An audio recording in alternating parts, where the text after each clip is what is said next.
looking now to see this flip.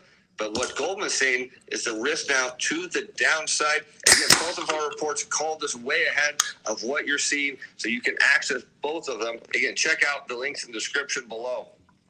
Next upside target, 437.70. That'd be your 100-day moving average. Downside target, 416.83. That's a ways down. Let's take a look here. 416.83. You're talking getting right down into.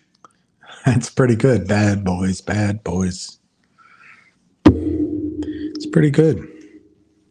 I see the logic in that. I see the logic in that. Oh.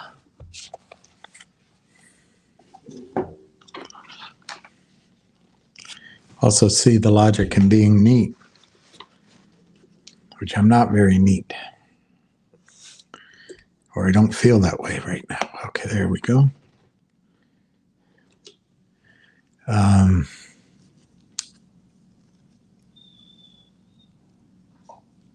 Happy Sunday. Boys, boys, boys, am I glad to see you? Buenas tardes. Saludos. Thank you, Hector. Hey, Steve. Yeah, Lucky's well. He's old. But we go on this little routine every evening. And he remembers every place by his nose. He's confused where the door. We go to the door. He walks into the corner.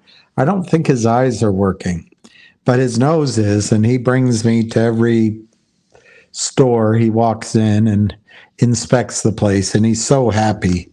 He feels like he's doing important work, making sure everyone is okay. And of course, he's looking for treats too, but they don't always have treats.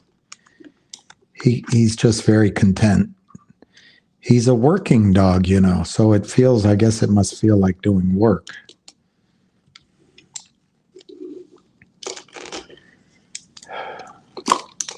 I should have cleaned up a little bit before I sat down. Have a cup of coffee. Just came in for a cup of coffee, friend. All right, I don't mean to be cruel, but another banker at Wells Fargo just jumped. Yeah, I saw that, and I read the reason they gave. That reason doesn't make sense to me. Just remember that. We're coming into October, Kwong, and I'm admitting some hesitation because everybody's calling for a correction, but the bond market's under a lot of stress, and I don't think it helped that the government was going to shut down, and now maybe that's gone away. But, that SVM, Silicon Valley, SVB, that's not the only bank that's in trouble in this country. The Federal Reserve's in trouble. Bankers think like lemmings.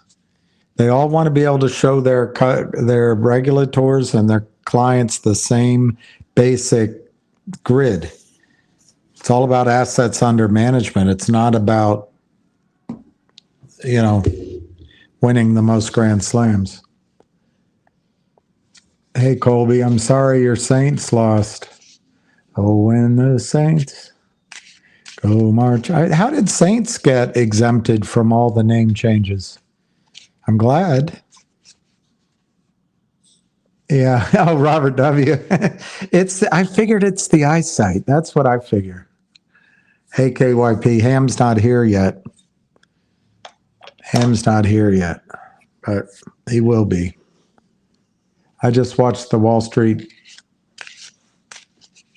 conspiracy. I have a copy of it over here in CD form, but I don't have a doohickey to put a CD in, so I haven't watched it.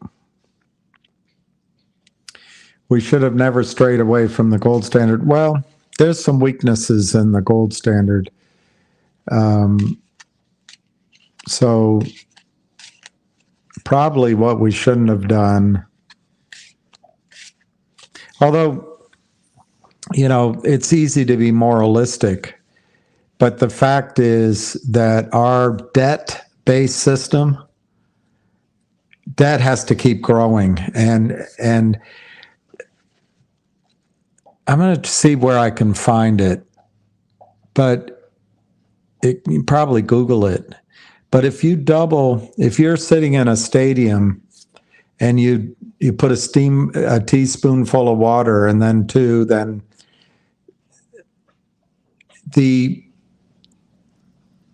it fills slowly, but the last one, it drowns everybody, happens very quickly, and that's like the debt-based system.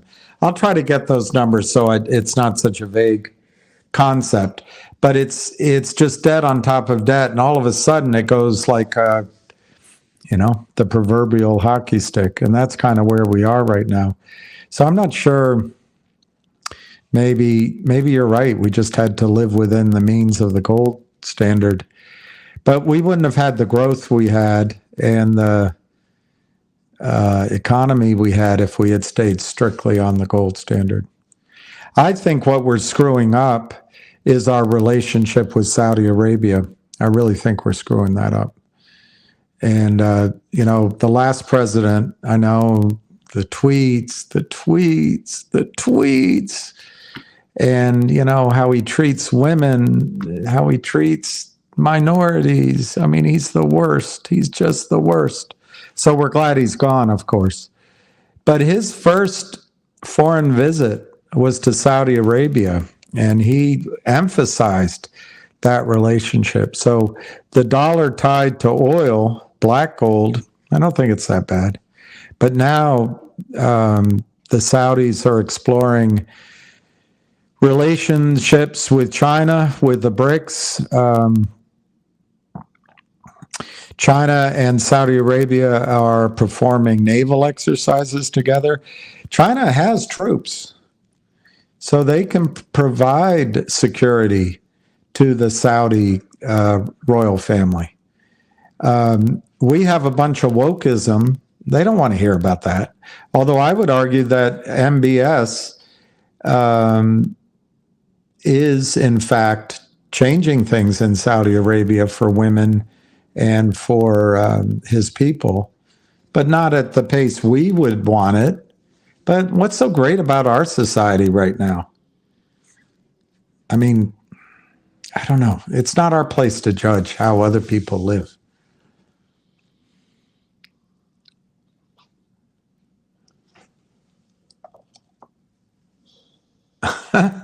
I was here at 9 viewing. It took me this long to get a chat input box. Is that my fault? Ring the bell? I'm serious. I mean, I think I need a new platform. Go back to the one I understood. Well, that's it, Colby. We're the reserve currency, and as Gary Gensler takes no chance goes unmissed for him to say that we have the deepest markets, the most trusted, transparent in the world. Well, as long as people trust our dollar, there is no alternative market.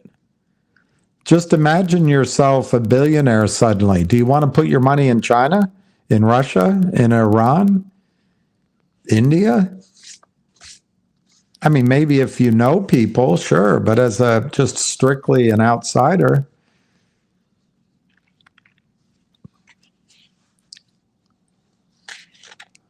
And Toddler, I hope you win the Powerball.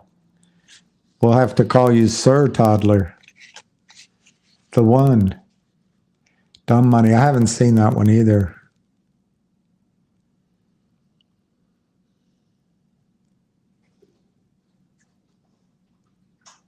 Why would they extend time for Alpine? Well, you go before judges. Judges know nothing about the stock market. You might go before a judge that's been promoted for other reasons than her knowledge in the financial markets. And you have the best lawyers in the world. I mean, these guys steal, it's not millions of dollars. It's not tens of millions of dollars. It's hundreds of millions, billions of dollars they steal. Can Avila, Andy Avil, that question's always half a question. Do I think GTII can realistically reach 1,100 a share? In a squeeze? Yes. In a squeeze, it could. But I don't think it's realistic to do your planning on 1,100 a share.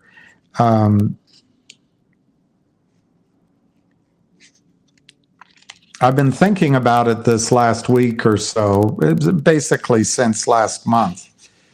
And when I first got involved, Finger was the stock, then it was GTII, then it was Finger and GTII, then it was GTII, and now it's kind of Finger first. But at any one point, it was one stock. I don't think, Andy, you need to turn all your money, all your shares into $1,100 shares. I think if it went, I don't know, I don't want to pick your numbers, but if it went to 100, there are other stocks that we can then roll into. So we don't have to, as it goes up, it's riskier. And it can come down very, very quickly. That's the problem with 1,100. What if it only goes to $9.99 and you didn't sell? It can come down, fast enough to give you a heart attack. So when I give those targets 1,100, maybe even higher, these are spikes. These are short squeezes. And it means to me that you can spend time with a piece of paper and your goals and put in good to cancel orders. And in a spike, those orders can get hit and filled. But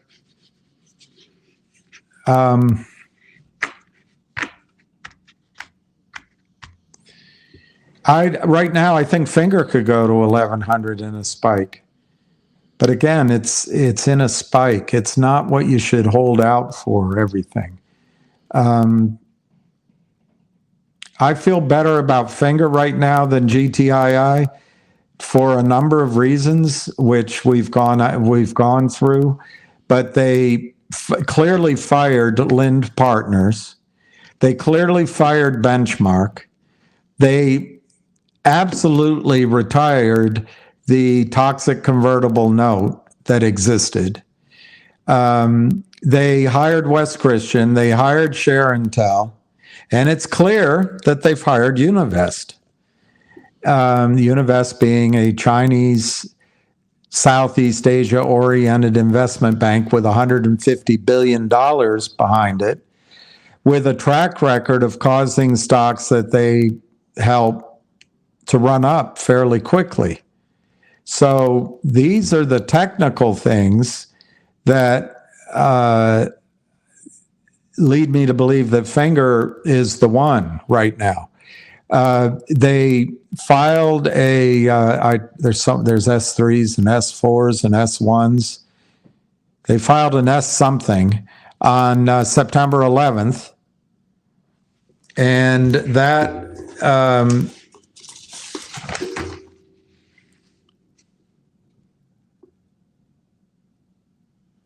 S3 is an S3 on September 11th. And that typically takes 5 to 7 days to get approved. They have the best legal team probably in the world. And they've done so many filings. I'm sure they have a good relationship with the SEC. I think this approval is imminent. It could come tomorrow, could come Wednesday, could come next week. But as soon as it does, what happens? I don't know. But what if Univest gets involved in a big way? This is for 300 million shelf registration, but the sub-registration is 25 million. And so for those reasons, I think Finger could have a great run. The numbers that come out of Tom Ronk's organization, there's people out there that say you can't follow it. I don't know. All I know is Tom Ronk makes a living collecting data beyond what FINRA publishes using the dark pools. We don't have that data for GTII. And apparently it's 170 million shares sold that don't exist with a squeeze price of 5 something. Well, you don't believe, if you don't believe that, you don't believe it. I mean, that's the problem. It's my opinion. The SEC should make it a level playing field, and the data should be open and available to everyone so we don't have to guess about it. If it's true that FINRA is only reporting, which I think are illegal, sales prior to location of shares, which is illegal, but then it's settled up somehow on, back office phone call later on, I think that should be data that we see. Instead, we're told, hey, you don't know, they probably settled the trade. Well, let us know about it. Until then, I'll go with Tom Ronk. 170 million. But take a much lower number. Call it 17 million shares short. Call it legally short. If that has to be bought in, the stock's $100 if there's no selling. Now that's in a squeeze, that's in a spike. Then you've got Finger with all the fundamental news. It's got the top-up business driving its revenue, nearly risk-free. Last quarter, they did $12 million in revenue, blowing through the milestone target of 10 million, even though China was shut down half of the quarter for COVID. They've got the text messaging. The text messaging. It's more than just that, but they have the text messaging, which businesses use in China to communicate with customers. That is coming back to life after COVID lockdown. They have the rich content messaging, RCM, I think it is, which is designed for 5G. China's been rolling out 5G while we've been bombing deserts, assaulting mountains, getting mired in a land war in Asia. They've been filling out 5G. This is huge source of potential revenue for Finger. They have the Sapientus, it's called, the division that is designed for using big data, the data they're collecting from their phones. Sapientus, and they have scientists there. They're in the second stage of that, which I think is the monetization stage. If I'm wrong, it's the one prior to monetization. But they're moving forward with that. They have big insurance, Munich Re, Pacific Re, with relying on the data that the phones get and the scientists have, mathematicians all, to get into the Chinese insurance market.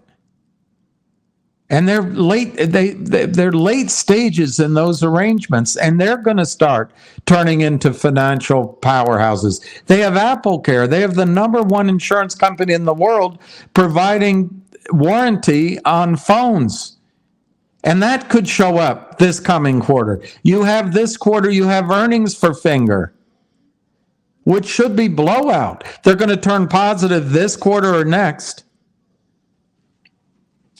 There's so much going on in Finger. So when you ask me if it's if GTII can go to 1100, I think so, in a spike. If there's 440 million shares short and there's a buy-in. But that's a couple of ifs in there.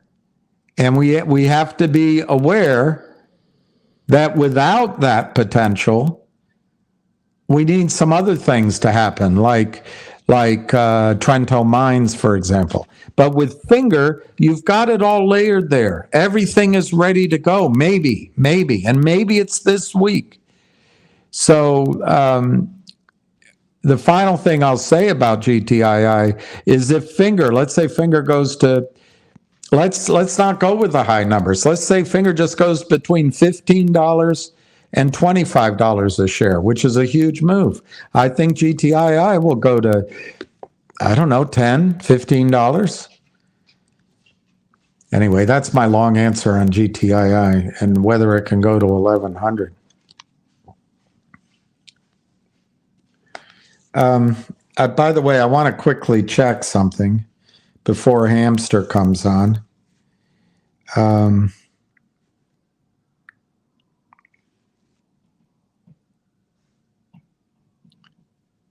My phone is so, I got to get new equipment. Okay, so we're up to 481 donations on the Wall Street Conspiracy, and we're at 28,966. I told Ham yesterday, I thought if we could get to 500 donors, we could get to 30,000 in contributions. And 28966.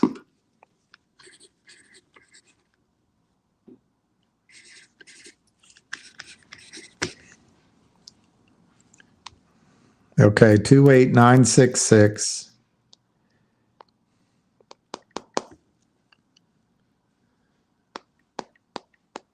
divided by 481 is $60. $60 a contribution on average. And we've got what, 19 to get to 500, 19 times 60. That'd be 1,140 plus 28966. Yep, it would get us there. If the average continues as it is, it would get us to 30,000 if we got 500 donors by tonight. All right. It's on YouTube. All right, I'll try to find it. Hey, John from sunny California.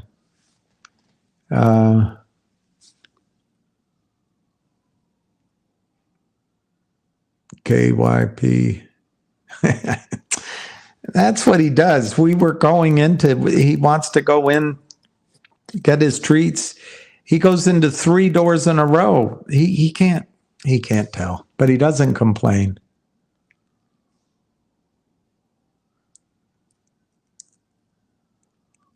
Ham is coming on tonight.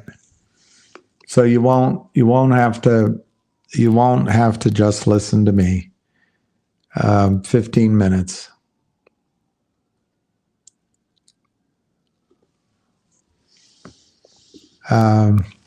Hey, Busy, I didn't have your email. I looked for it, but if I send you an email, I can invite you to be co-host, and then you can do all manner of items. And I wonder if I can do that now. Yeah, I can invite now, I think.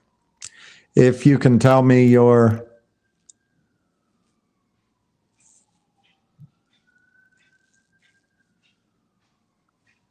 Well, let me see. Maybe I can copy this and I can send it to you by text.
There.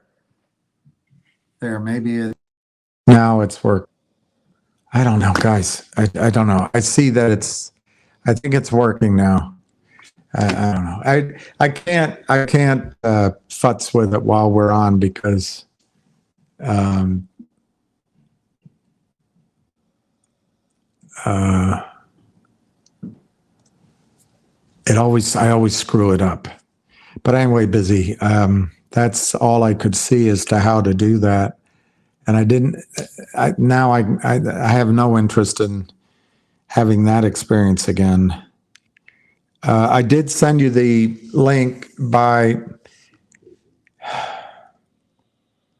text message just now. Maybe if you come on, then I can do something. I don't know. Frustrates me.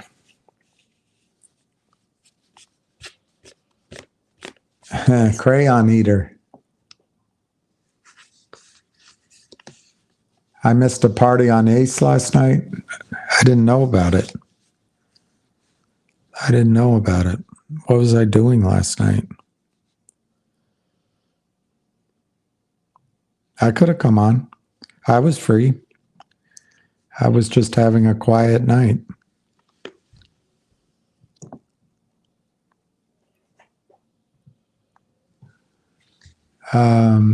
Mention what we have spent in Finger and GTII. Mention what we spent in Finger and GTII. That's a hard question. I don't know what that means. I have no idea what people have invested in those two stocks, spent, I guess. I think, Spencer, people lost money in Finger options last month, the month before, and the month prior to that. In GTII, a year ago, the stock was $9. And then some 3 people came urgently to tell everyone that it was time to buy COSM quickly. COSM had 2,000% short. It was changing its name. It was changing its QSIP. It's going to squeeze. It's going to squeeze. And they're going to go on upstream. And the CEO's talking to me. The CEO at GTI won't talk to me, so get out of GTII. But GTII was, in my judgment, squeezing a year ago. Fidelity was paying 1,000% to borrow stock. Wells Fargo reportedly was not allowing people to buy the stock. All of Wall Street was slow walking the exercise of the warrants, Spencer. But for some reason, as a group, we decided to take the pressure off the back offices of Wall Street in GTII. And we raced as if it was Black Friday at Best Buy. And we bought COSM, we ran it up, we got into it, and then, oh, wait a minute. It's not 2,000% short. That was a miscalculation. Oh, wait a minute. QSIP changes don't cause short squeezes. Oh, wait a minute. Name changes don't cause short squeezes. Oh, and a reverse split. Oh, and doing a deal with the shorts. COSM took 40 million out, I think largely out of our groups. And then you come on here and say, mention what we spent in GTII.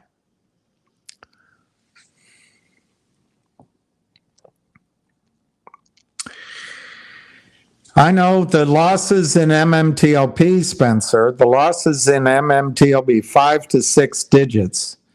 So that means $10,000, $100,000. I put 38 grand in MMTLP. Spencer, let me ask you something. Have you sold your shares of MMTLP?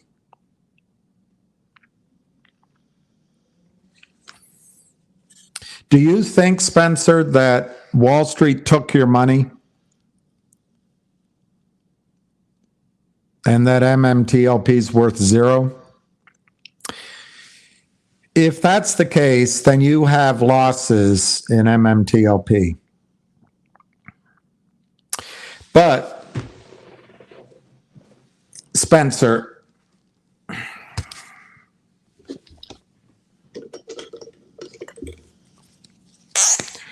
Wall Street owes you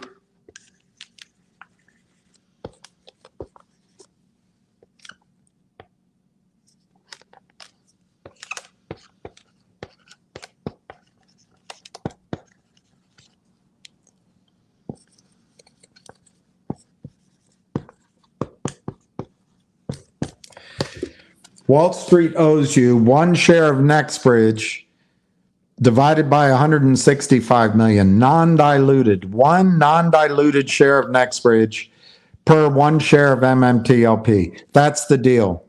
They stopped trading, Spencer. It's not accurate to say that you have losses. It's just not accurate until they notify you and say that your position has been closed out. We took your money. I'll use my example. We took $38,000 from you, and we're giving you nothing in return. That is not going to happen, Spencer. In fact, in my case, I was able to move 2/3 of my shares, because it was in one account, to American Stock Transfer. American Stock Transfer, the transfer agent. So I moved one share of MMTLP to AST for one share of NextBridge. That's what contractually your brokerage firm entered into. You have a chance to do that, Spencer. I don't know if you've tried it. Now, I forget the exact number. It's not a huge number. Somewhat over 3,000 shares I had of MMTLP are now in NextBridge, 3,000 something shares in NextBridge. I can't sell them, but those aren't losses. Those aren't losses, Spencer. I can't sell it, but that's not losses. I don't have much time, but I'm going to show you quickly.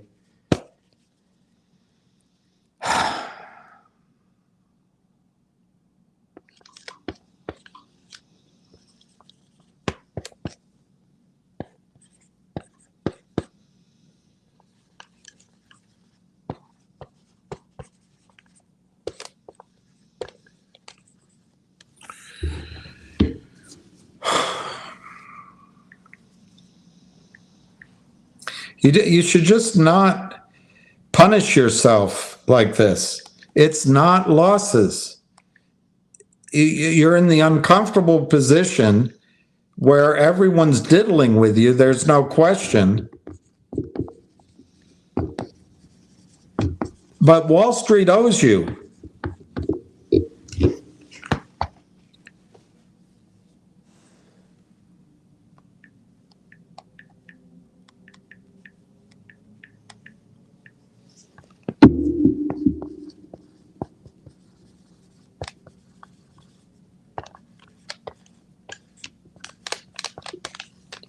And I can't explain this, Spencer, because I'm running out of time.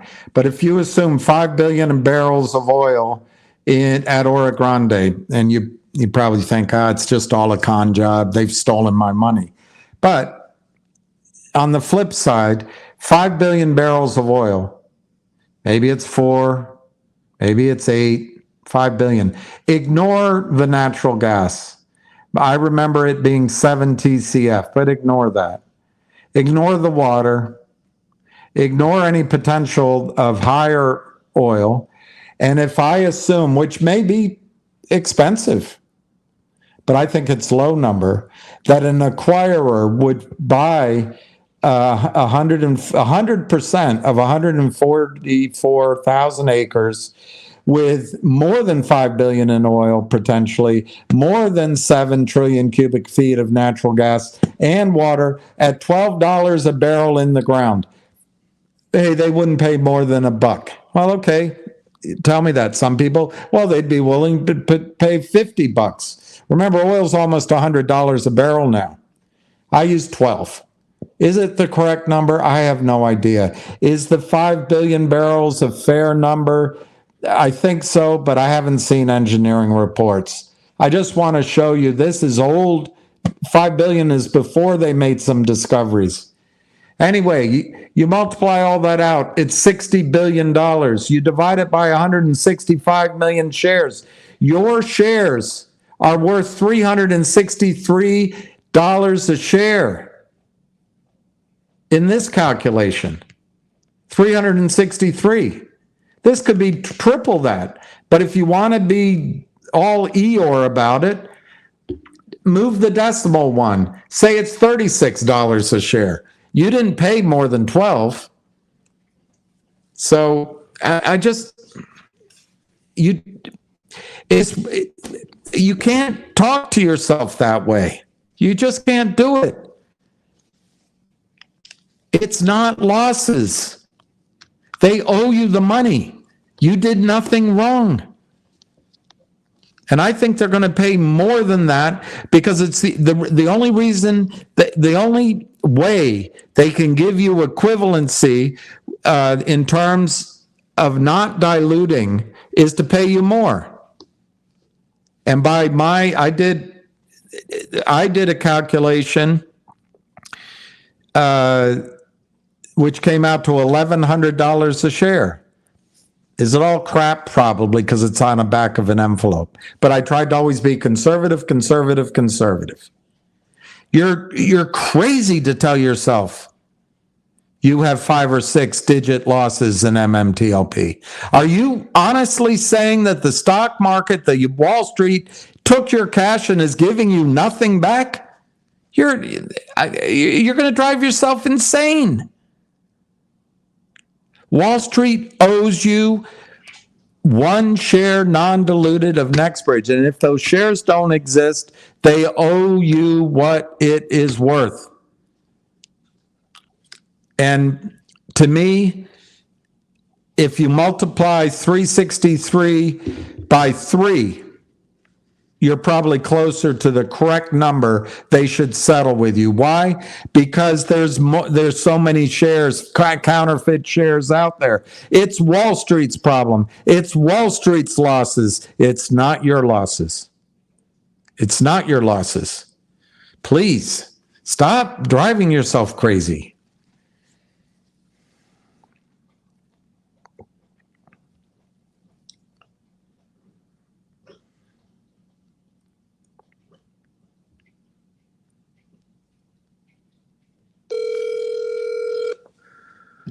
Hello. Are you ready? Am I ready? Oh, I'm ready. Well, get going. Hold on a second. Your audience is running away if you don't start right away. Hold on. Did I do it right? Everybody here? William? We're all here. All right. Let me just get my stuff set up here in a second. 1 second. All right. I don't have anything to hold my phone, so I use my wallet as something to lean it up. All right, this is not to buy or sell. This is educational about making short selling and security fraud 101. All right, I'm going to start out with, first I'm going to start out with a baseball pitcher, Tim Wakefield. He was a pitcher for the Boston Red Sox. Most of us have been growing up with this gentleman. He's 57. He died of cancer. He had brain cancer. All right? I remember Tim Wakefield. How do you think Tim Wakefield would feel if Northwest Bio or whoever else is working on curing brain cancer was actually, instead of being naked shorted, would have a chance to survive? Instead, we got to read his obituary saying how he's a good father of 3, blah, blah, blah, blah, blah, blah, blah. I keep trying to tell you, they're disgusting animals. I keep telling you this. I have nothing to do with Northwest Bio. I don't own it. I know they're working on brain cancer. I'm sure other companies are too. They knock the stock down, sell it down just to steal money. All right? And God forbid it happens to someone in your family, you're going to feel the same way the way I'm just describing Tim Wakefield today. All right? So it's a disgrace. The SEC allows this. I have nothing to do with it. And that's the anger that you hear in my voice sometimes, because everyone needs to wake up.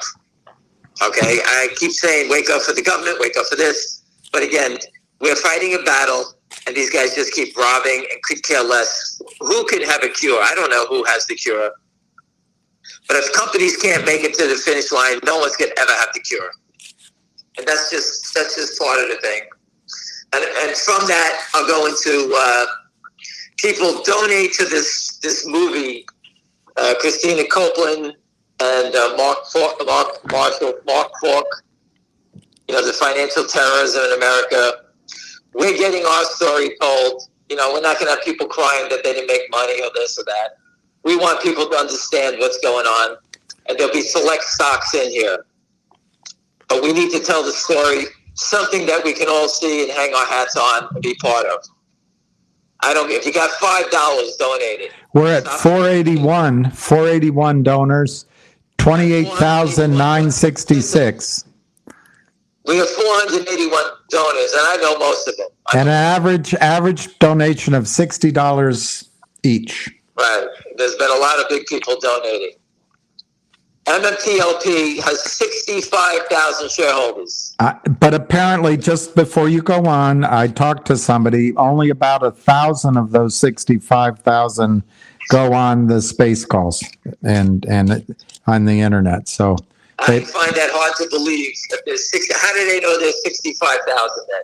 All right? Listen, I'm not here to throw them under the bus. I'm tired of thinking that it's all about them. We're all in the same shithole together. I help them more than anybody. It's time to give back. If there's 1,000 of them on the space calls, I don't see 1,000 people donating $5 a piece. All right? We're trying to get this thing. And I can't believe that they don't donate. All right? And I'm sick of it. I'm tired. My family's tired of me talking about this shit. Everyone's tired about it. All right? Donate the money. Cut this shit. It's $5 fucking. Donate the money. I'm breaking my ass here trying to get a movie done, and you guys want to be in it. I'm going to tell the girl, cut it out. Take them out. Who wants to hear this shit anymore? All right? Man up. Put up the $5 fucking. Enough. I got to sit here like a jerk begging people like it's a fucking telethon, raising money so that I can get your fucking name in a movie. Fuck you. I'm taking it out.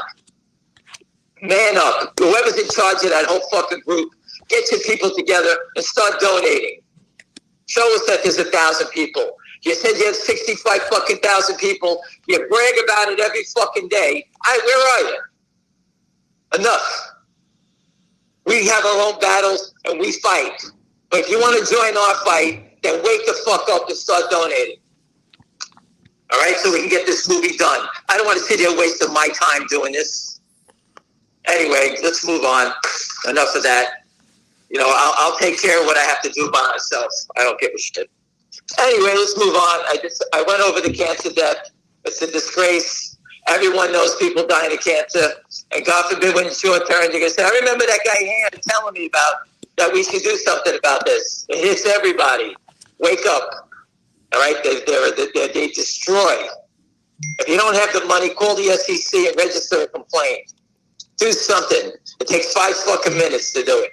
We waste hours doing this. I wasted the whole weekend calling people, getting them to donate. I did everything I can. Watch the guy, Mark and Christina are going to be on Ace's video YouTube call tomorrow. All right? Just look at Richmond. It's not Richard Hoffman. It's not legal advice. He's working his time with his buddy, giving us information that he sees in the filings for GTII. On his own time, video, streaming it. At least you guys can help out. Donate $5. Anyway, let's go back on to everyone's calling. They've seen the movie Dumb Money. My message tonight is don't be part of that. Don't be labeled dumb money. Dumb money right now is the idiot that's short 1.5 million shares of Finger Motion at $5, the real short. That is dumb money. The most they can make is $7 million if the company goes to zero, and they're down a point and a half already on 1.5 million. At $10, at $10, this guy loses almost $10 million. That's dumb money. Never be part of a dumb trade. All right? Understand what you're doing on Wall Street. It's a fast-moving game, and don't become dumb money. What do I mean about dumb money? Number one, you always have to be on the lookout for the shorts, excuse me, the shorts that write these negative stories like Andrew Left. He's living in fear. Just to go back in history, Andrew Left used to be Stock Lemon. He used to write negative stories about small cap stocks and bury them all with his friends at a Boca Raton. How do I know that? One of my friends was one of his guys at Boca Raton. Right? So they all worked together. They worked like a pack of wolves. I wasn't part of that crowd, but I knew about it. Right? And now he went from penny stocks, small caps, he went up to the big stocks, and now he destroyed so many big stocks, he's got the DOJ on his ass, and he's living in fear. They should just go back and look at his old trades, what he used to do. All right? You got Andrew Left, you got Hindenburg, you got Carson Black, even Mark Cahotes used to do it. They all do it. It's called short, and then they distort. And they kill stocks, kill investors over whatever story they make up. All right? It's very easy to push a boulder down a hill. That's what they do. They yell fire in a movie theater. Okay, so when you invest in a stock, be very aware that these little attacks can come at any time. And if you know the company's good, when they do attack, that's an opportunity to add to your position, not panic out. All right? I used to post, Andrew Left was wrong way left. Every time he attacked the stock, they always went back higher because I know the motive was to get them to his friends to cover. That's why they attack. And if you look at it, Hindenburg just went after NVOS. They went after TIO, all these small cap stocks. There's no reason to write stories about those stocks. They're $1 stock or whatever the hell it is, 40 cents. They're shorting these things. They're writing stories about it. If there's such a big crime, guys, why don't they go out and catch all the big companies, right? Where are they? They don't do it, right? Because they know they'll get busted on those names. So they go after the small cap names. All right, just some of the trading ideas when you're trading a stock, being smart money versus dumb money. Never chase a stock because you heard a stupid story and it's running. If you feel the need that you have to chase it, instead of buying 1,000 shares, buy 100 shares. If it goes, you're part of the gang. If it doesn't go, you can buy the pullback. That's the difference between being smart and dumb. A lot of people chase these names. Oh, it's going up on big money. NBOS going from 20 cents to 47 cents. If you chased it at 47 cents, now you're at 25 cents again. I'm just trying to show you that you can't chase any name. It doesn't make a difference. If you want to chase it, you buy 10% of your position, never all of it. When trading stocks, smart money uses good till cancels. Always put your stock out there for sale. You can always change it, change the price, cancel it. Make sure you have your order out there. Never miss making a sale. That is smart money versus being a dummy. All right? Use limits when you buy stocks. Never use a market order. If I told you people that I know that put market orders in and got caught in a short squeeze just as their order went in, I told you the story before. My friend Rhonda went to buy stock at 10. She paid 20 for it. She lost 100,000 because she gave a market order and the stock got squeezed just as she put it in. All right, so use a limit. Another thing to pay attention to, when you have a stock that is running, take profits. Protect your family. Learn how to make money. Not every stock is Apple. Apple goes up and down. If you buy it and it runs, take profits, protect your family. This is about you surviving as a trader. Don't be a dummy like the people in GameStop and AMC, buying it and holding on to it. I showed you every institution that was buying it when I reported on it, all sold it when it went. It was 177% owned by institutions. That number's 30% now. All right, so 140% all sold it. Everyone who owned it sold it into the run-up. And who's holding it? Retail people who had no clue what they're doing. All right, so make sure you take profits. All right, you don't stand there like the Statue of Liberty. You're here to make money. Four more people to get to 500, and we're at 29,501. Thank you. I appreciate everybody doing that. Listen, this is a tough game. We need to do whatever we can. I can't sit here talking shit on this phone every night. William doing the same thing. We got Mr. Hoffman doing it. We got Ace doing it. We have Abbott doing it. Everyone's doing their part, okay? But we need to take it to the next level. I put the truck out there 12 times. Did I ever ask anybody for a penny? No. We weren't getting it for free. All I ask is to help out. I didn't ask for $1 million, just people to help out. My good friend Milan Patel was in the house. That's a good guy, man. He's a good trader. He was a professional trader for a long time. Milan, if that's you, thank you very much. All right? He's a good man. I know him a long time, if that's him. I'm sure there's a lot of Patels, but I hope that's him. All right, again, when you're trading versus dumb versus smart, if your story changes in any stock you're in, you must reevaluate why you're here. Don't wait. If the story why you bought a stock changes and it changes, move away, sell it. You're not there. If the company says they're doing this and they cancel that and doing something else, your story changed. In my books, I'm out. I'll see you later. Learn to be a smart trader. This is about making money so you can do this the rest of your life. All right? A lot of people sit at home and do this. It's not a joke. You just don't throw goddamn darts and hope it works. All right? I scribbled something. I don't know what the hell I wrote. I figure I'm supposed to curse out William, I guess, at this point. I don't know. I'm the only one you left out. I wrote something. I don't, blah, blah. Oh, I wrote about charts. I'm sorry, William. Again, I'm not a chart guy because it's very difficult to chart security fraud. They can make a chart look good. They can make a chart look bad. You know, if I was a devious short seller, why wouldn't I move the stock up to suck in more buyers, right? So it's very difficult in using charts. Listen, there's great people that do great work on it. I knew a guy who was the chart guy for Fidelity Management, the guy Vince, and he passed away. But this guy did it. I mean, he was like, everybody followed this guy. Dorsey Wright, another guy.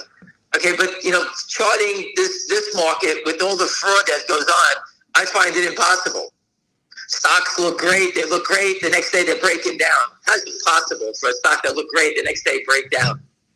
It's because it's consistent selling, trying to get people to panic out. Again, I'm just trying to show you people, there's a movie called out Dumb Money. The dumb money in the movie were people betting against a $3 stock that was going to go down, and they lost billions of dollars. That was the dumb money.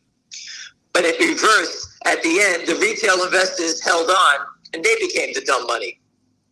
Okay? The guys who got busted on the short, they're still playing because guess what? They lost money there. They got back on their feet, and they start over again. When you lose all your money in one trade, you can't play anymore. All right? If you got 50,000 and you lose 50,000, where are you coming back with? There's no more money to play with.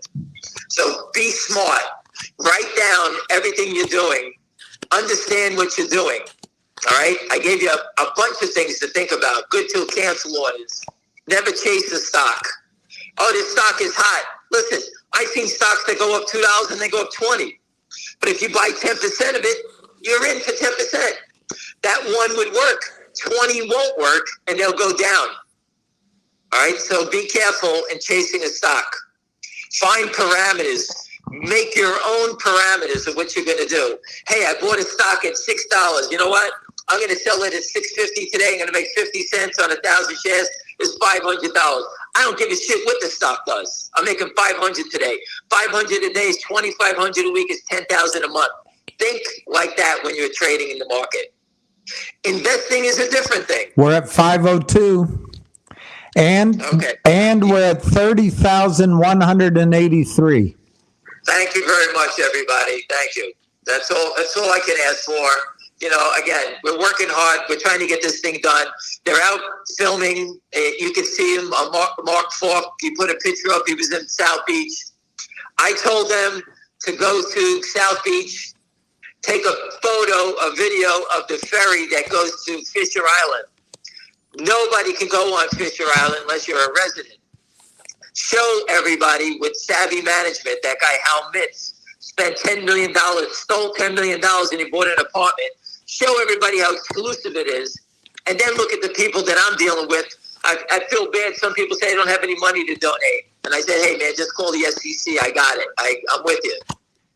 Look at the difference. This guy's blowing $10 million, living on an exclusive island, and I have people that can't afford to put up $5 because they got ripped off and they lost all their money in MMTLP or whatever. That's what we're trying to stop. And I appreciate it. If you don't have the money, I got it. We all went through hard times. There was a time in my life I drove a guy like a limousine driver every day to Atlantic City because he couldn't drive at night. I did it for 2 years. I worked in the stock market in the daytime and I drove at night.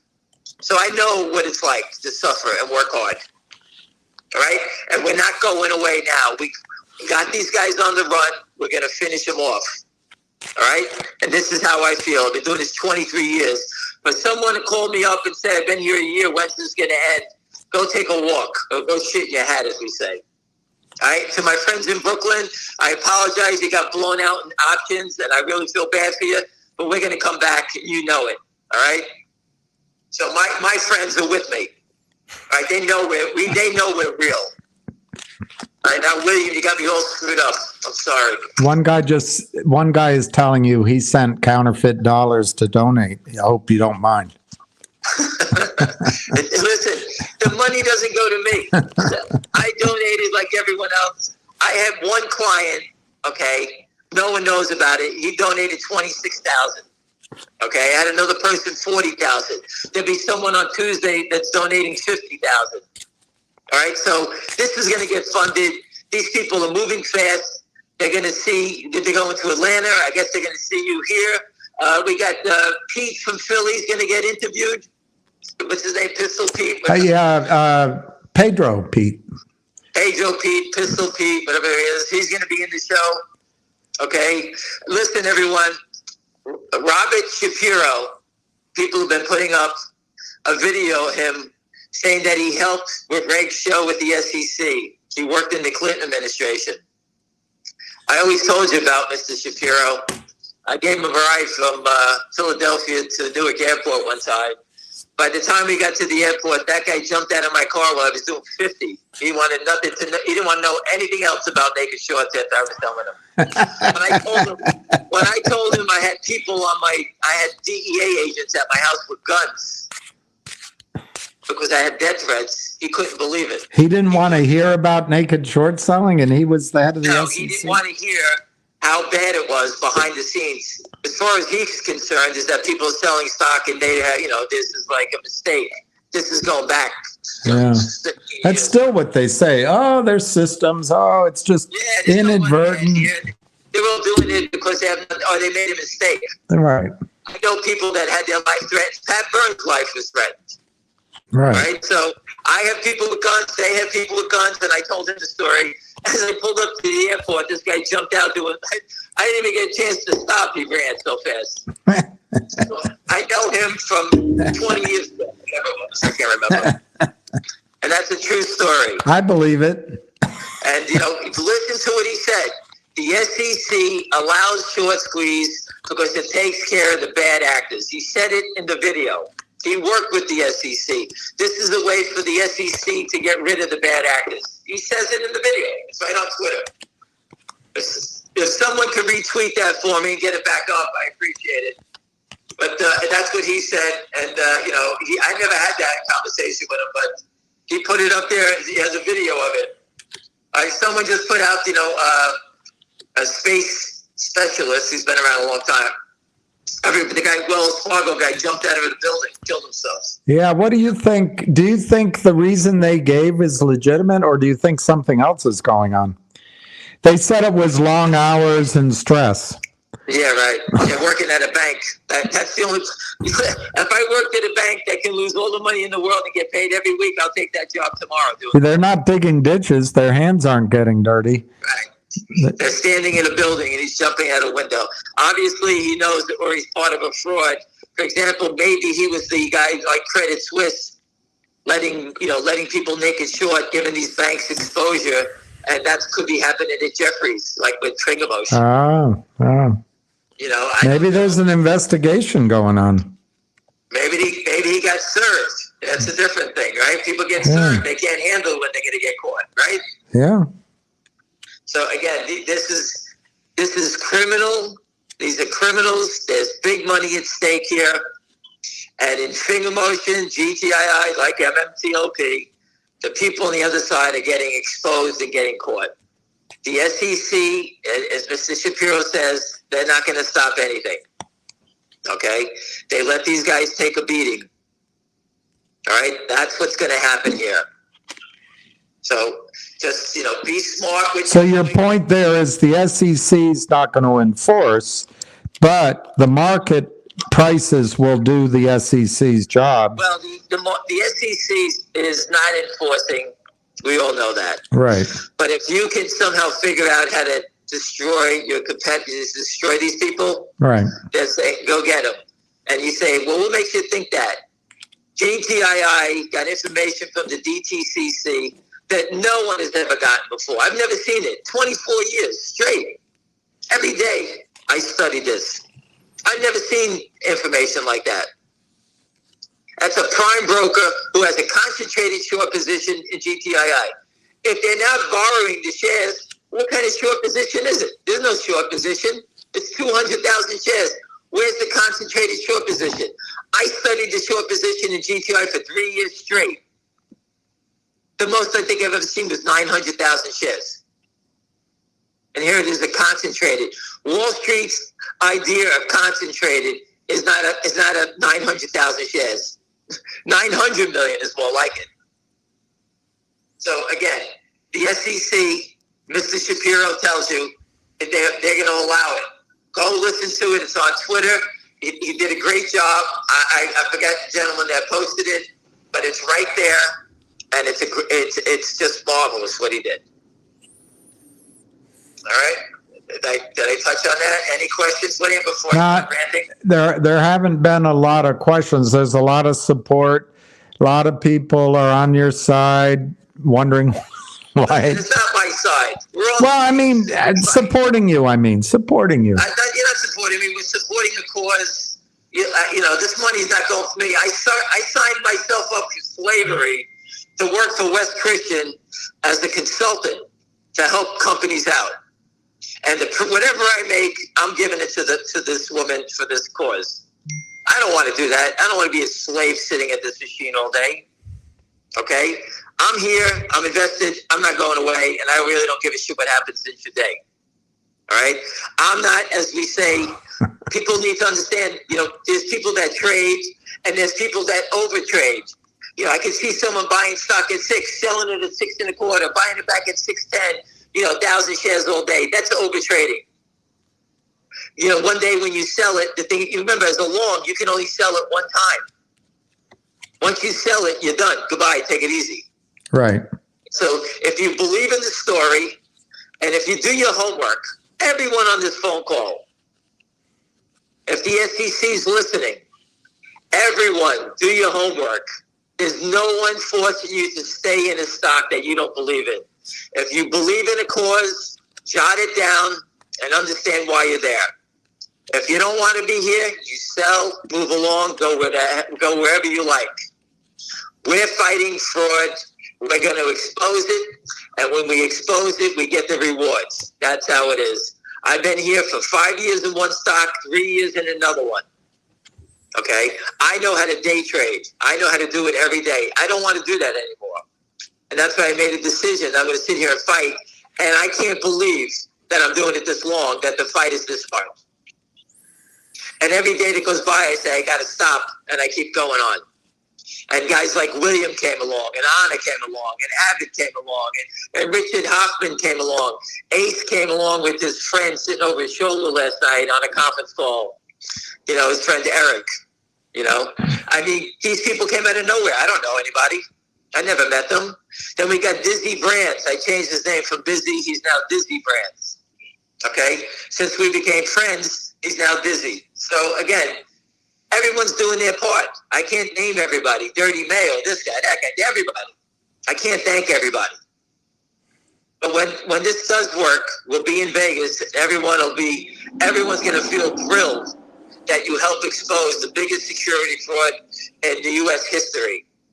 And we have the gateway right now with Finger Motion and GTII. MMTLP has the Senate banking helping us out over there. They can't profit from it anymore. Everyone's locked in there. So that's a wait and see. It'll eventually happen, but that's a wait and see. We're here to profit. All right?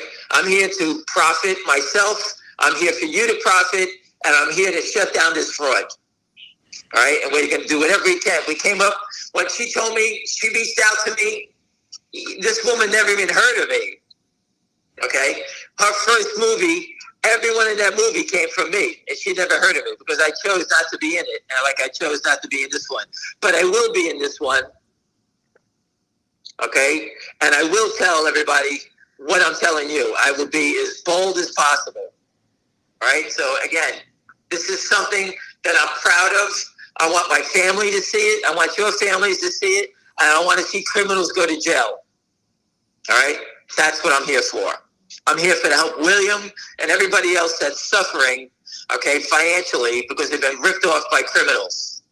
And look at Tim Wakefield. The poor guy dies of brain cancer. Northwest Bio has been working on brain cancer since I've been around. I can't remember how many years it's been. Maybe if someone gave them $1 billion, they could hire 10 more, 20 more people to work for the company and get this stupid thing approved by the FDA to get out there and save some lives. Anyway, William, I'm sorry. I'm just yapping. No, you're doing great. Do you want Busy Brands to call in and play that audio that you just mentioned? He can call you and play it if you want. Yeah, tell him to do that. Yeah, I don't know how to do it. So Busy, if you're still watching, call him and he'll conference you in and or call me and I don't yeah, tell him to call you and you play. Call me and I'll merge you in and you can play this it. way people can actually hear what he has to say. It's a small piece, and it's all a right. small piece. I actually just hear. Relax, everyone. First thing that comes up to me is a girl jogging on a treadmill, drinking a bottle of vodka or something. What the hell she's drinking? She's working out. All right, you've got Dizzy Brands on right now. Stop changing my damn name, Ham. I'm Busy Brands, not Dizzy. Hold on a second. Let me cue it up. It's Busy Brands. You know,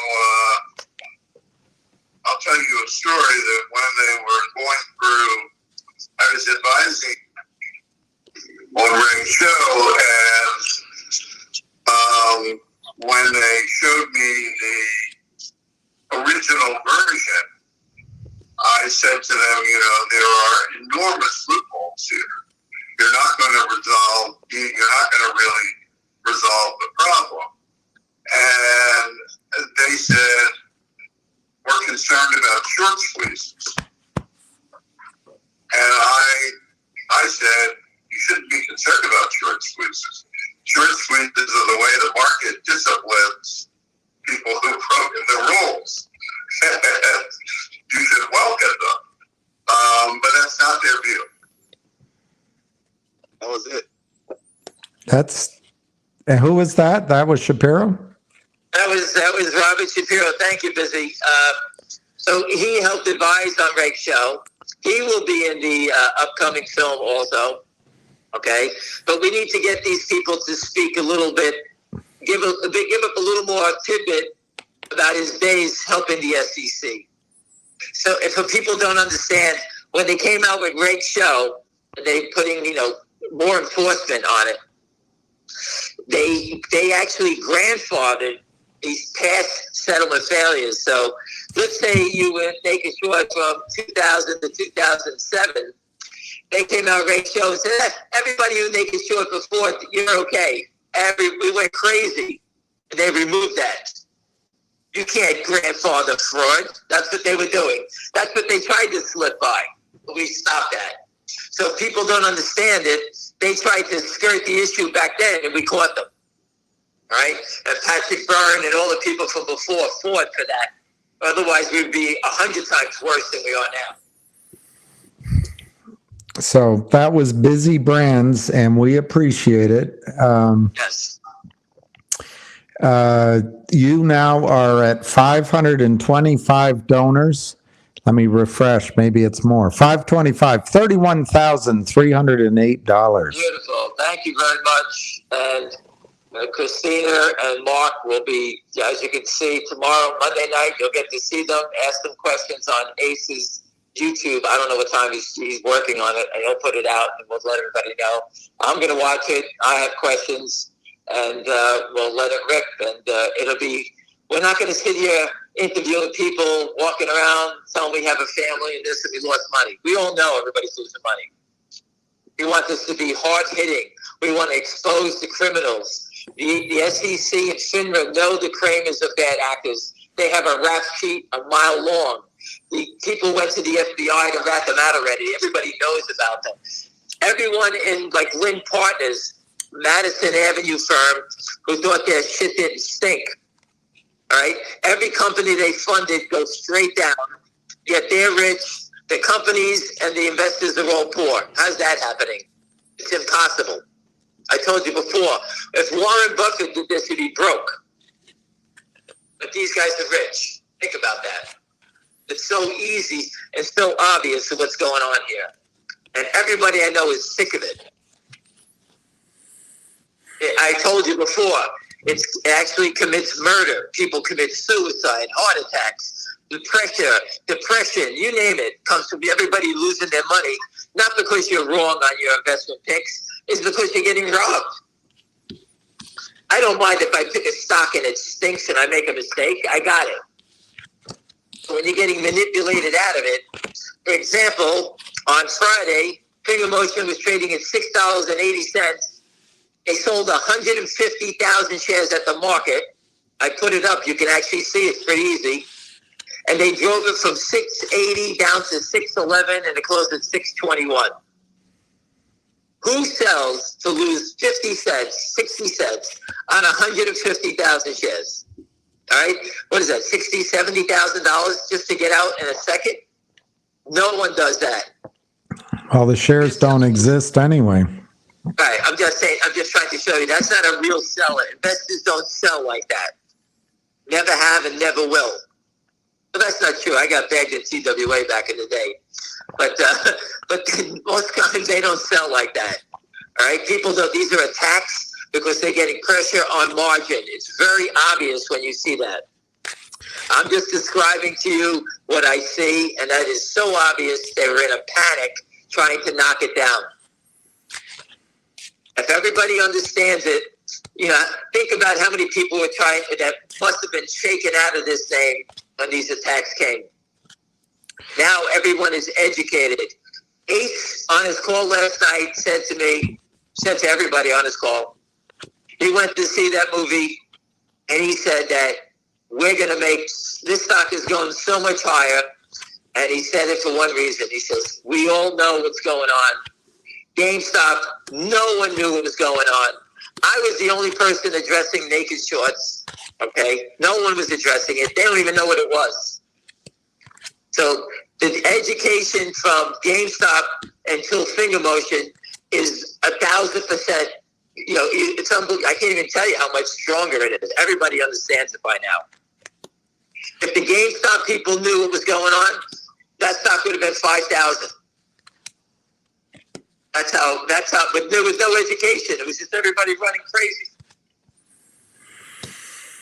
So you mentioned Ace, just to let everybody know, tomorrow at, I guess, 6:30 Eastern time, 6:30 p.m. Eastern time, Ace has a live call. I think it's with the producers of Wall Street Conspiracy.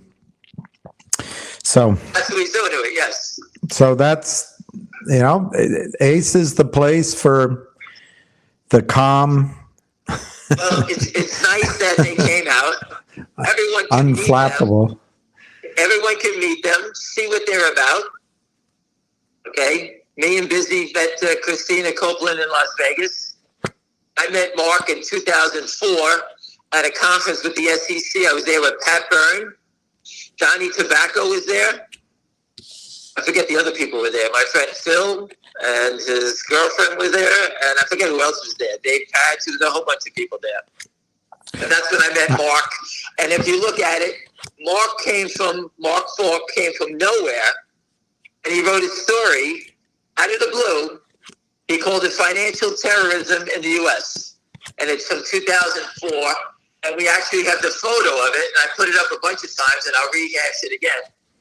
But this is Mark's story. This gentleman has been around since 2004.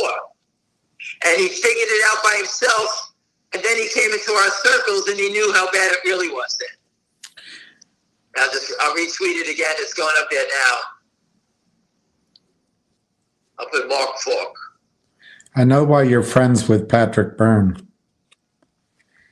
Why am I friends with him? Yeah, I know why you are, because he's one of the few that remember you when you had a full head of hair. Easy. I'm getting a toupee. It's growing back. I'm going to be like a chia pet. That's what Busy Brands told me. He told me once you get that stuff, they put on the chia pets to grow your hair back. Listen, it doesn't make a difference. I could care less. Again, learn how to be a smart trader. Get a book. Understand it. Get your parameters. If you're going to play in the high-stake games of short squeezes, understand why you're here. Okay? There's no one here pushing you to do anything. If you can't afford to be in the game, be careful. Sell some. Relax. I don't want to hear people saying they're locked in, they're upside down. It's a tough game. We're fighting criminals. But I do believe the criminals are at the end. Okay, that's my belief. And I think we're going to have great days ahead of us. All right? I think the pressure's going on the SEC, the DOJ. We got the movie coming out. We got this S3 getting approved by the SEC. Hopefully this week, I guess it'll come out. And we'll see what happens. So you think the SEC the approval might come this week? Yes. That's pretty exciting for everyone to just cogitate on. Hey, that's my opinion. So I know. But I said it earlier before you came on. It fits. They made the filing on the 11th of September. It all fits. It's a normal time frame. So that. Listen again. It's a basic. It's a form that allows the company, when the stock goes higher, they can raise money. Right. GameStop, AMC, Bed Bath & Beyond, when the stocks went crazy, they did not. They had to stop what they were doing, file to register to sell shares. All those shares all got attacked down whenever they said they were going to raise money. Right. And I'll give you a good one. Back in the day, there was a stock, Mama.com. Mark Cuban was behind it. It went from $1 to 20. When it got to 20, the company was going to do a secondary. They called Mark Cuban up to tell him, and they gave him inside information that they were going to do a secondary. Mark Cuban sold all his stock, and the SEC went after him for it, and he wound up fighting back with his lawyers, and the stock got destroyed. So again, the company was raising money, which is a good thing. The stock was 20. Why was Mark Cuban in the stock? Obviously, he was there for some other reasons. Sounds like a short squeeze. He wasn't there for them to do anything good, right? He couldn't care less what they did.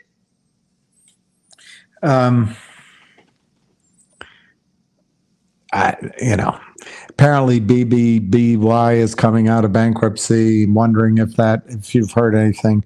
I know you haven't. I can't keep track of it. Yeah. That's a lot of corporate mumbo jumbo. Obviously the shorts know everything. You have sophisticated shorts in those stocks.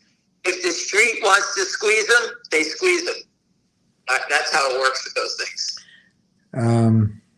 I just want to make sure that everybody understands that at 8:30, the Jets are playing the Chiefs. No one cares about the football game, but we all have to watch to see if Taylor Swift is at the game. So that's very important tonight. Who's Ellen Swift? Taylor Swift, Taylor. Oh, Taylor Swift. And I have a great Taylor Swift story. If I'm going to give it to you right now, I was on a conference call. I forget when.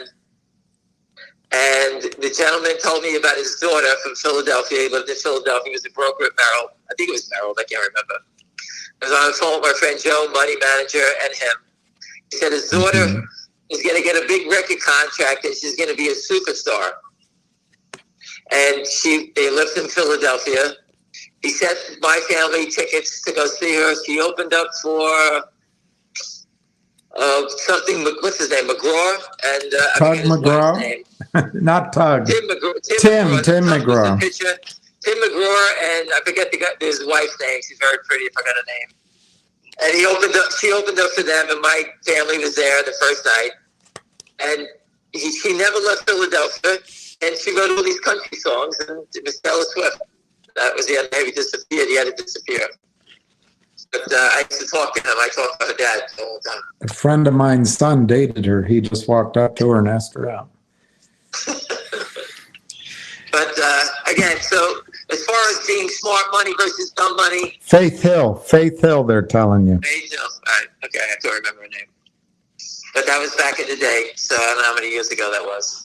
One gentleman here says he doesn't recommend these stocks to his friends because it's all fraud. Well, on the one hand, you're right. But on the other hand, it's a setup for a nice trade. Listen, So I worked on a high-powered trading desk, but hedge funds. It was my job to relay information that I heard to the hedge funds. And they screamed at me, tell me everything you hear, and I'll determine what I want to do. So for the gentleman who doesn't recommend it to his friends, the way we were taught is you tell the people the information that you believe, and you let them determine what they should do. The information that we speak about is right here. We provide the data. We provide the proof. We've done everything you need to know. If you don't believe in it, that's a different story. I got it. I didn't believe every story I heard. So you have to make that determination.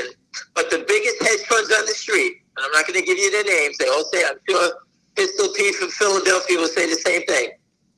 I could say, I hear Bed Bath & Beyond's coming out of bankruptcy and it's going to squeeze. They'll say thank you. And you know what? If it was a good call, they buy the stock. They make the determination. Let the people make the determination. That's what Wall Street's about. Imagine if I gave you a tip on saying, take a look at this stock, and it worked. And the next day you get a call from your friend at Goldman Sachs telling you, hey, go buy this stock. It looks good. Wouldn't it be nice if you gave it back to me so that I can make money? That's how the street works. Everyone in your network, you need to talk to each other. Don't sit in the dark and guess. People speak with other people, speak to a broker, get ideas, and you figure out what's good or bad. But sitting in the dark, not talking to anybody, is never going to get you anywhere. a couple of people are going to buy you gifts after this runs. I don't, listen, please, Chris Griffith is buying you a 49er hat, and Busy Brands is buying you a toupee. I'll take those two things. I would wear that. And listen, I was watching. Which would you wear, the toupee or the 49? I was watching with my son last night on Ace on YouTube while we were watching the football game. And his question was, we know his friend Eric had no hair, but does Ace... My son said there's definitely a bald spot underneath that 49er hat. That's what my son said. Oh. I said, no, I don't think so. I don't think so. Ace will have to answer that one day. I don't think so. We'll wait and see. Because no one would wear that stupid hat every stupid day. I mean, it's ridiculous. Well. Hey, listen, he's supporting his team. I got it. I understand. Well, he lives in North Carolina, doesn't he? Yeah. When I drive to Florida this winter, I'll throw my garbage out by his house. Anyway, everyone, I just want you to be aware, be on top of this thing, educate yourself. Don't be dumb money, be smart money. Okay? Finger motion to me for the investors is smart money. We've been at this for a long time. The dumb money is not letting the stock go up. The dumb money is the guy who's the real short, who shorted 1.5 million at $5. And you say, well, how do you know that? We documented it. We see the prices of when the short was reported. Remember, they borrowed shares. It's a reported short. We could see it. We saw it. We wrote down the information. Everybody knows 1.5 million, average price is $5. At $7, this guy's down $3 million. The most he can make is $7. No one on Wall Street would allow that position. So whoever's doing it is in a panic because they know they're going to get blown out here. And just think about it. At $10, this guy's going to lose $10 million. Whatever it is, that was 7.5, whatever it is. That is stupid money. That is stupid trading. And if you're trading options, when the stock goes, you sell your options, you buy the cheaper options for free with your profit. I said it 70,000 times. If you bought the 550s at 90 cents and $1.70, you can sell 50 of them. You make 70, 80 cents, you pay 90, you own the options at 10 cents. That is as cheap as you can get in playing stocks for free. You can't get any cheaper. That's the name of option trading. Option trading is to position yourself that you own a big position for the least amount of money and for the biggest potential upside. That's the game. Stocks are different. They don't expire. Options expire. And now we're in the middle of a month. We got a pretty long time before options expire. So the shorts they got a big problem here. I'm told at $11, okay, a break of 11, and you're going to get 10 and a half, 11 from a really good guy. He says the gamma squeeze starts then. 10 and a half, 11, and it's done. Wow. But 10 and a half and 11. And I tried to get that information, but I just told you, to people at CNBC that follow options. We're trying to get that information to them tonight. But we've thought things are going to happen before, so temper. No, I'm just giving you. No. I'm agreeing with you that if this runs, people need to take some money off the table. Particularly, there'll be other plays that we have other plays that are in front of us. Not going away. I gave you the cha-cha. We're going to slaughter them in finger motion.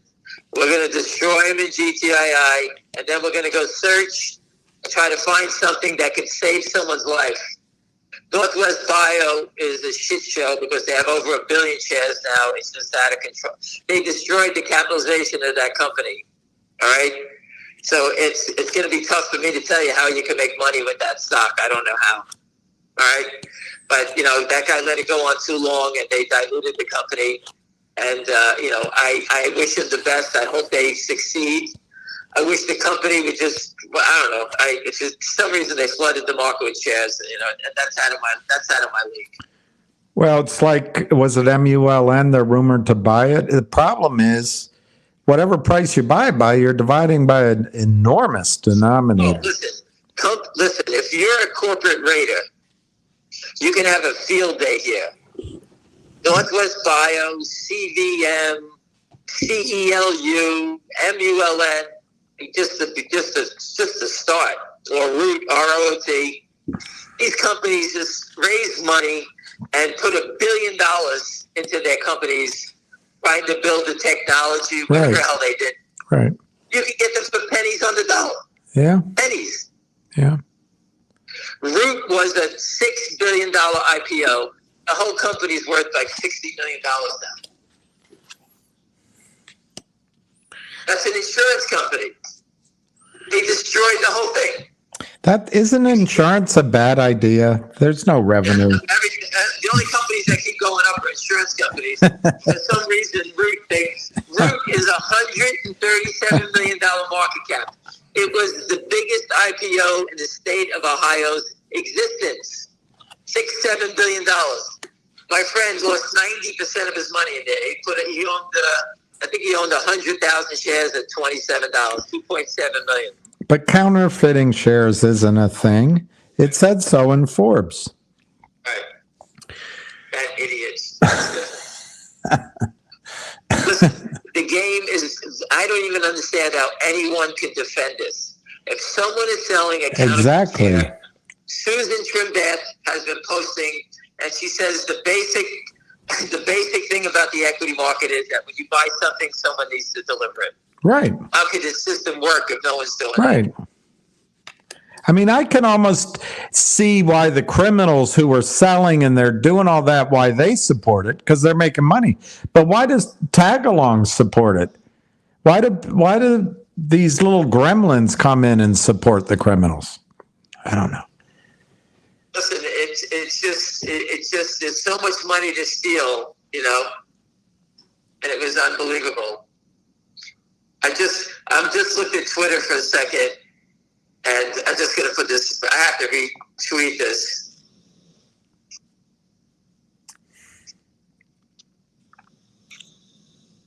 I just put it the thing emoji. I said this is out of the world. I flew on the Concorde 6 times in my life. Someone just had a video up. I just happened to look up. I just saw it. I have to tell you, it was unbelievable. The greatest experience I've had in my life. I know no one ever, younger people will never get that opportunity right now, but it was really remarkable. What was great about it? When you took off, or just how fast you were going? You went up really high where the air was thin. So it was like 40,000, 45, 50,000 feet? Yeah, I have a photo of it where we were, I think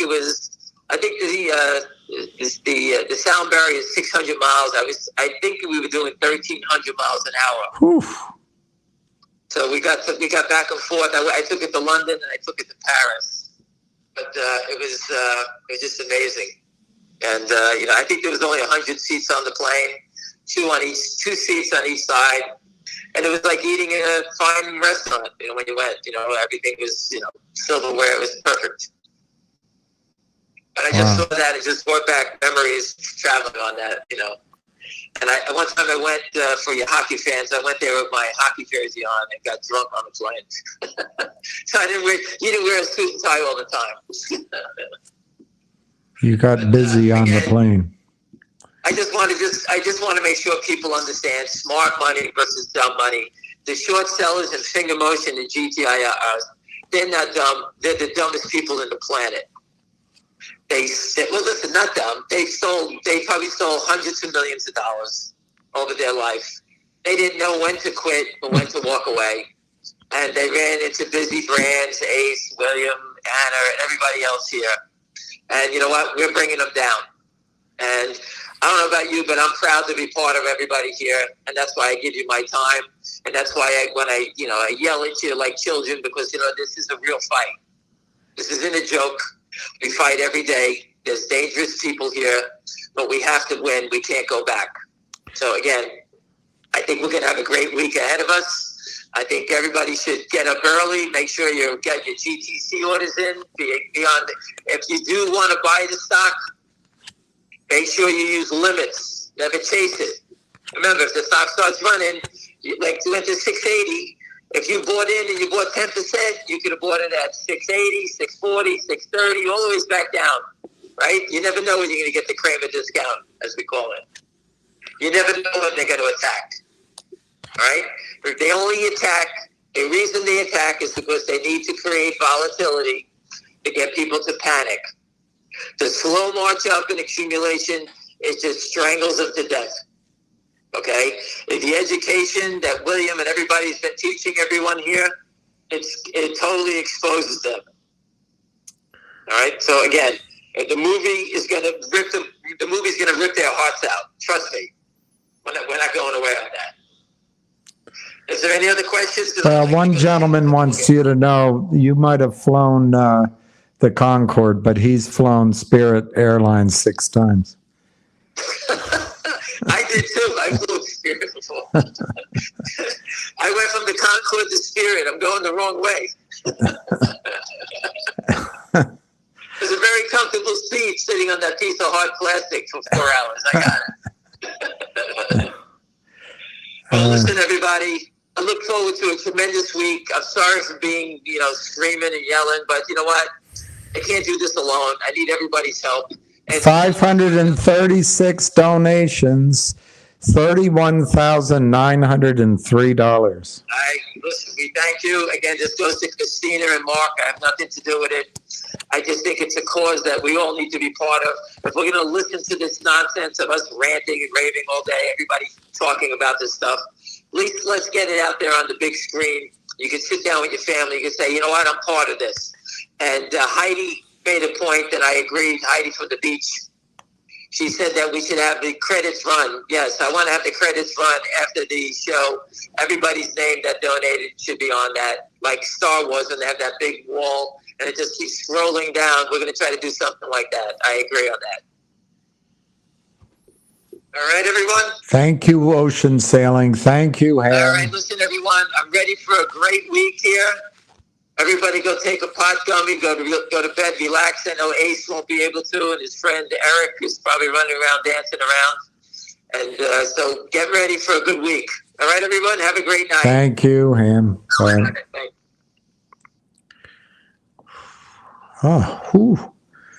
That was a lot of energy. And when you add it into I forget the gentleman. I got worked up on MMTLP, but the reason I got worked up isn't that you obviously weren't in the wrong. It's just, I think we have to not be the victims in MMTLP. The criminals did wrong. The broker-dealer, your broker-dealers, I think, did wrong. The prime brokers did wrong. And that's about where it ends. And you could argue FINRA and a few others, but you didn't do anything wrong. And they owe you the deal made. And, they've tried all the low strategies, and I don't think it's going to fly. And so I expect, I think because the stock is moving to the transfer agent where it didn't happen for a long, long time, it just feels like to me that lawyers are telling their clients, you got some exposure here. And then Wall Street's desire to survive is saying that's a different part of the corporation. We better cover this error. And remember, they can, if they took a $500 billion hit, they could write it off against their profits. I don't know how much that saves in, the banksters get tremendous tax deals on their income anyway, but they'll save somewhere between 20 and 40% of their income by paying out a penalty if they do it this year. So that's one reason to get it done this year. There's so much pressure on them from, even though Gary Gensler is covering for them, his act is getting old. And I think there's a lot of pressure being put on from you guys, Busy and these Patrick, and I can't remember all the names, Savvy and Syntax and Anna and 100% and just incredible, many more people. Just incredible. There's a couple that I'm not sure I'm supposed to say their name, but I just think that something's in motion with MMTLP, and the best time for a solution is when it's in motion. And I just don't think they're going to wait much longer. If they do wait longer, well, then we're going the legal route, and that could be years. Anyway, I don't know. I don't think you lost the money is my only point. Don't punish yourself. It's not your mistake. It's the street's mistake, and they have to figure out how they're going to pay you. And they will. They'll either give you stock or cash or both.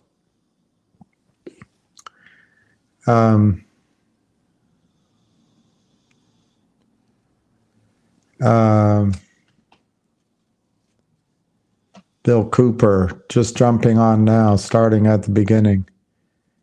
Oh, of this call, and then you speed it up so you don't have to listen to me, I hope. A lot of motivation for the coming week. I think so. Look, I think with Finger, I already gave you the reasons why I think Finger steps in front of GTII now, but that hasn't always been the case. And I think if Finger runs, GTII runs. So, but it just happens that there's a setup in Finger. I just cautioned a couple of cautions. Was it June? Can't remember. June, July, August, and September calls. People played and lost based on these similar feelings, similar sense of information. So what we're looking at is patterns, charts. We believe we have knowledge of the large short position. We know the fundamentals. And behind the scenes, which has been released, it's all in public record. Univest and the company have been doing something. I mean, we don't know what exactly, but the S3 was filed a month ago. 3 weeks ago, and or 2.5 weeks ago, and it shouldn't take that long to be approved, and we'll see what happens. So my thing is, and I know it's late tonight, but maybe get up early tomorrow. Make sure you have GTC orders in. If you have options, I like some of these people on this call. If you have the 5s or the 7s or the 8s, and for some reason the stock starts to run upward, maybe sell those. Now, I wouldn't do it if this starts to run. I wouldn't sell everything and then try to get back in. I would stage it, because if it starts to run, you may not replace those calls. But if you have the 7s and they go to 2, you sell them, you take $1 off the table and you put $1 back in and maybe get more calls, but you're betting for free then. You're betting for free. And there is a non-zero chance that this stock could go very high. More likely, if there's some sort of corporate action or slash financing going on, maybe it's a lower number, but anyway, we'll make money. I was also talking to a friend earlier. In the past, we had one stock to play. Now, it looks like there's several. So maybe you don't have to make your whole dream on one trade. So it's all by way of saying there's fraud going on here. I think there's a chance of a buy-in, and Ham just said that there's some sort of gamma squeeze at some price. I didn't write it down, $10 or $11, maybe. So it might be good to have some chips on the felt, but it's also good to put some chips in your pocket.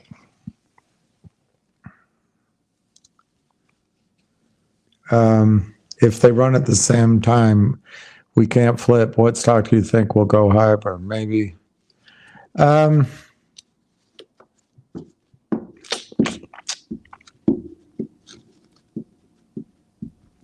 I think it boils down to how accurate are the estimates of the real short and the counterfeit short. How accurate are those numbers? And what is the catalyst? In the case of Finger, the real short alone at 1.5 million shares, published data, and they're underwater, if the real short were forced to cover and simultaneously the additional selling stops because the prime broker, and see, I don't know how many prime brokers are involved here, but the prime broker says we're not accepting any more sells in this unless it's legitimate shares. Just covering the 1.5 million potentially could take the stock over $10 fairly quickly. And then you might have margin calls come in. Maybe there's real shorts out there. Maybe there's undelivered shares, longs marked wrong. It can really cascade or avalanche on the criminals. So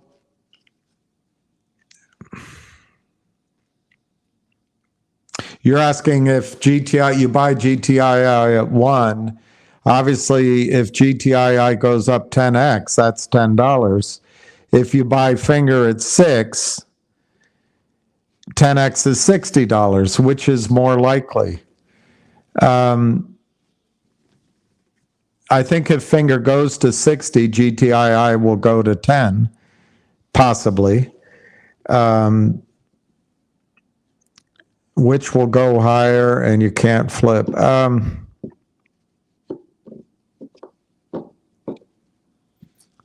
I don't know, Ryan. It seems like you want me to try to make a choice between the two. I think Finger goes first, if it goes. And I think Finger has the potential to go. I mean, I think higher is the wrong question. I think both have a chance to go into the stratosphere. Who cares if one goes 20% higher than the other? Hopefully you're out of the stock before it gets up into that, if it gets into the stratosphere. So I think I'd do Finger. And maybe you just quickly if it runs, you take some money off the table and come back and buy some GTII. The thing about GTII, though, I think GTII could face some selling in the 3, 4, 5, 6, 7 range, just from people who bought it a year ago and hadn't gotten out. I think it's just human nature. There could be some selling. I think with Finger, I don't see where the selling comes in. Everybody in it pretty much will be in a profit if it starts to run, I think. Anyway, long answer. I would if I had the two choices right now, buy Finger at 6 or buy GTII at 1, I would buy Finger, I think. But what's an interesting call is if you had $6,000, you can only buy 1,000 shares of Finger, and you can buy 6,000 shares of GTII. So it's an interesting. You can make more money on GTII once it starts running. So that's a legitimate observation on your part, that GTII, you can make more money in GTII potentially. All right, let me just see. I'm both just hoping one. Well, that's the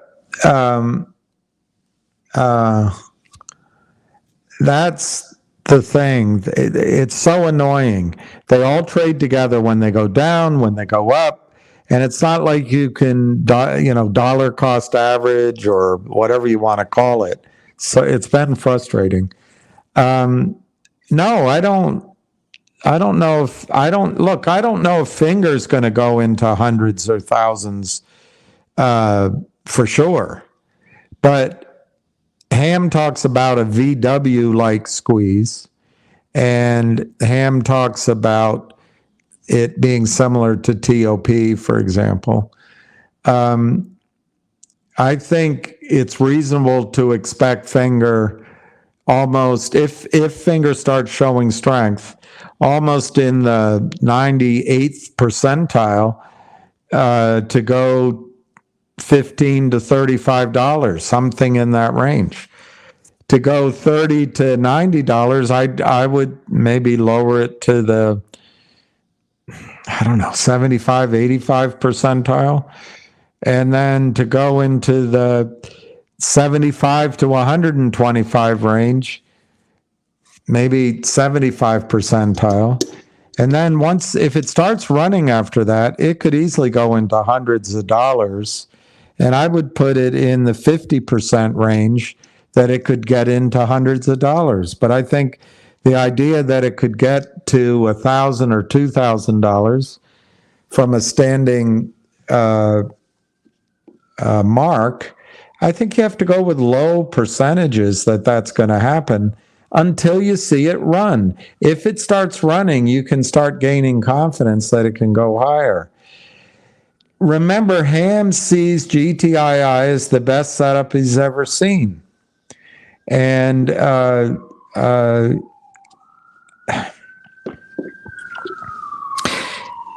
people have different attitudes towards stocks. I think you have to focus on the one that's moving and that the setup looks the best for. But there are other stocks out there, and I'm not going to mention any of them because I don't want to distract. I don't think if these are half questions. If the question is, if GTII squeezes, I think it's going to go much higher than $10 or $20. I think it could go into hundreds, $1,000 in a squeeze. But if GTII just runs up because everyone's chasing it and it never squeezes, well, yeah, maybe 10 or 20. And that's why you got to be careful to take money off the table. Same with Finger. If Finger starts running because people expect a squeeze, and the fraudsters somehow have Janet Yellen, Gary Gensler, and the whoever's running Goldman Sachs now in their pocket, maybe they can pull off a criminal miracle. So it's going to depend on how the trading goes, and that's why you take money off the table. So even if it turns on you and it all goes sour, you haven't turned a winning trade into a losing trade. I think both Finger and GTII in a squeeze can go to the moon. But if the squeeze never really kicks in, I think they both have the same sort of target range. Buying shorts, the new daytime shorts coming in, 15, 20, 25, 30, 35 on Finger.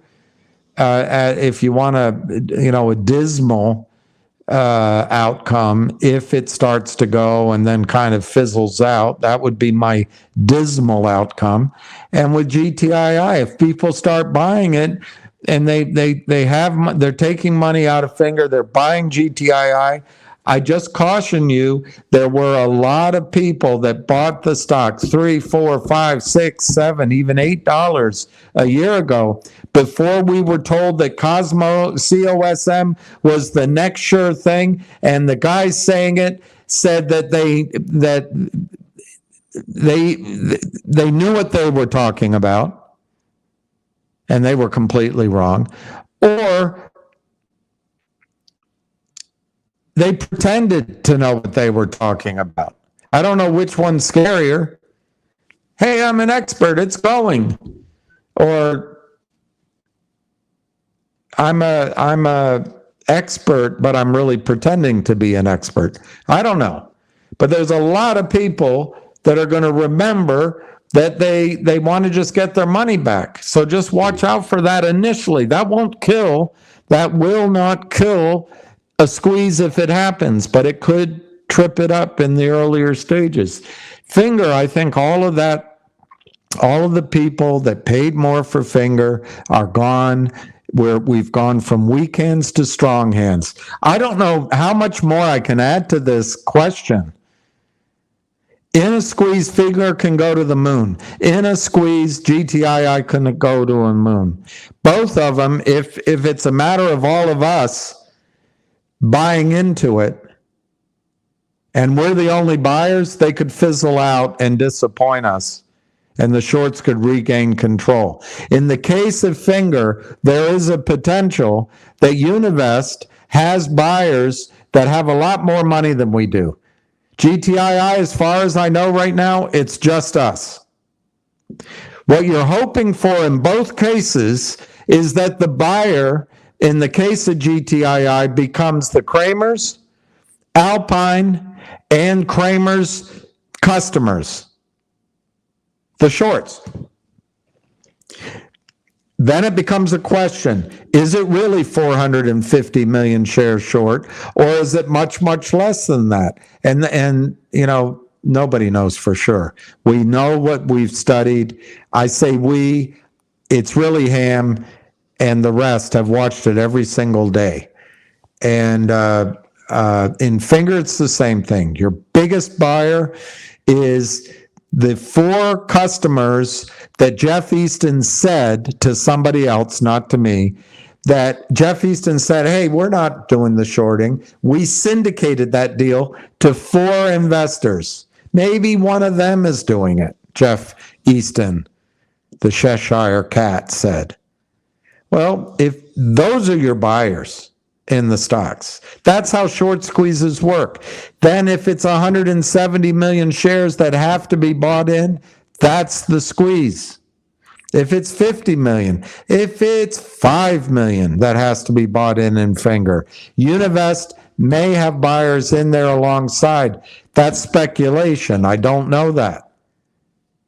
So, Ryan, I've done my best to answer the question. It's come up several times tonight, and I just don't know how to give it a different answer. I can't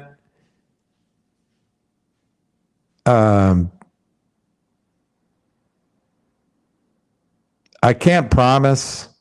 I can't make an ironclad prediction. I just don't have a crystal ball on what's going to happen. The best setup to me right now is Finger. The second best, believe it or not, is a stock we're not even talking about right now.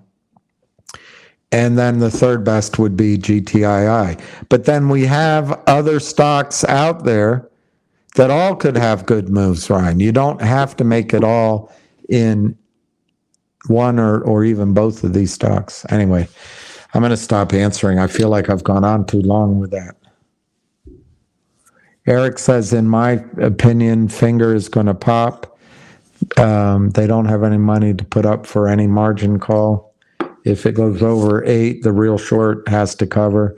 If Univest gets the S3 Monday or Tuesday, it will pop. Well, I think that's a reasonable analysis of the information we have. We don't know that the S3 will come in Monday or Tuesday, but it could.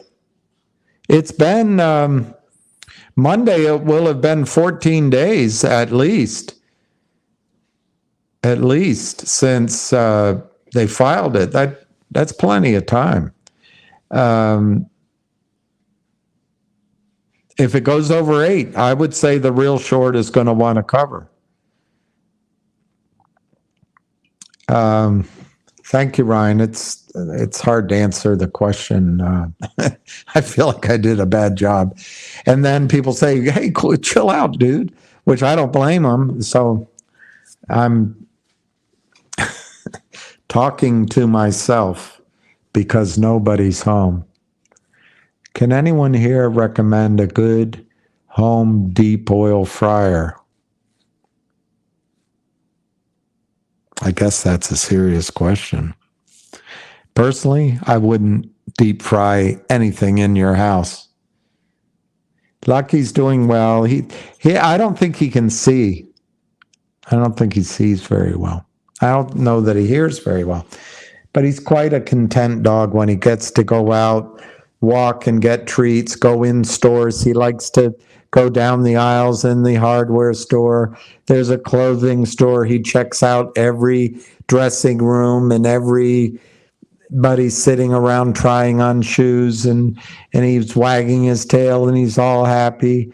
There's a bookstore he goes into. He checks for the latest bestsellers and gets a treat, and he has to check out every single nook and cranny. And there's a coffee shop he goes into.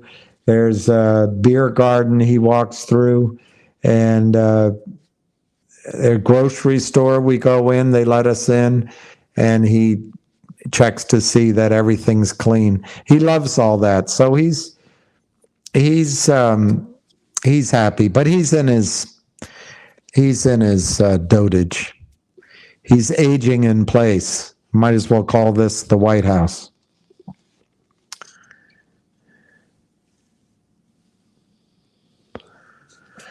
I don't know if I have more wisdom, but I have more mistakes. Ryan, I get your logic, which I think was implied in your question.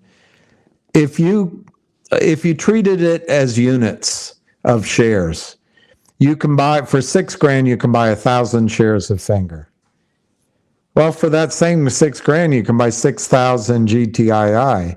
If it's true, one runs, then the other runs. You actually could make more money in GTII. But my contention is that I think it's Finger that's going to run first. If Finger doesn't run, I'm not sure what the initial catalyst right now, I'm not sure what the catalyst would be for GTII, unless Alpine has to buy in. There could be something that comes out and surprises us. So to me, if I had that $6,000, I'd like to own Finger. If it, let's say it goes to 16, which was the all-time high or thereabouts, sell half, take my money off the table, go back and try to buy GTII, but it'll probably be up. Maybe instead of buying 6,000 shares, I get 4,000 GTII. I have 500 Finger, and I'll let it ride if it rides. I don't know, something like that. It's about trying to make money, not about winning in a specific name. Hey, I made money on HPIL, which actually is seller boxed. But anyway, I'm just trying to pick a non-name. It's not about that. It's trying to keep your capital moving. And frankly, you're younger than I am. But if I look back on it, I wish that I had protected the capital. You may not think it, but there's always another chance, another opportunity. Might not come for years, but if you blow your wad, you have nothing to come back with. So I think Finger has the setup.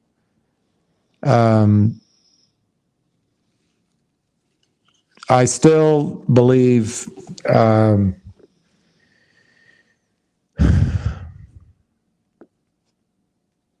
Well, anyway, let's not go into other stocks unless you ask me.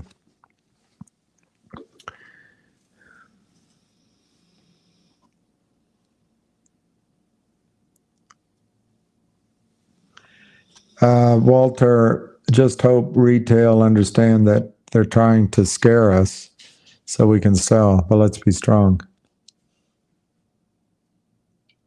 Well, that's a good point, Walter. When you use money you need, it's as if you're putting yourself on margin. And that can be a pain in the butt. Like if you, I don't know, making it up, you need 10 grand for, I don't know, you're taking your wife on a trip for an anniversary, and instead of betting 10 grand, you have 20 grand, but you need 10 grand for your wife's anniversary trip. Instead of holding 10 grand back and only betting 10, you bet 20. Well, if it works, great. You've got more running, and that's great. But it's almost like margin, because if it goes against you, you can't let it go too far against you before you're going to be divorced. So you can't ride it out. You're not able to ride it out on the downside. So it's very good advice. If you invest money that you can, I call it James Dean. I never saw that movie, but where you play chicken and you drive cars at each other, and the first one who cries hold enough loses.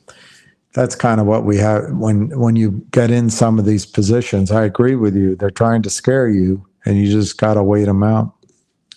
Marcelo, hey, why am I talking too long, Marcelo? Probably. Age doesn't bring wisdom, it brings perspective. Yeah. You don't want my perspective. Hang out down there. Don't get old too soon. Hey, we're at 32,000. I happen to know, don't tell him I told you this, but Ham wanted more than anything in the world, he wanted to get to 30,000 in donations this weekend. So you did it. And he's a competitive guy. You did it. He has somebody willing to put up 40 grand through West Christian. And then they're working on others. But what he really wanted was 30. So it's great. You're at 32. It's awesome. I can't wait till I get my eye operation. Love the podcast. Great job. I'll see you on the next one. All right, Mr. BN Pro. And Heidi, I just was thinking, did you text me?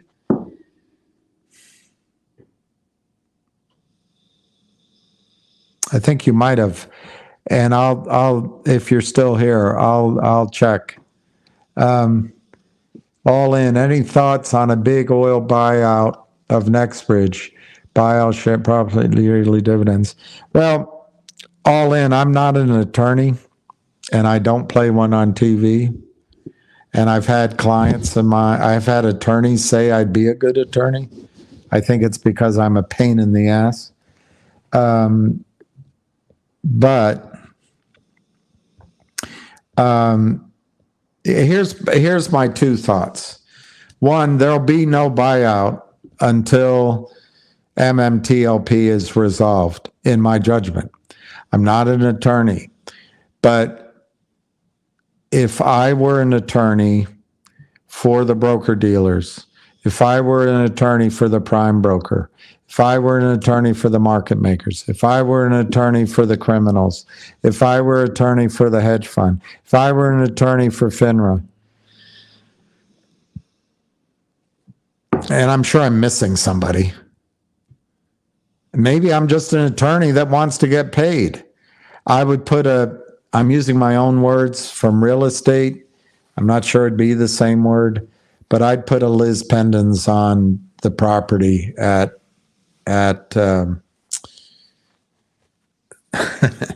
if Drew were on here, how can you talk about NextBridge? You can't even remember the county. But right now I can't remember the county they're in. Oro Grande, whatever the county courthouse, I can't remember it. But my point's accurate. I think they put a Liz Pendens on the property in the courthouse. So Nexbridge couldn't sell. That's my opinion. I'm not an attorney. So I think my first point is before a buyout can occur,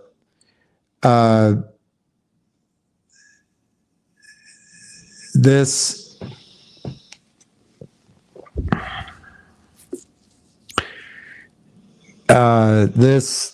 injustice, this financial malfeasance has to be corrected.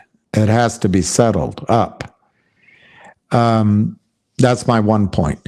My second point is if this financial situation, this I don't know what to call it, this mistake made by the brokerage system goes through the legal system, I don't think Nexbridge is going to be able to sell. It's going to take years. So I think the lawyers on the side of the, let's say 100 out of 105 broker dealers, and the lawyers on the side of Nexbridge are going to be arguing, we got to settle this up. You're going to owe us for opportunity cost. You're interfering with our business. Tortuous, however you pronounce it, tortuous interference. So on the other side, there's going to be pressure to the criminals, to Wall Street, to the prime brokers, and there's going to be threats of notoriety. So there's going to be pressure coming in from the other side to not have this go the legal route and just settle it up. Write a check. So anyway, that's my thoughts on an oil buyout. One, they got to settle it all up. Two, I think, in my opinion, it's starting to look to me like there's hope that the settlement is going to come from the financial side, not from the legal system, which is good for you, good for Nexbridge, good for everybody, if that sense is correct. I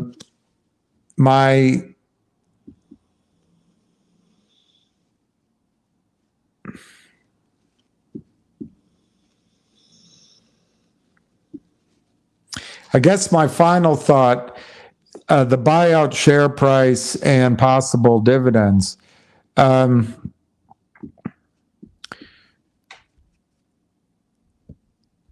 If the settlement hasn't occurred yet, and I don't know how much of look, if this were a bankruptcy, there'd be classes.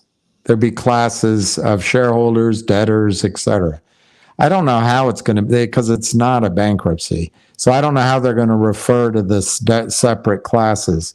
There's shareholders, there's the debt, there's some debt holders, there's MMTLP holders. There's different parties, and I don't know.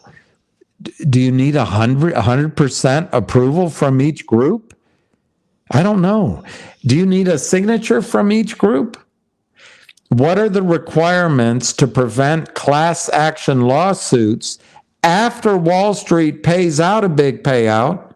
They're going to want signatures. But what if only 60% accept the deal and there's 40% out there that don't want to sign up? I'm not sure that Wall Street will pay the 60% if there's 40% that could still sue them. They want to get this resolved. Of course, that's what their lawyers are going to be telling them. They're going to make their own business decisions and ignore their lawyers, perhaps. But so I guess this is all by way of saying that just because it's not a legal settlement, a financial settlement might take some time. To me, the lawyers are going to ask for releases. They're going to ask for signatures. And I'm not a lawyer. I have no idea what percentage of each class, because classes don't exist, but what percentage of each class can bind the whole class? I have no idea. Is it 100%? Or is it the majority? Or is it a super majority? I have no idea. So anyway, that all has to be resolved. I'm sure if there's enough money involved, it will be resolved. Okay, so then what would the buyout share price be?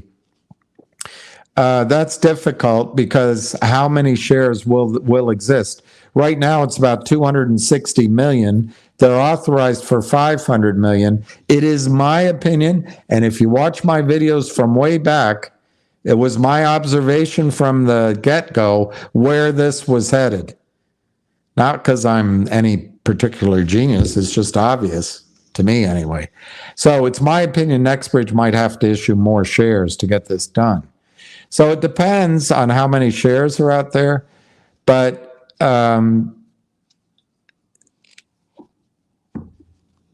I could see a scenario where NextBridge, instead of having 500 million shares, has maybe 750 million shares or 1 billion shares. So in that situ, I'll just use 1 billion. I would say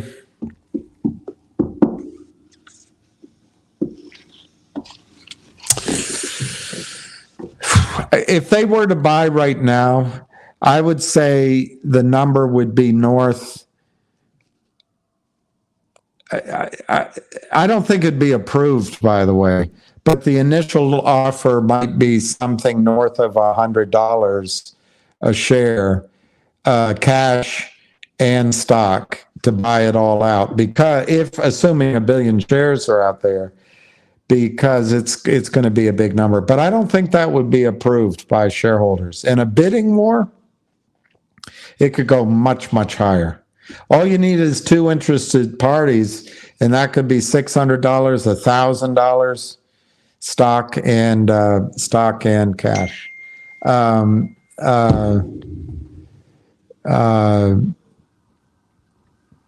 So what's tough about your question, why I'm having a hard time with the price, I don't know how many shares are outstanding, and I don't know when.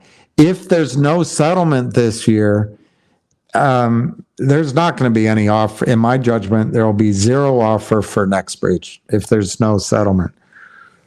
Could they then declare bankruptcy, run it through a bankruptcy court, and have a judge organize a sale? I suppose, but that's such a legal nightmare.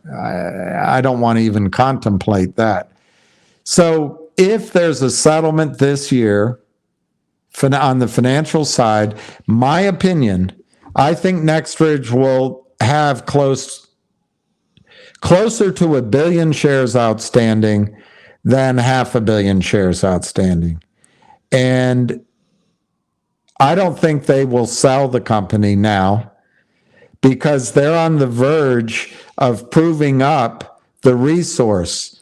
And to sell now would to be selling at the lowest possible excitement level, the lowest possible distribution of information, the lowest possible. There's no roadshow. There's no going to conferences. There's no talkings to institutions.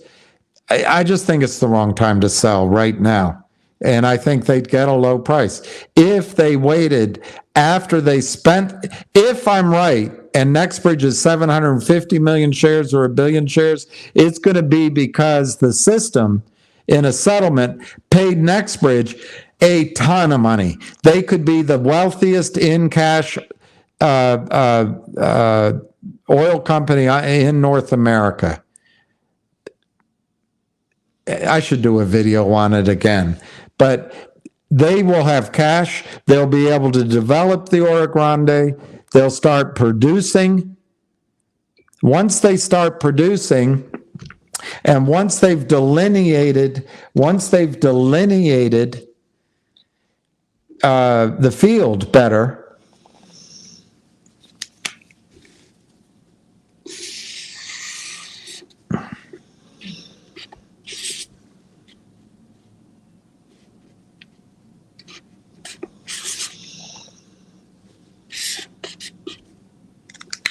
this is just my judgment, all in. If they sold now, they're selling here. This is value. This is price. This is 8 years ago when it was Torchlight, and then MMAT, and then oil prices went to zero and it came down and they couldn't raise money. And then this has all been the MMTLP. And they've trudged along. They've drilled something like 15 or 20 wells. They've got the shallow zones proven up. They've got further zones deeper proven up. But they haven't finished drilling and proving out the field. But they're here, and they're not producing yet. So if they got cash in a settlement, and if they continue to drill, they start moving this value from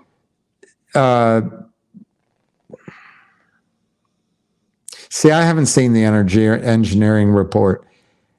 They might have proven non-producing reserves now. So they might be slightly higher. But in general, the rest of the world looks at their project as moose pasture, as possible, maybe somewhat probable, but mostly possible, and moose pasture. So as they continue to drill using seismic, testing their theories, start producing shallow zones, maybe they start moving up this value creation. What acreage here that no one wants to accept their estimates of what might be starts getting proven up. And so the time to sell is when the value proposition, instead of being algorithmic, becomes arithmetic. And that's where the big boys usually buy, up here. Exxon, Chevron will buy up here. They can make 8 or 9 or 12%, 15% on their money. They'll do it here if they know the reserves are there, because it's not the only source of their income. They have to feed their refineries. They have to feed their pipelines. They have to feed the downstream of their businesses. So anyway, buyout share possibility,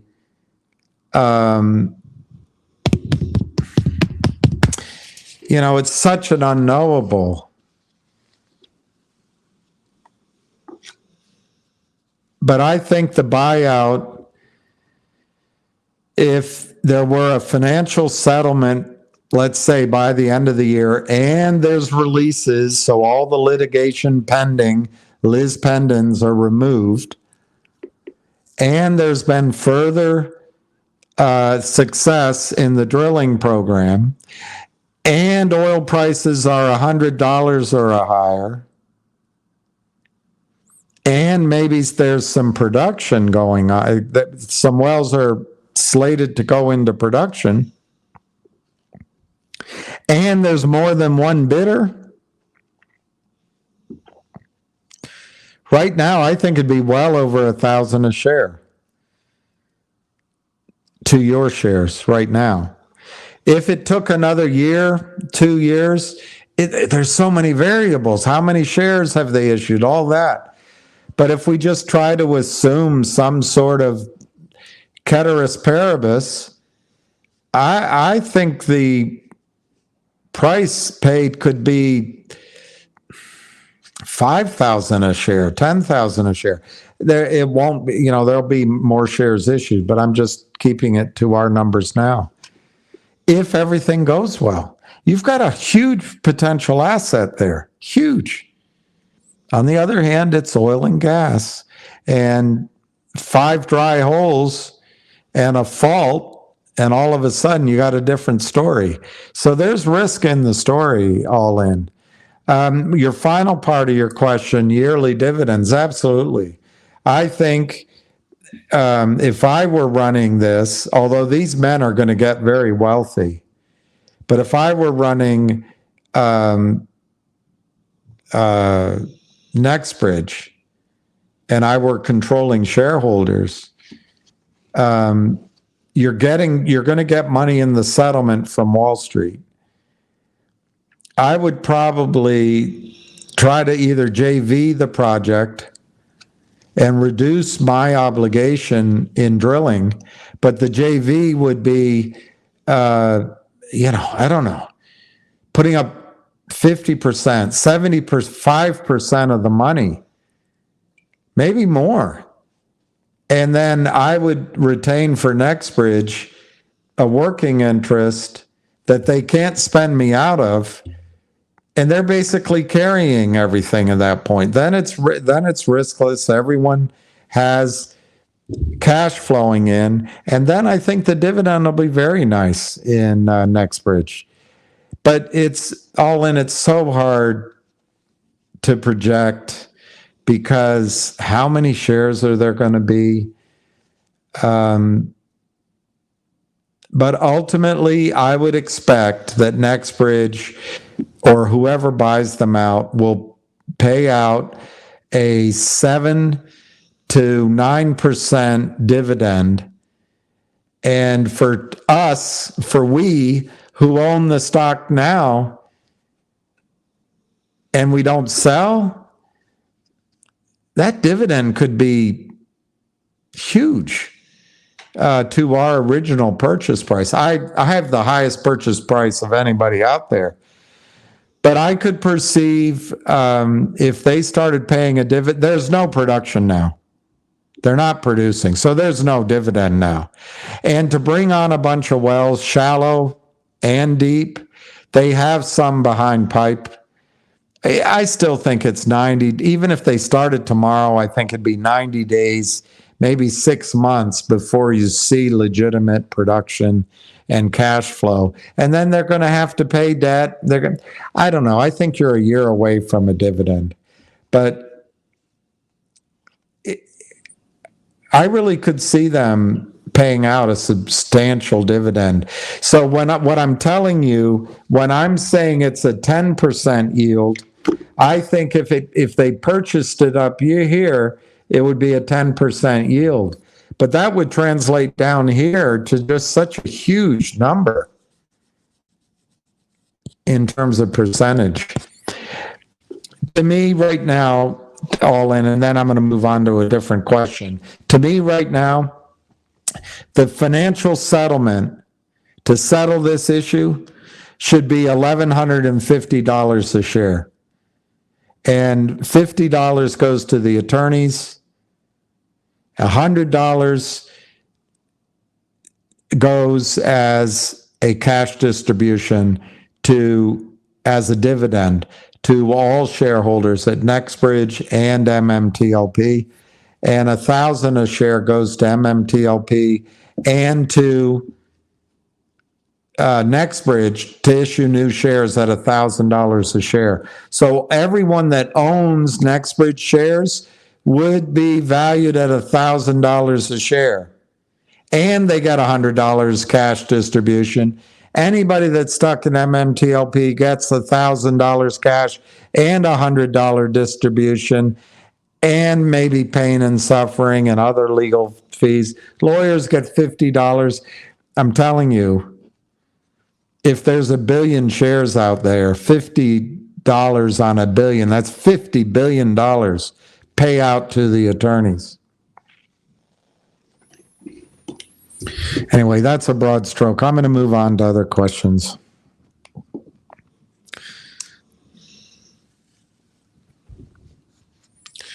I haven't spoken about Logic pre 14A SEC Friday.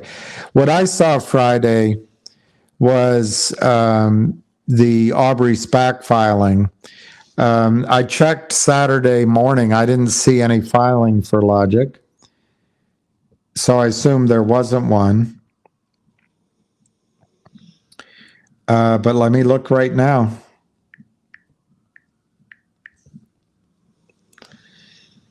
Okay, I see it. I see it. Thank you. So that's September 29th filing, which is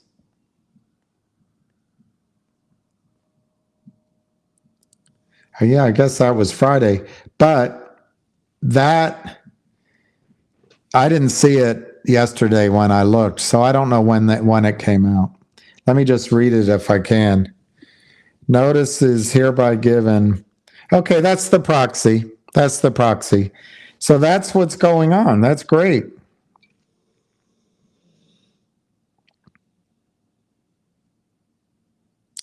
Conversion rate is $10.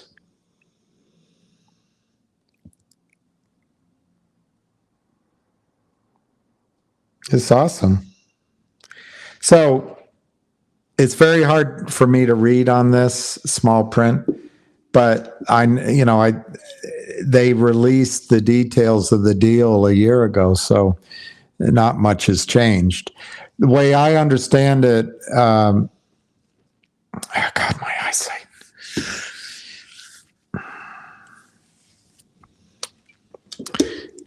I hate these. The way I understand it, Mark, is the proxy period. Well, let's see if it set a time frame for the vote.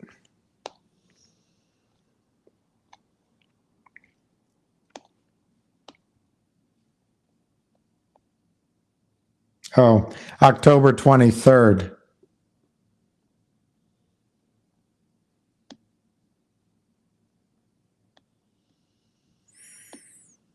Okay. Okay, so subject to clarification, if they're having the meeting for the vote on the 23rd, that's quite a ways from here, but that gives time.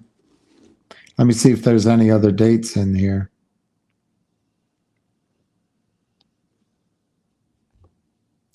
Okay, so the record date is the close.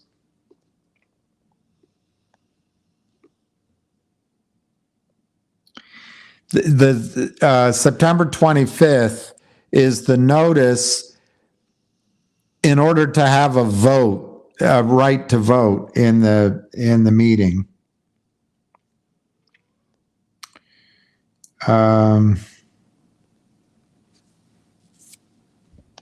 Let me see if there's any other dates here.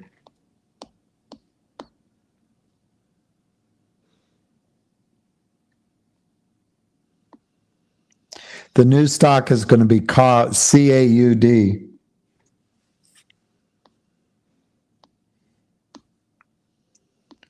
Okay, so anyway, not to bore you. So it sounds like October 23rd, which is kind of nice because it's after fingers options, so we can.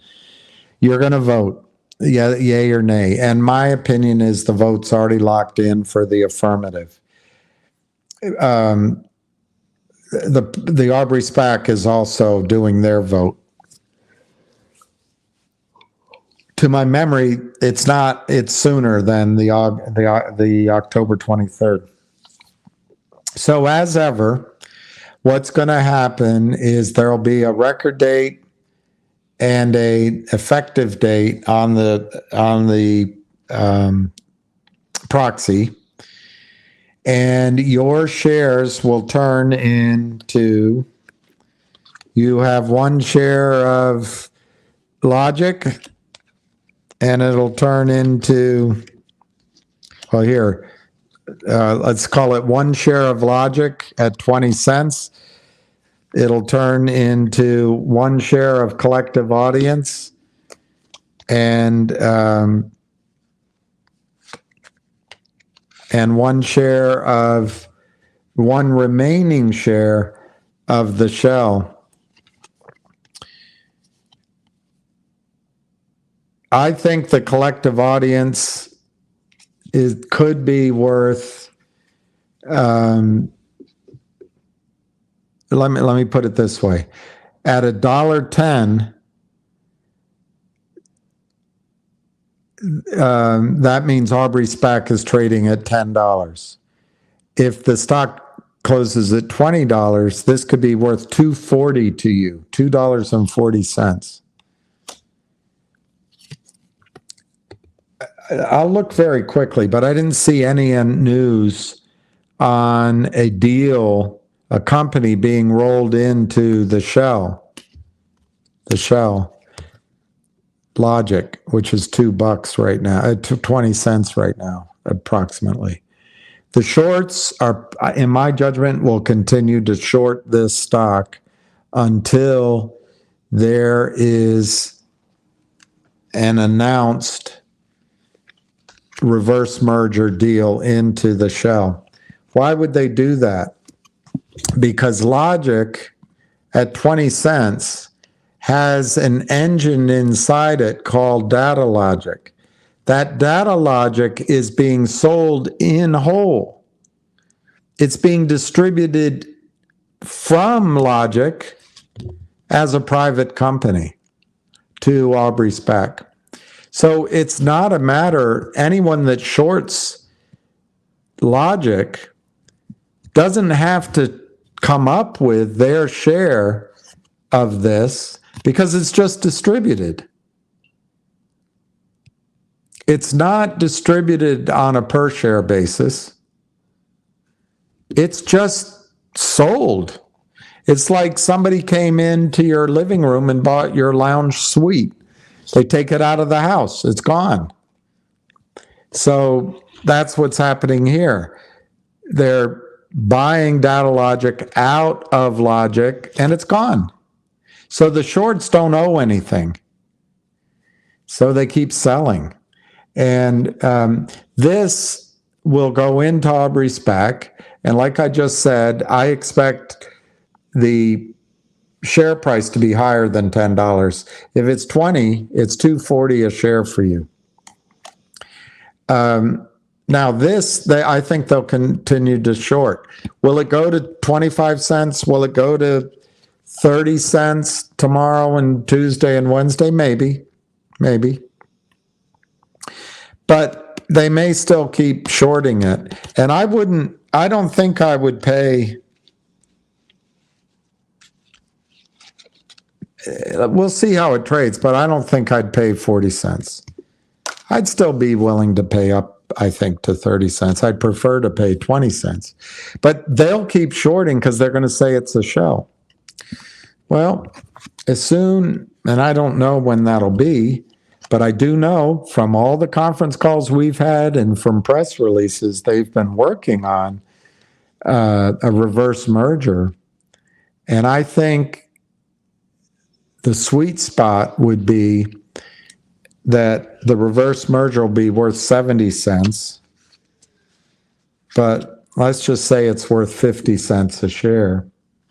That might cause a miniature buy-in of the stock if it's announced. But if you have this at, let's say, $2 instead of $2.50, let's call it $2. I don't know. Call it $1.50, and this at 50 cents. You got $2 on 20 cents. It's a nice trade. Let me just look, Mark, and see if they talk about how many shares get to vote.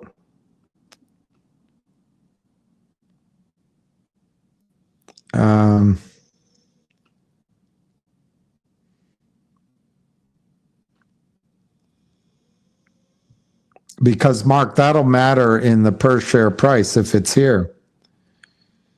I'll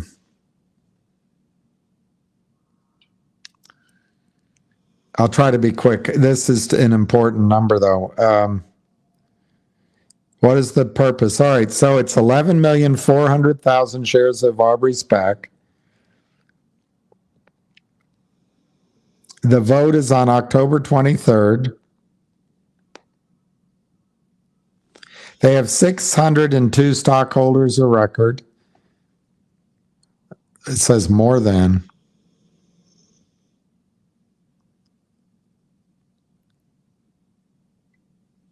Yeah, there's this 1,600,000 shares, 14% will, this group that provided the funding, what a sweetheart deal. But the good news is because they did it, this is all happening. And it's like ripping a Band-Aid off a boo-boo. It hurts once. It's not going to keep hurting.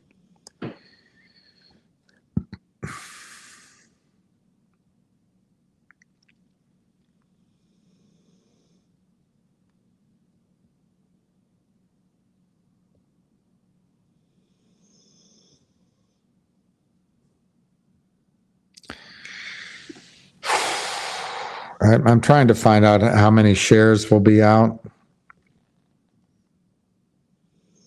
I'll try to read this, Mark. You called it to my attention. I wish I'd seen it.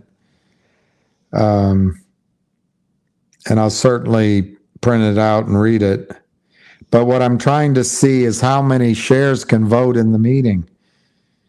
God,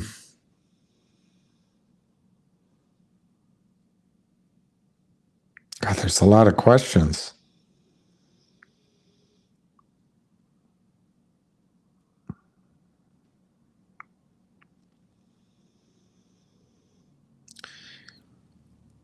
What I'm trying to find out, Mark, is the final number of shares that you divide into the deal, and then we'll know what our ratio is. But in the prospectus is this chart.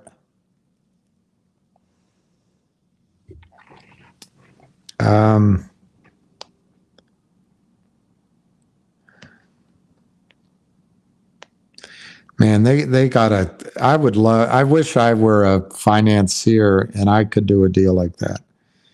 It's a great deal. Absolutely great deal. All right, I love it, Mark. I'm going to print it out in the morning and I'll study it.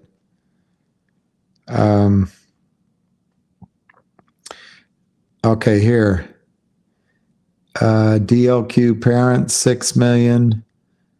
Parent investors, 11 million. So the company will have total common stock outstanding of just under 14 million. This, I think, is us. This is our distribute. This is what we can trade.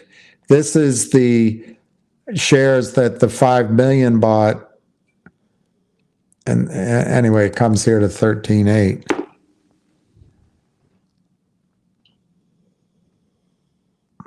Okay.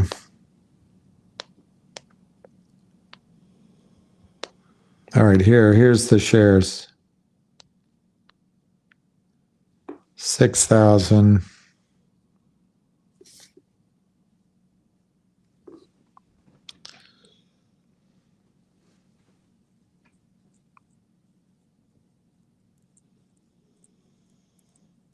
Oh no, it's much more.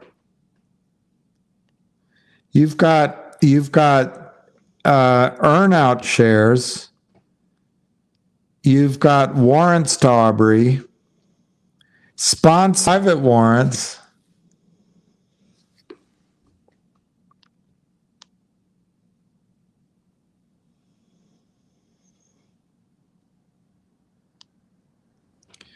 So the actual amount of shares that'll be out is almost 23 million of Aubrey SPAC. That's more than I thought.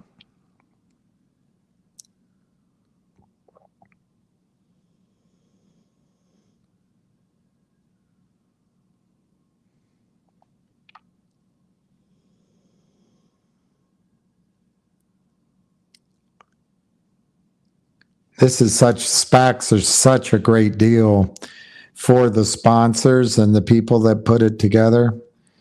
It is amazing. It's better than being an investment banker.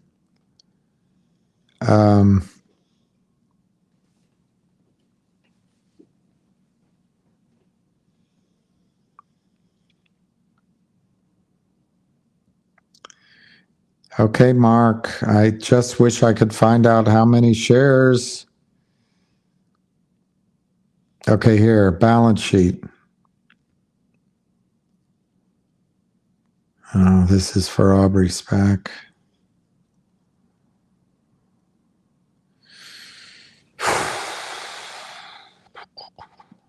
Well, Mark, maybe I can't find it. It's for Aubrey.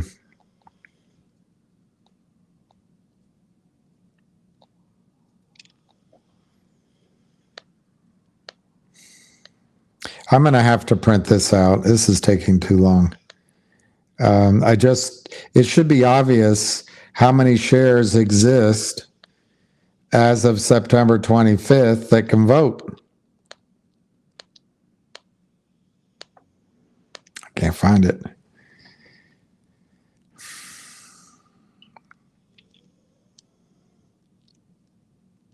Well, all I know, it used to be around 105 million. I give up. Using 105 million, I can't find it, Mark.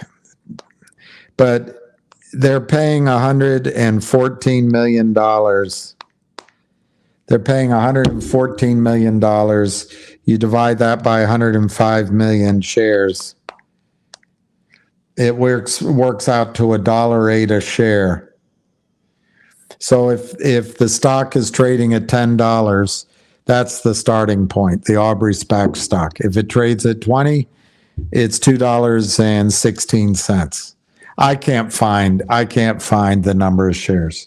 So I'll use 105 million. I'll do my best tomorrow to get that. It's in there. I just can't find it quickly. I'm using my phone. I can't read anymore. I need to use this computer or I need to print it out. And then it's very easy to find once you print it out. But I apologize. I'm not in that position.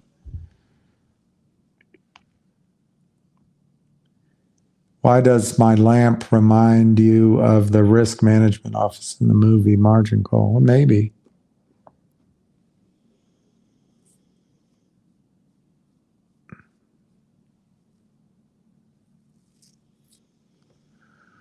Since June 5th, finger up 500%, GTII down. Why?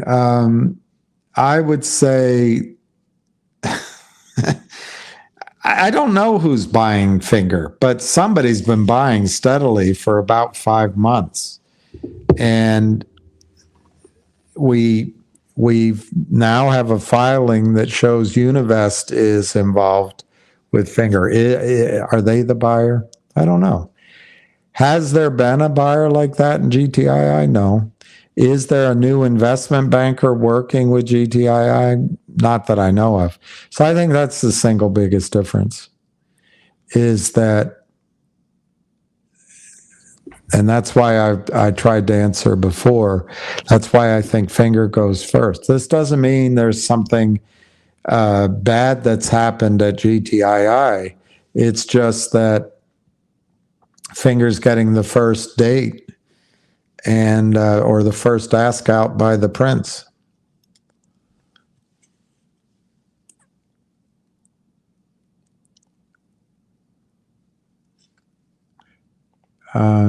Thank you, the Grizz. I heard something about the Grizz. I'm not going to say about the schools in Montana State, Montana U. One's the Grizzlies. Anyway, I heard something. But Florence, you know what, Carhartt.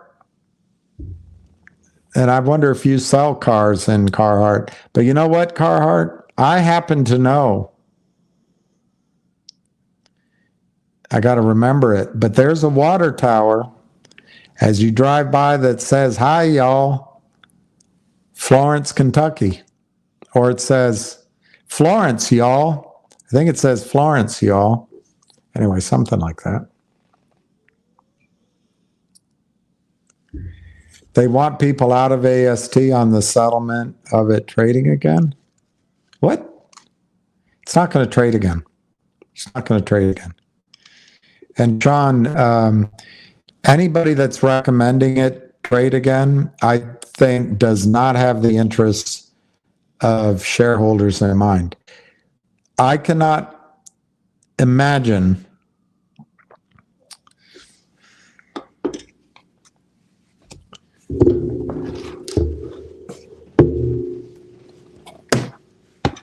what would trade.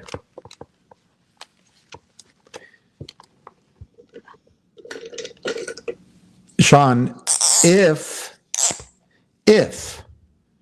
they could make four walls of trading rules that couldn't be cheated, couldn't be violated, and if they could recreate the whole scene again, that which they can't, but if they could, the number one reason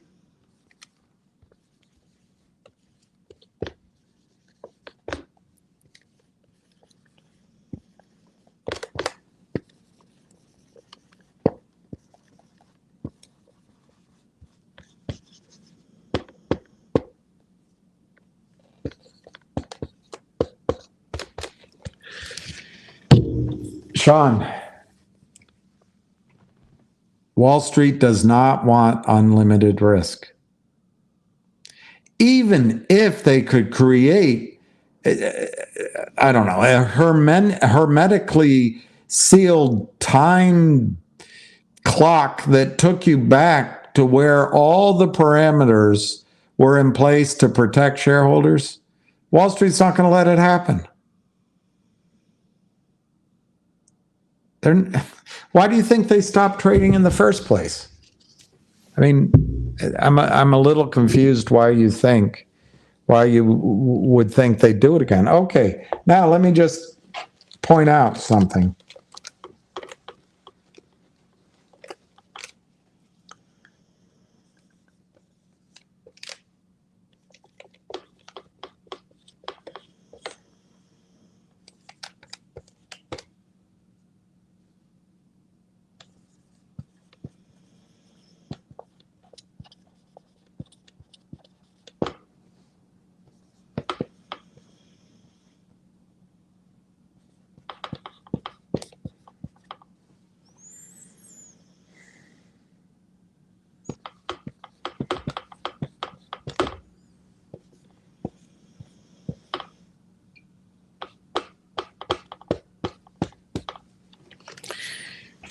Sean, NextBridge has assets. They have management. They have the acreage. They have cash. MMTLP, no assets, no management, no acreage, no future, no cash. MMTLP isn't anything. It's nothing. It's not going to trade again. And for people to suggest it, it really makes me question whether they've thought it out or whether they are working for the shorts. The potential loss here could be $1 trillion. Imagine if the shorts and Wall Street hired some people with a bounty. Get the community to ask Congress for 2 days trading. They don't know what they're talking about. Surely you can convince them to do that. They have no clue. We'll slaughter them. We'll open it up for trading for 2 to 3 to 4 days, and we'll slaughter them. And they'll have no choice but to accept it. They asked for it. If you save us $1 trillion, we're willing to give you 5% or 1%, 10%. $100 billion. 10%,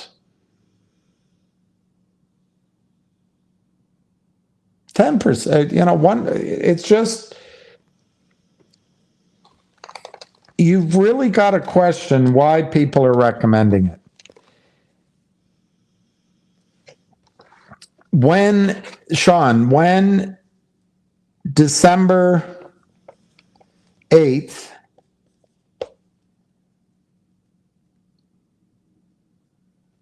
which I think was Thursday, December 8th was the record date. That was the last day you could buy the stock with a dividend or sell it. Of course, they drove it down. Oh, no, it was legal. And I bet there was some legal selling. On the 9th,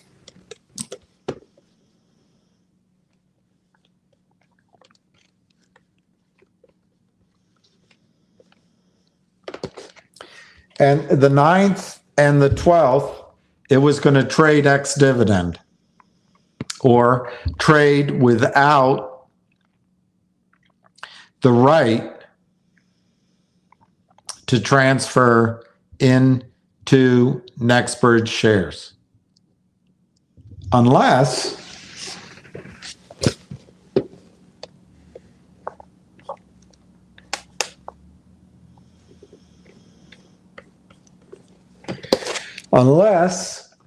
you entered your tickets as next day settlement or same day settlement. Then you could buy or sell the distribution. People thought this was going to squeeze and this was going to squeeze because the panic would be on to cover all the shorts, which apparently are there. Why is Congress sweating bullets? Why is Gary Gensler weaseling around on the stand? So that was the idea. God, I can't remember her name. The woman that worked for Legg Mason and went to UVA.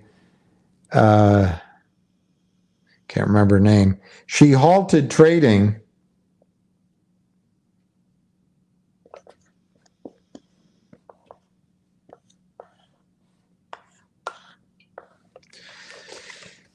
FINRA halted trading on the 9th, so there never was a squeeze. There never was a squeeze here.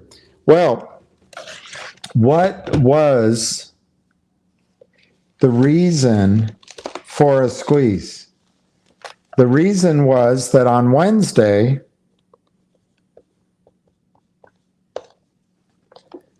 which I think was the next Wednesday, but it might have been that Wednesday, the shorts had to deliver real shares of NextBridge to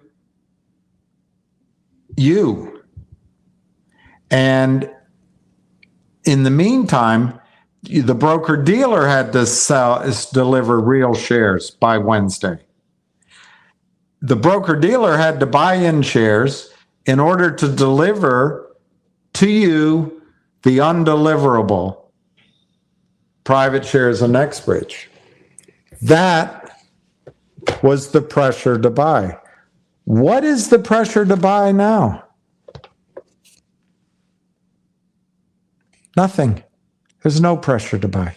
Zero pressure to buy. No pressure to buy, Sean. Zero pressure to buy. So you have people on Twitter telling you, ask for 2 days settlement. That's your right.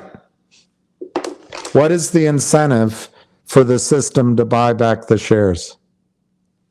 Nothing. Let's go through what you think it might be. Oh, they have to buy it all back because it's a big short. Well, that wasn't the reason. They have to cover everything. That wasn't the incentive that was going to drive a short squeeze in December. The incentive that was going to drive the short squeeze was they have to deliver shares to you of a private company. They couldn't. They couldn't give you counterfeit IOUs in your account. But right now, if human beings are what they are, AST is probably not all full up.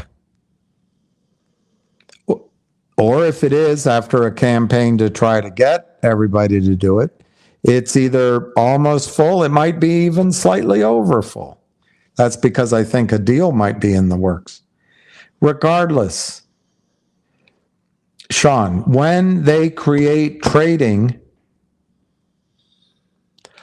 all of the shares will have been accounted for, or maybe slightly more or slightly under. So what are they bidding for? There's no mad scramble for shares. There's no, I've got to buy the MMTLP so I can get the shares of the private company so I don't have. There's no reason. There's no reason.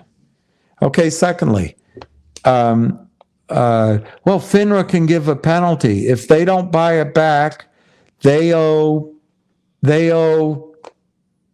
what, $500 a share if they don't buy it back? So what you're saying is the settlement that I'm telling you that the financial settlement will be, in my opinion, over $5, over $6, even over $1,000 a share. Now, they may end up, there's a negotiation, and I'm wrong on that. But what you're suggesting is the best way to come to that number is by having 2 days of trading.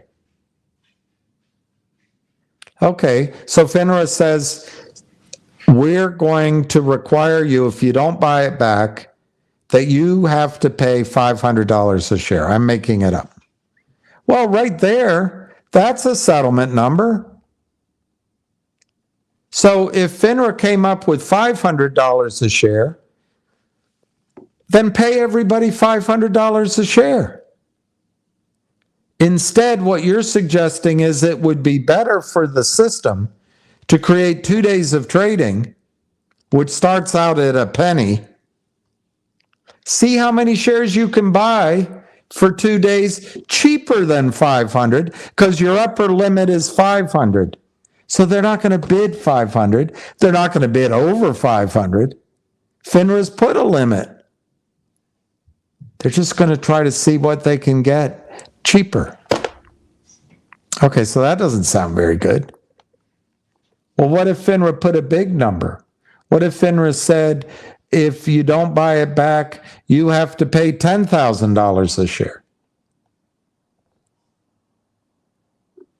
Well, number one, I don't see that happening. I don't see FINRA doing that.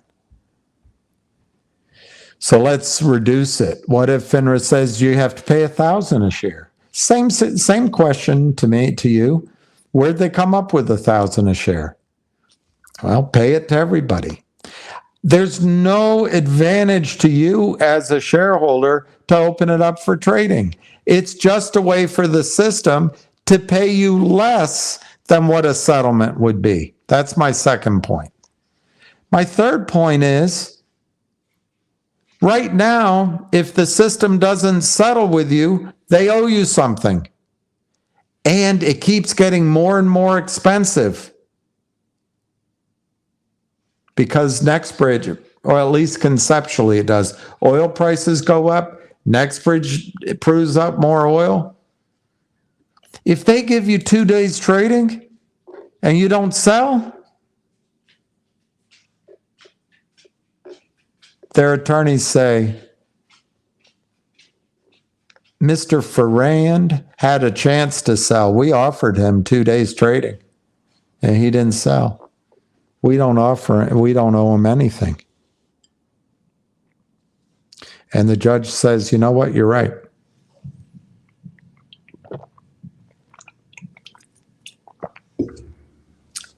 So that's what 2 days of trading really does. is it forces you to sell, because if you don't sell, the system won't owe you anything. All right, now take that point and add it to the first point. FINRA says we're going to open up for 2 days trading, and to the criminals, if you don't buy it back, if you don't settle it up, you're going to owe $500 a share. That's the maximum. So the criminals are going to try to buy it back from you for cheaper. They're not going to bid over 500. Remember, there's nothing to settle for. The shares have been allocated. All they're selling against is fraud. There's no race. It's no running in the doors at Best Buy to buy the 500 televisions that are on sale for 85% off. The TVs are gone.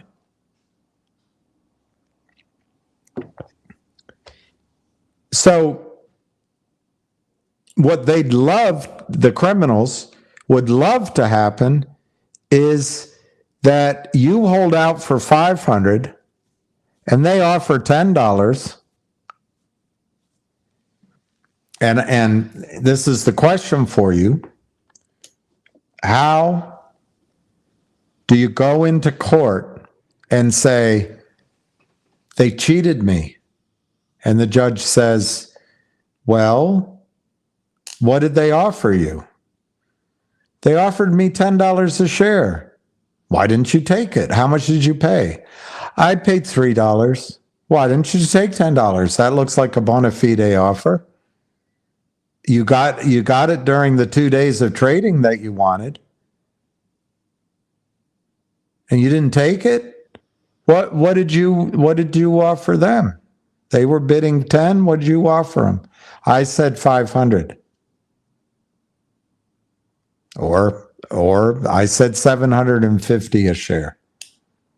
And they never came up to buy it from me. Well, why didn't you lower your offer? Well, I that's what I wanted. So if they had raised their price to 500, you would not have accepted it? No, I wanted 750. Well, 2 days are up. They bid. You weren't able to come to a price. I'm sorry, time's up. Now, will the judge offer the 500 that FINRA said if you didn't buy it back, or will the judge say you get nothing because you didn't sell? I don't know. I don't know the answer to that. I just do not see how you can have a bid and ask, an outcall system that is going to give you, Sean, a better deal than a financial settlement. I can see many ways the criminals will get a better deal for themselves with 2 days trading. Not for you, for themselves. And how do you know they won't defraud the system again? And then, Sean, put it this way. What if the deal is, if you don't sell, you get nothing? That's what basically, on my side, your side, we're going to be told if we don't sell, we get zero. Our rights are extinguished. After 2 days, our rights are extinguished. So if we don't sell, we get nothing. On the other side, FINRA might be able to put in a penalty. If they don't buy it back, they have to pay X. But what if there's some tricks in there? There's some ways that the fraud can continue that I can't think of. But at the core, what I'm asking you, Sean, if I were the seller, I'd say, screw it. I'm waiting for the $500. And if I were the buyer, I'd say, screw it. I'm waiting for the 2 days to expire. I just don't see how there's going to be a market.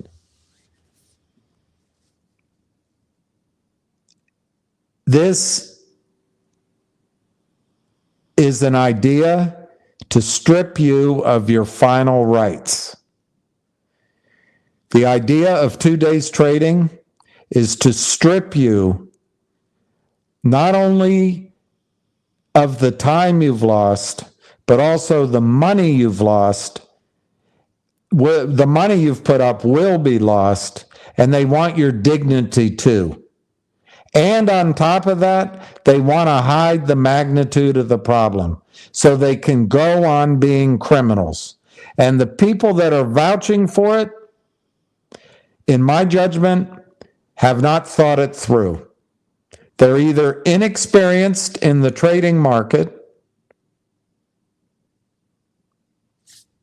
or there's other alternatives to what might be out there. There is no reason to bid the price up in 2 days. Zero reason to bid it up. I personally don't think FINRA will put a penalty as high as $500 or the SEC. So I think that's pie in the sky. But they will come out at 5 cents a share or a penny a share.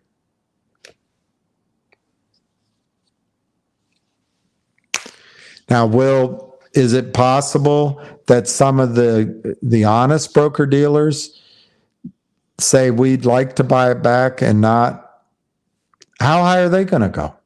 $10, $12, $20? They're not going to run it up. Risk management will tell them don't run it up because there's no cost to them to not buy it. They can just go into endless litigation again. Perhaps FINRA comes up with a penalty price. Anyway, I can't come up with all the scenarios. All I can tell you is 2 days trading, they're not going to let the stock go to the moon. That's already gone. And it's fantasy to think it'll ever come again. What I'm telling you is there's the legal settlement process, which could take years, literally 7, 8, 10 years or less. There's the financial process, the Wall Street process that says, let's just get this paid up. The risks to the criminals is that Nexbridge keeps proving up their reserves and oil goes to $200 a barrel. Gasoline goes to $25 a gallon. That's the real risk. So you are more likely to get a settlement from Wall Street, and you're more likely to get a better settlement from Wall Street if the 2 days of trading does not occur. 2 days trading is fraught with disaster. In most likelihoods, it'll be a de minimis payout. Remember, FINRA is bought and paid for by the banks. I think they'll come up with a number that's low. If you don't buy them back, it's $50. And then when it's over, Congress says, hey, you wanted 2 days trading, you got it. No legal liability. It's a bad deal.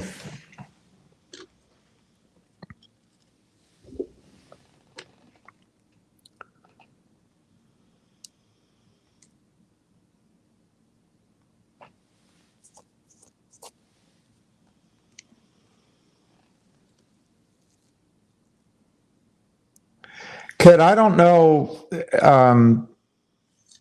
I don't know where my shares are, but I was very happy to get my shares. The reason is that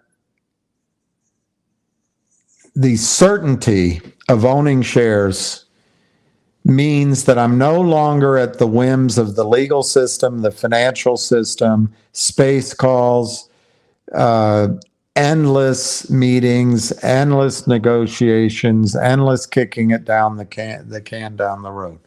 So I'm very happy with that. I think it's the safest way to go. I think any settlement that benefits MMTLP will benefit the shareholders at AST. Maybe not in cash, but in the price of the stock.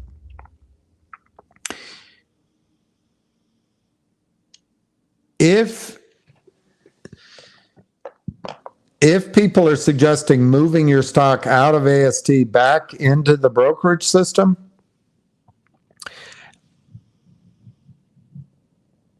I only see risk in that situation. What you would be doing that thinking, I am going to get the settlement that's being offered.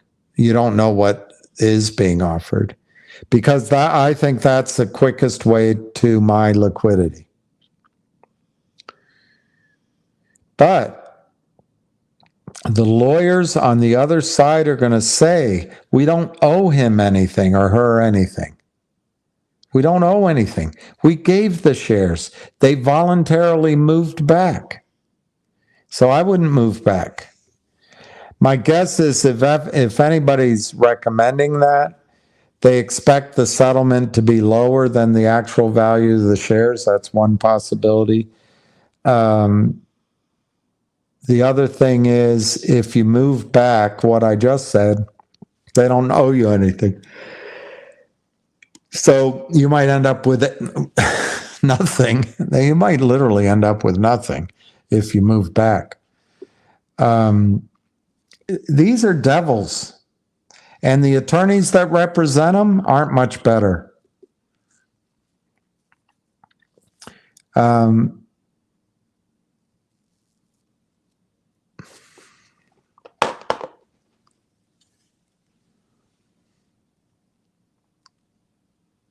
Thank you, the Grizz.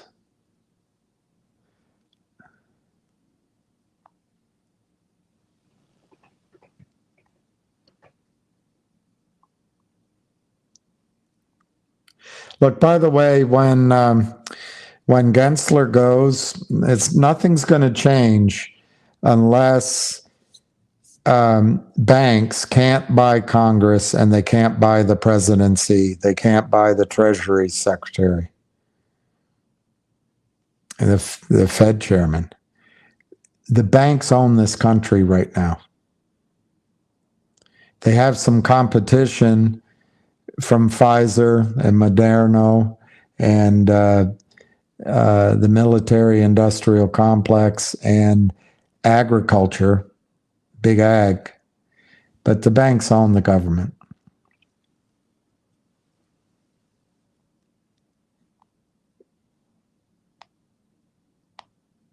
Wow. That's very good, Social Watch.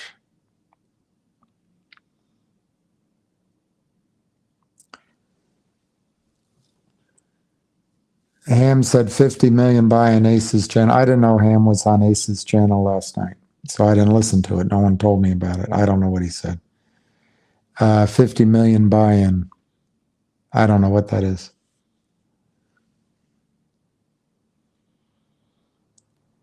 Is that for MMTLP, GTII, Finger? I don't know.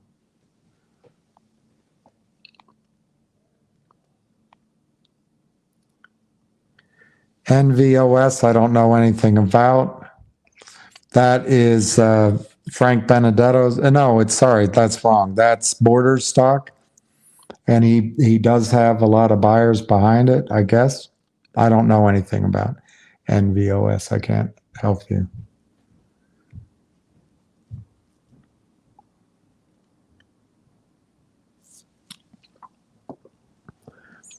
Play safe. I've moved all my shares from all brokers to AST except Fidelity.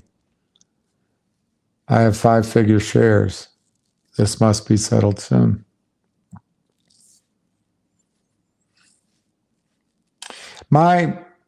It's not financial advice, but my opinion for myself is when you have shares of NextBridge, you have something real.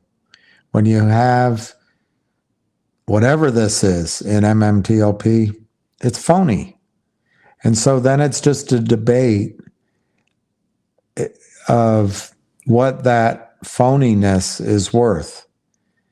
To me, unless Wall Street wants to destroy its franchise, they owe you the value as I described. When you have lawyers involved, lawyers are going to tell everybody to settle. You're in a court of law, you're never going to come out feeling justified, ever. You never say, oh, God, we got him. You're not. There's going to be a settlement, and you're going to have to sign a release. And the criminals will walk, in all likelihood.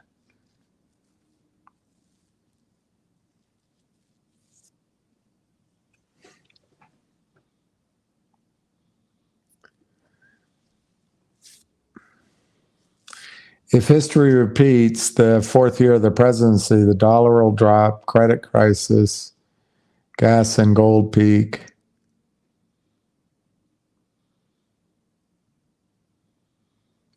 I don't know about that. This is what everyone's predicting to happen now.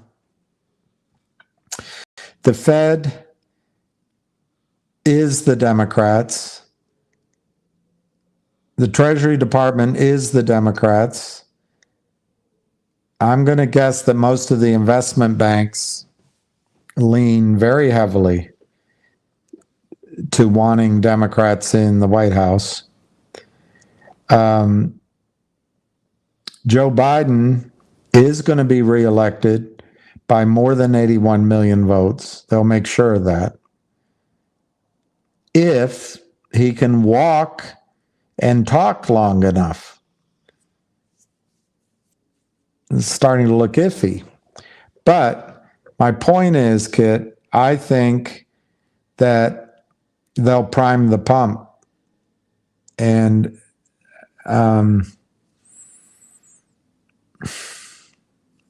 will the dollar drop?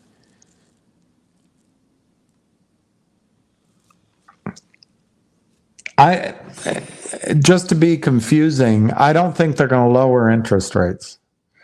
In fact, interest rates could go higher, but they still could prime the pump. Credit crisis, yes, but could the Fed buy so many bonds to hide that until Biden is reelected? Possibly. Gas and gold. Gold prices are manipulated by JP Morgan. Gasoline, not natural gas. Oil's the one they can't control right now. It's a little out of control for them. So yeah, you got it.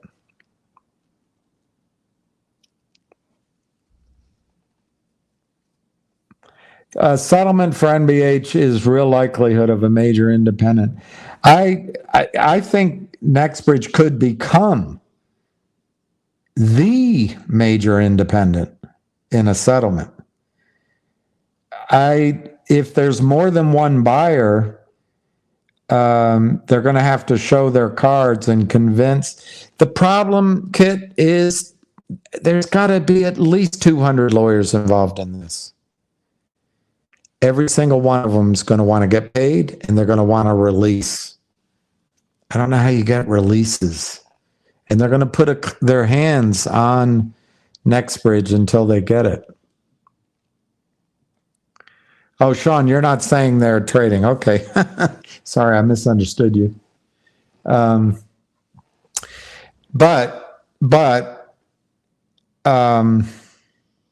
Sean, there is a push on Twitter for trading, and I wasn't directing it at you in that sense. What I was trying to direct, and I know maybe my tone bled over. My tone's directed at the people on Twitter that have the gall to push this agenda. But to you, what I'm saying, and it's hard to come up with all the variables. Now I'm like Gary Gensler. See,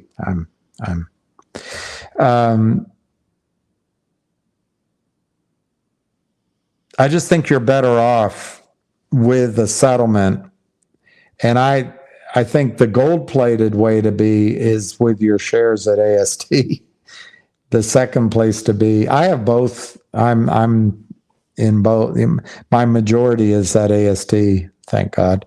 But then I have a little bit left.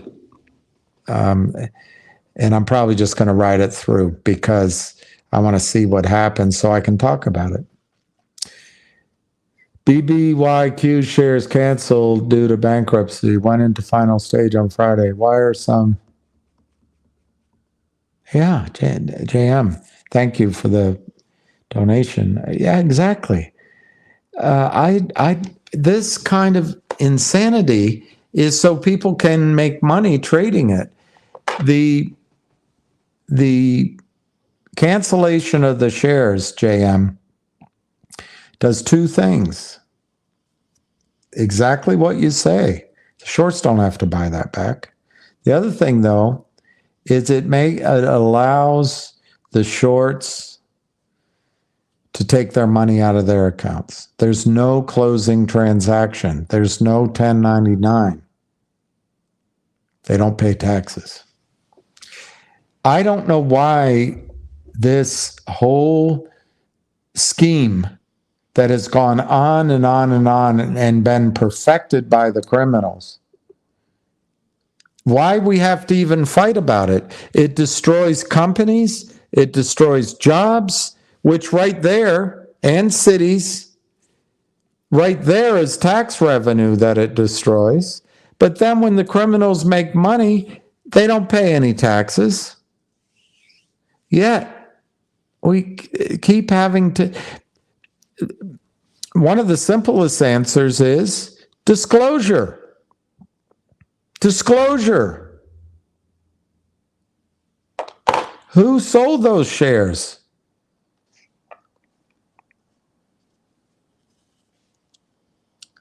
Yeah, Sean, I hear you. I didn't mean to say you didn't want a resolution.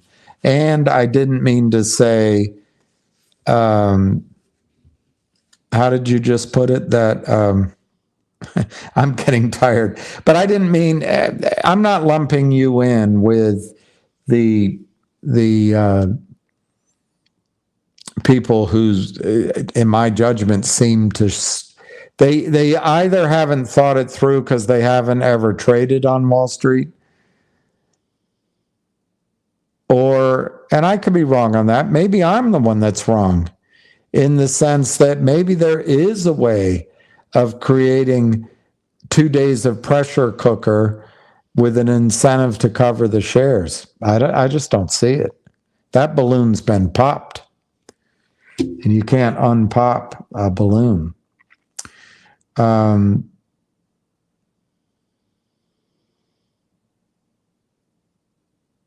But maybe, I mean, if there's a way of creating 2 days of trading, some miraculous way, I'll listen to it, but I just don't see it. The only other explanation is those people are trying to help the shorts. And there's a lot of money in it.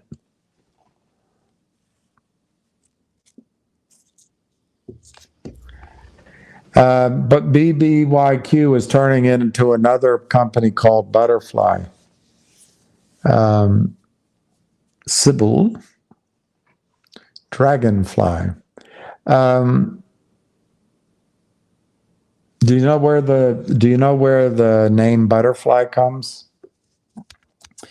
I think it was in German, but when the insect would go by, it would flutter by, and that's how it came to be called butterfly, flutterfly, flutter by. Anyway, so if BBYQ turns into Butterfly, I still don't understand. There's no assets. The assets are all sold. They don't even have the name Bed Bath & Beyond. They have a new name called Flutterby? Butterfly? I don't know. I got to think that one through. I can't picture why there'd be a squeeze. But Z to the U, I could be missing something and I'm tired. But I just don't know why any shorts would have to cover.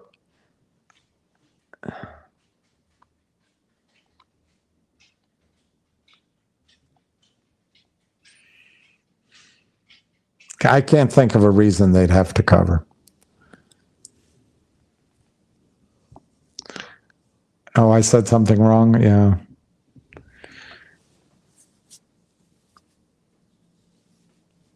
Oh, yeah, I think 4,000 in a peak, sure. But that we're not going to get that. I personally think the settlement has to be over $1,000 a share.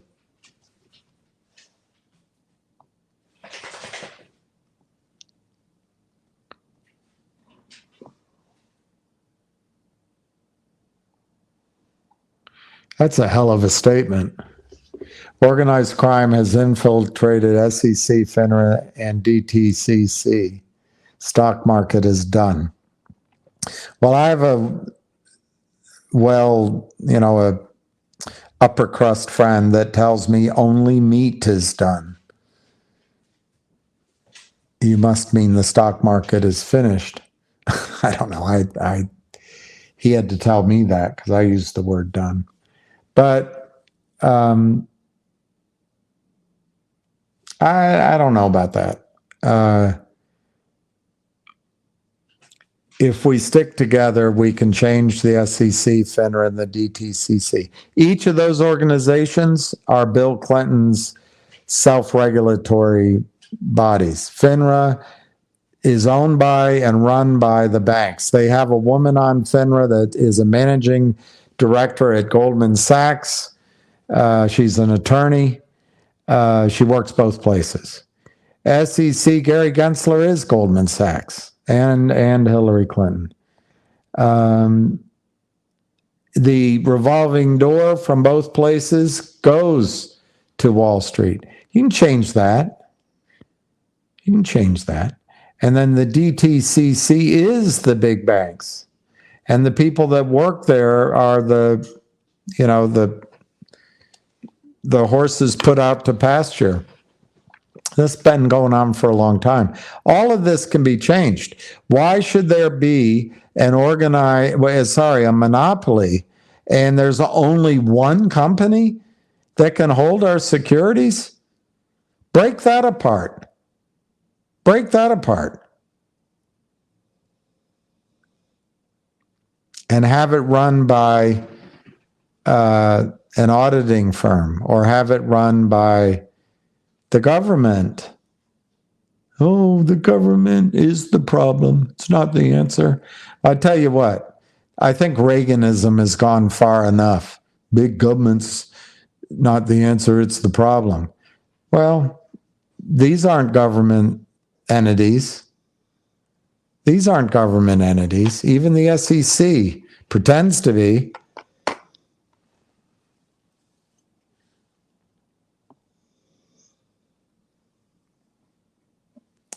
At this point, I'd be okay with $100 to $200 a share based off the price of oil. Well, I think some people would sell at $10. And that, in fairness, that's what they took away, is a marketplace. And people sell for all different reasons, sell at different prices, and they took that away.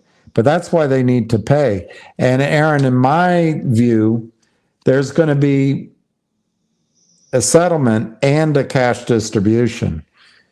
And I wouldn't be surprised if the cash distribution is $100 to $200 a share.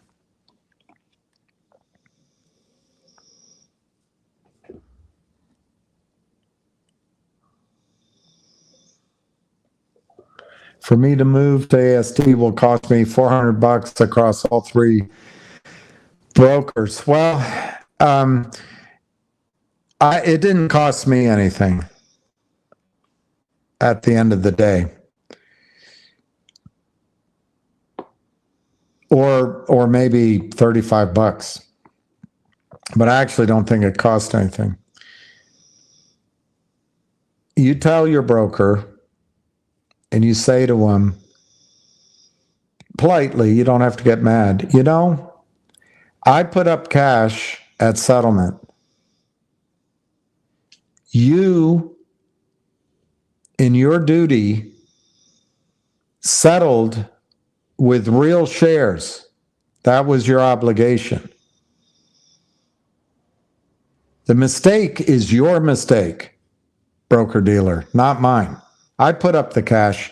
You were meant to put up real shares of MMTLP, which then translated into Nextbridge.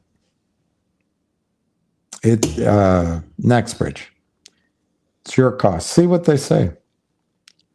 But for me, that's a lot, $400. But if I had to pay it, I'd pay it. And Aaron, that's what they count on. It costs you money to take your certificates out of the system. Guess what? To get them back in, to get those back in would cost you probably $7,500 and maybe 20% off of the real bid and 60 days if you could find somebody to do it.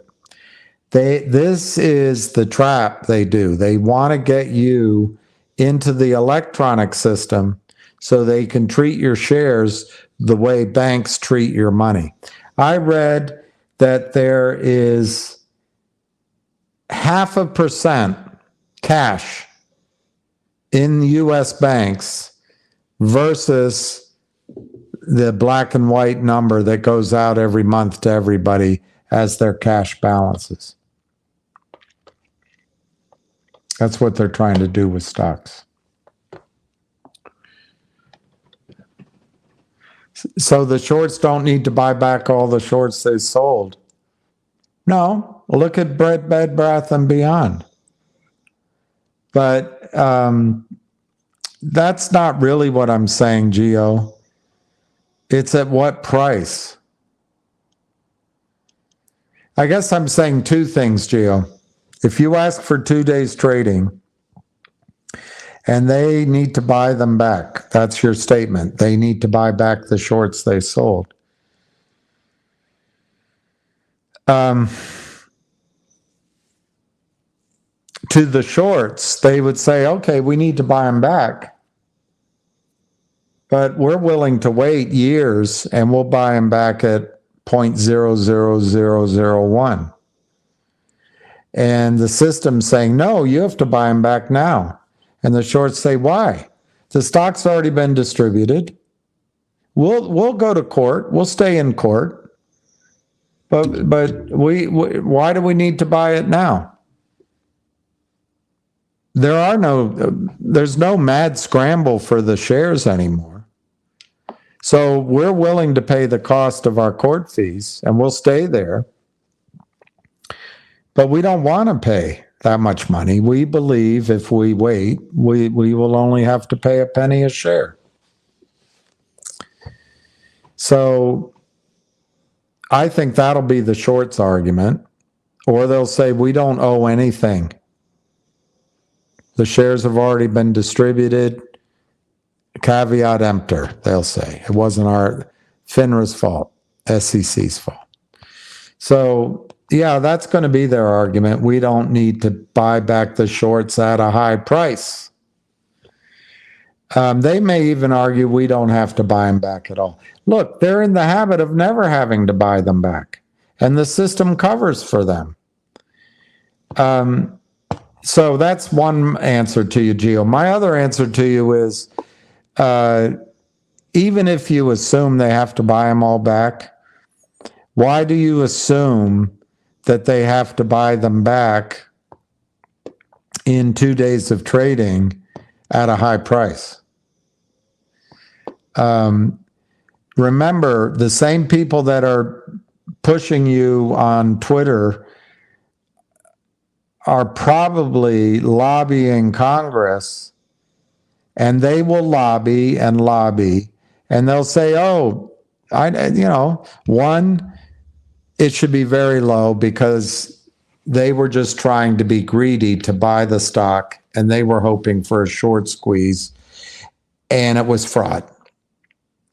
Two, it should only be the original torchlight holders. The rest, it was all fraud. They shouldn't get anything. Three, if it's anything, the most we should pay is what they actually paid for their stock. Four, if it's anything, it should be the most anybody paid, maybe $12. And then they'll go back and forth, and they'll say, well, all right, we'll agree. We're willing to have 2 days of trading, and if we don't buy it back, we'll pay $25 a share. It's all in their control. Once you agree, okay, you're going to give us 2 days trading, great, we'll take it. Well, then all the negotiations on the lobbyist side, it's on the criminal side. They're going to negotiate with Congress and with Goober Gensler and with FINRA, that's really Goldman Sachs. You lose all leverage. What are you going to do? Well, you better give us a good price or we're going to sue. Well, wait a minute. You asked us for 2 days trading. We're doing the best we can here.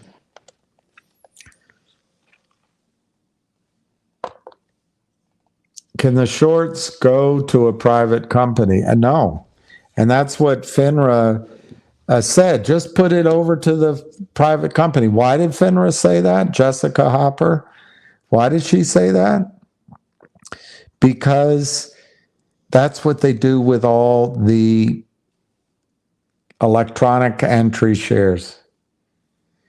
Do you know if you go to your bank right now, let's say you put $10,000 in the bank, what I just read is that you're lucky to, if everyone went at once on your 10,000, you'd be lucky to get $50. $50. There's $50 in reserve against your $10,000. It's worse than 10 to 1. That's in cash. Well, they're taking that same principle. Fractional reserve banking is what it's called on the commercial banking side. In my judgment, they're doing fractional reserve security markets. It's fractional reserve security custodialship. So what Jessica Hopper said, oh yeah, just move it over because it's electronic.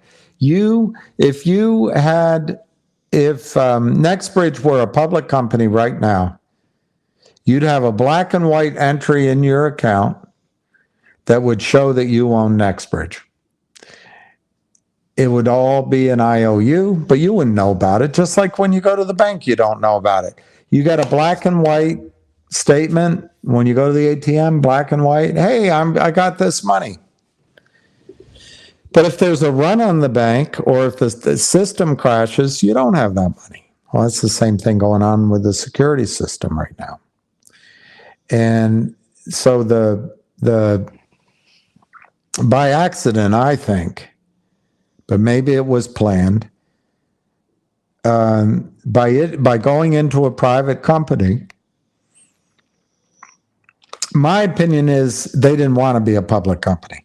They had been burned by the shorts as Torchlight, so they said, no, we're just going to be a private company. That's my opinion. But by accident, that meant that went out of the electronic entry system. So all at once, in this one stock, everyone who had $10,000, to stretch my analogy, asked for their 10,000 at one time, and Wall Street only had $50 in each real money, holding up the 10,000 in each account. Of course, I'm being absurd, but that's what happened with MMTLP. And they got caught out. And Jessica Hopper stopped trading. And I think it was her. I think it was she.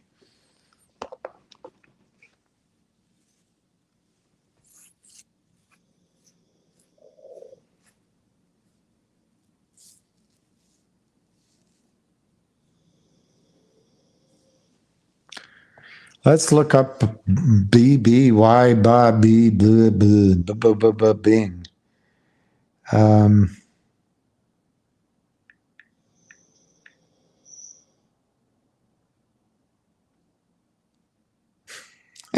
How can you say there's a lot of excitement in that stock?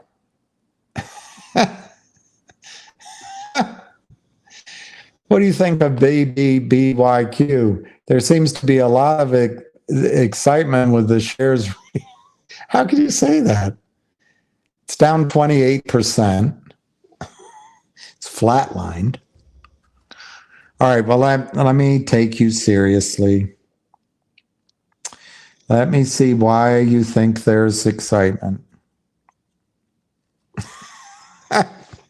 I'm not going to hit this headline because I don't have a paywall. Wall Street Journal, Bed Bath & Beyond shares have finally been extinguished. That's exciting.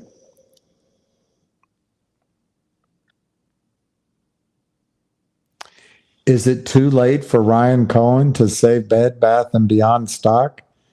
Is it the end of the road for Bed Bath & Beyond?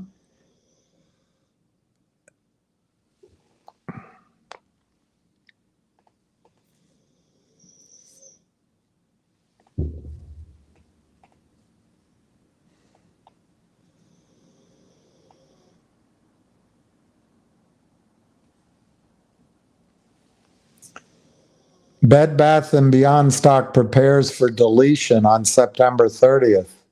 That's certainly exciting.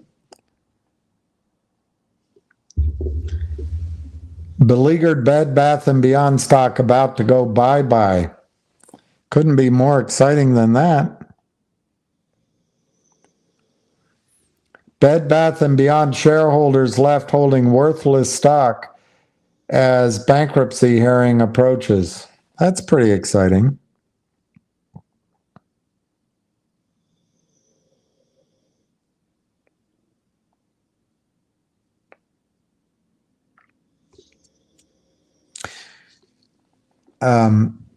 Look, Lucky Luciano, if there's going to be shares reissuance, it's going to be based on share refunding. So in order to be exciting, there's going to have to be capital put up in the new butterfly entity. And should there be any value to people that are given to people who own shares of BBBYQ, it's going to be de minimis in my judgment. There's no such thing. I've been saying it for a long time. The stock was 33 cents. Now it's what, 7.9? The only thing keeping Bed Bath & Beyond up now, there's probably legitimate shorts who don't cheat the IRS. They're closing their position. You've sold it down. Let's just get out, book it, and we'll move on. To me, that's the only demand for that stock is short covering. I don't know what to say. At 7 cents, I can't think of a stock to buy share for share. But if you got 7 cents, maybe 3 shares turns into 1 share of, I don't know, MMAT or Logic.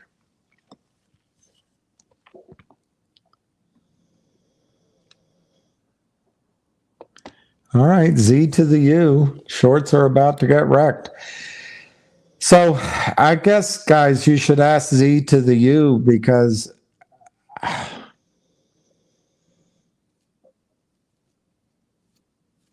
think it's a flight of fancy. I think it's fanciful thinking, but look, I could be missing something major, and maybe I'm the dinosaur here.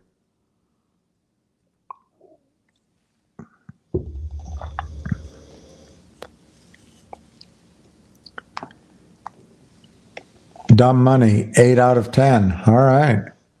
Cancel doesn't mean deleted.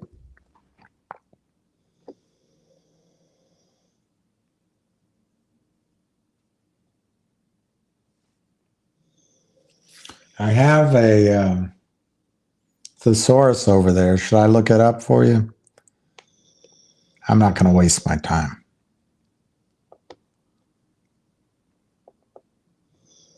We've canceled your reservation, Mrs. Luciano. Oh, our system's deleted your reservation, Mrs. Luciano. I don't know.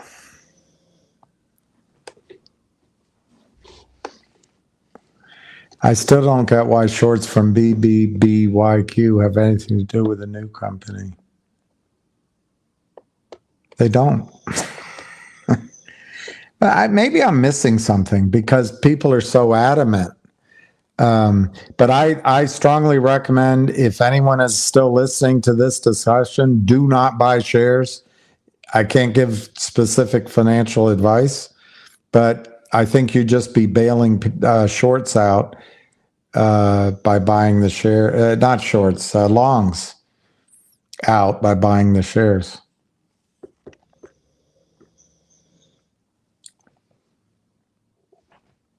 When will the Finger S3 take effect? I don't know. But they filed it on September 11th. It typically takes 5 to 7 days. I understand there was a comment or two, which is fairly typical. Univest is $150 billion with a B financial institution. They are based out of New York and Southeast Asia, but they hire the best law firms in New York City. They have done, I think, 2 or 3 dozen corporate actions and IPOs with the SEC recently. And I would guess that their relationship with the attorneys and the officers over at the SEC is excellent. So I don't see any reason why the 5 to 7 day window would be out of line. Others have said it takes 10 days, which I think pretty much we've already passed 10 days. I think that's either Friday or tomorrow. If you read the exact wording, they have up to 27 days, the SEC does, to approve an S3. But I go back to pointing out to you, this is not Power Up Lending. This is not Yorkville Advisors. This is not Lynn Partners. This is not endless faces on Wall Street who were simply fronts for the shorts that have no real capital. They have criminal intent in mind, and they have thieving in their heart. That's not Univest. Univest has banks of top flight lawyers, and I would guess top flight law firms where the SEC, the 12-year-old at SEC, when they turn 21, want to go work at that law firm. I don't see any reason why this S3 is going to be delayed 27 days. Could it happen? Maybe. What day would that be? 30 days would be October 11th. We're October 1. So I don't know if you want to be really dire about it, 27 days without looking at the calendar for the weekends, to find out if I'm landing on a weekend. You would come back, you would go 10, 9, 8, I guess. You come back to October 8th. So we've gone from September 11th, and I think the worst case would be October 8th for that approval from the SEC. I'd be really surprised, Brendan and Ella's Fun Adventures. I'd be really surprised if the approval takes longer than tomorrow or Tuesday or Wednesday. I would be prepared for approval early in the week. I just don't see how, with blue chip attorneys, they're going to take 27 days, which would be the 8th. So what would the 8th be? Next Monday? Anyway, I guess, Brendan, the latest I would expect the S3 approved would be next Monday. But I think it's going to be this week.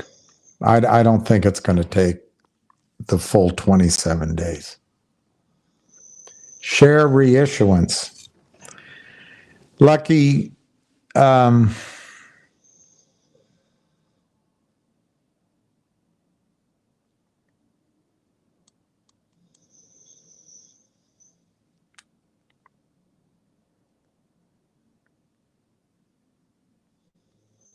don't know if you're being obtuse or serious, but the only thing I can think of is that in the bankruptcy court, there's one last asset that Bed Bath & Beyond has. It's Shell. It's trading at 7 cents, and it has all the sucker investors in it. So somebody might be buying that Shell for next to nothing, and they're going to change the name to Butterfly. They're paying something to the court, to the estate, and they're going to reissue shares, they've decided, because when you own a Shell, you have to have a certain number of shareholders. And maybe they need investors. Maybe it's a couple of guys and a computer who don't have any investors. So they buy the Shell. All of a sudden, they have a list of investors. They reissue the shares in Butterfly. And let's say they don't ask you, Lucky, they don't ask you for any money. Well, they got to capitalize the company. So let's say they capitalize the company with $1 million. Hell, let's just use $100,000. I don't know how many shares are in Bed Bath & Beyond. Can't believe I'm wasting time on this.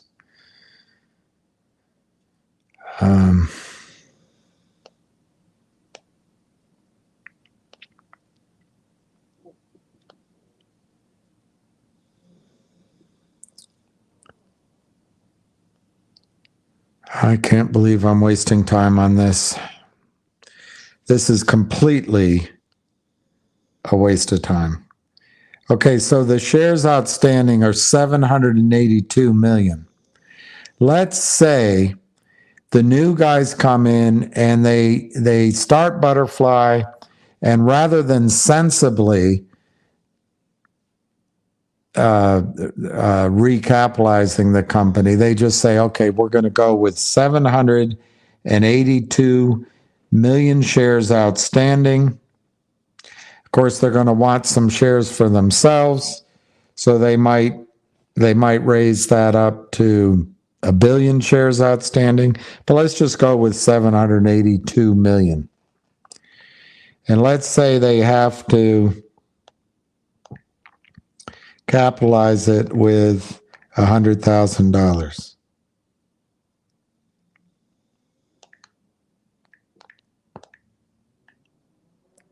So they could give themselves 1.4 million shares, so they'd be a minority holder in their new company if they bought shares at 7 cents. Or they say, you know what? They get a lawyer and they say, we're going to have 2 classes of stock and we're going to buy the A shares and the common shares are going to be the B stock.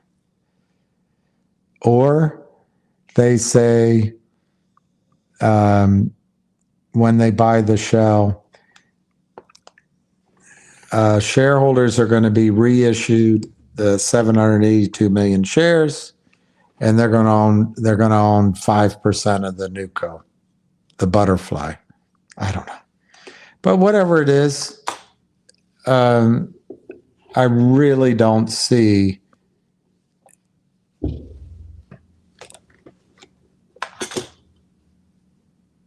another way to look at it. What's the market cap of this company?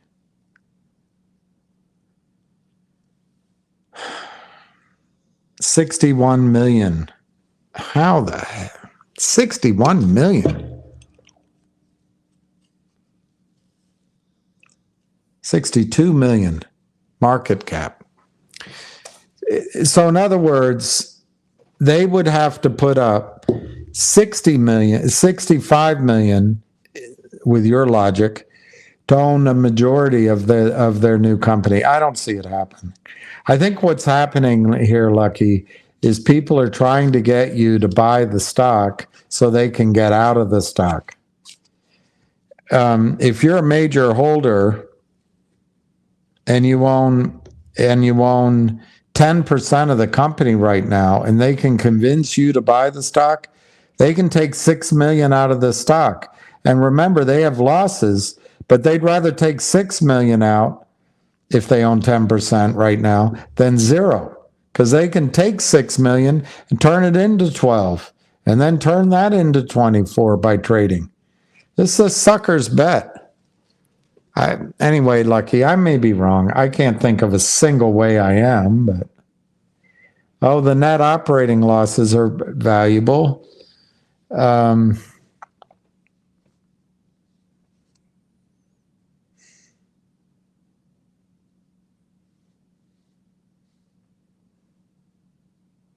The rules have changed on net operating losses, and I do not believe that they can be sold as a standalone.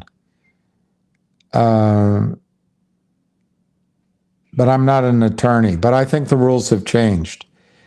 And I also think that whoever bought Bed Bath, their business would probably have bought the net operating loss. But I really don't see how that changes anything.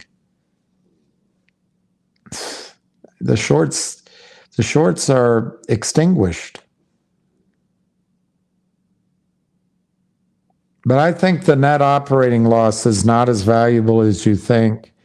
And I think there's more restrictions now. But I'm not a lawyer. But you're right. The net operating loss, NOLs have value.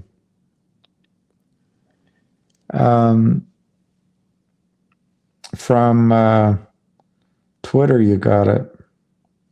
Well, the rumors might be right. I might be missing something. They still own half as BBBY. 1.5 billion NOLs. Well, that's a lot of NOLs.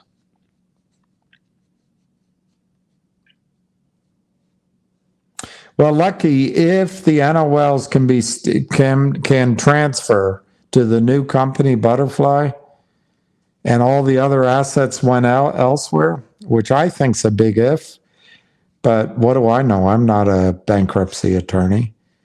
That's lucky. That's hugely valuable. 1.5 billion in that's enormously valuable. But I've been told the rules have changed.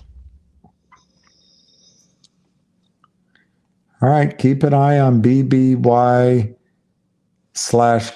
All right, you might be right. 1.5 billion. They've got 748 million. 1.5 billion in NOLs. Let's just call it $2 a share in NOLs.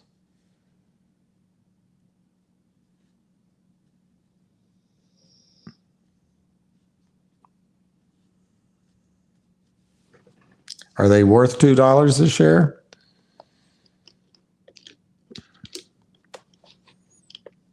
I would guess they're worth, corporate taxes are 20%. So maybe 40 cents a share. Then you got to, I don't know. I don't see it, but maybe you're right.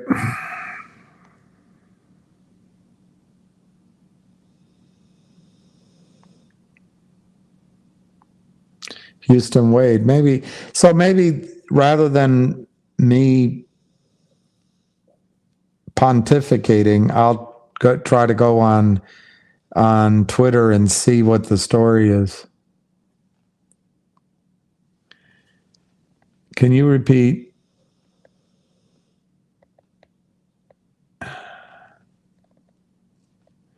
Reno G. Homemade Music. William, can you repeat who Ham is paid to provide consulting services for? He claims he brought West Christian 20 clients. I don't know who you are.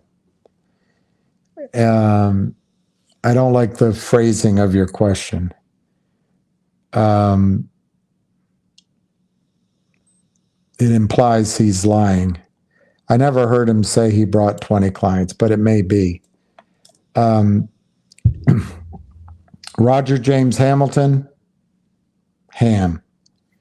MULN, Ham. Finger, Ham. GTII, Ham.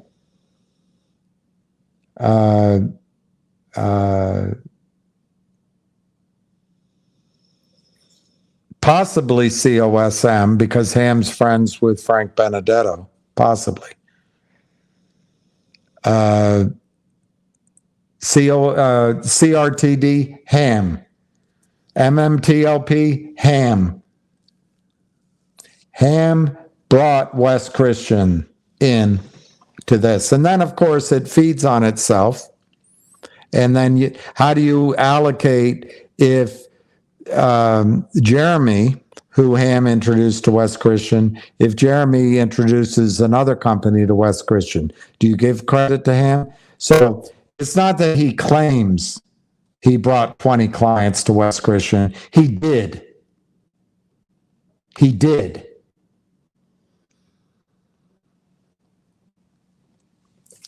And can I repeat who Ham is paid to provide consulting services for? I heard Ham say yesterday or the other day on the call, maybe he said it today, that he has agreed.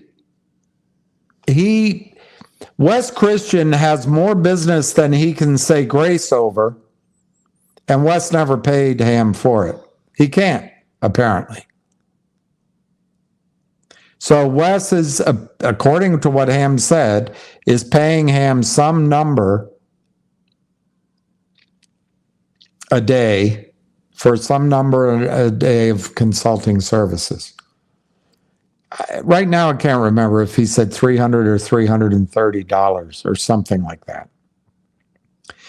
Ham said he's contributing all of that. He's going to contribute all of that. Ham said on the call that he is going to contribute everything West Christian pays him to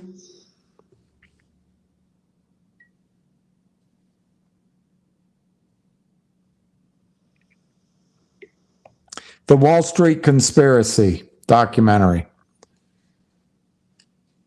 So thank you, Reno OG. You could play back the thing and find it yourself. And then you extrapolate this. Is he paid to promote Finger? You'll have to ask him that question.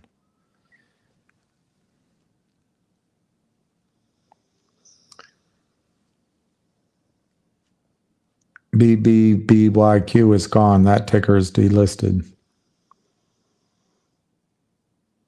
You know, Reno G, Frank Benedetto was paid to promote COSM. Frank Benedetto was paid to promote CLNV. And Frank Benedetto was paid to promote a new stock. There isn't, in my judgment, something wrong with investment relations guys, with consultants being paid, doing some sort of deal to do. It is work. I don't know what work you do at Homemade Music. Do you work for free? And I'll tell you something else, Reno G.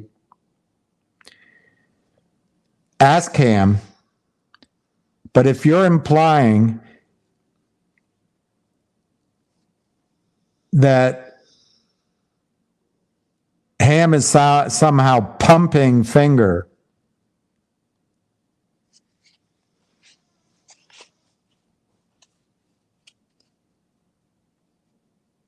and therefore people shouldn't buy it,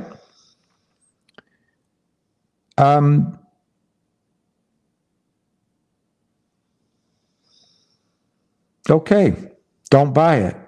Don't buy it. Tell all your friends to get out. I wouldn't short it. I would not short it. But just don't buy it. Just don't buy Finger. There's plenty of stocks out there. There's NVOS, whatever this thing is everybody's talking about. That's Borders stock. I don't know his arrangement with the company. But yeah, just don't buy Finger. It's not worth it. It's not worth it for you. That's too much stress. Wondering if Ham is being paid to promote it. Just get out of it. Don't buy Finger. Don't short it. Don't short it.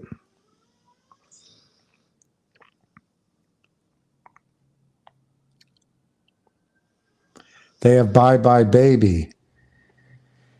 I'm not sure that's true. There was an agreement for Bye Bye Baby. And let me, David, what about Bye Bye Baby is worth 700 and let's assume $1 a share, $742 million. You can buy everything on Bye Bye Baby on Amazon. I don't know. They have a couple $100 million no debt and huge value in NOL. How?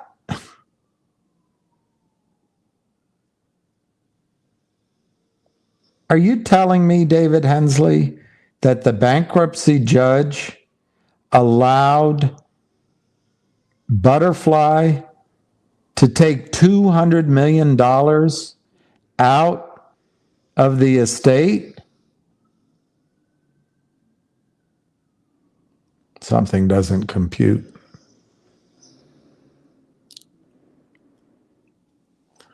They're in the FOFO phase. If Naxbridge completes drilling on some wells and proves out of reserves, they will be in the fine phase.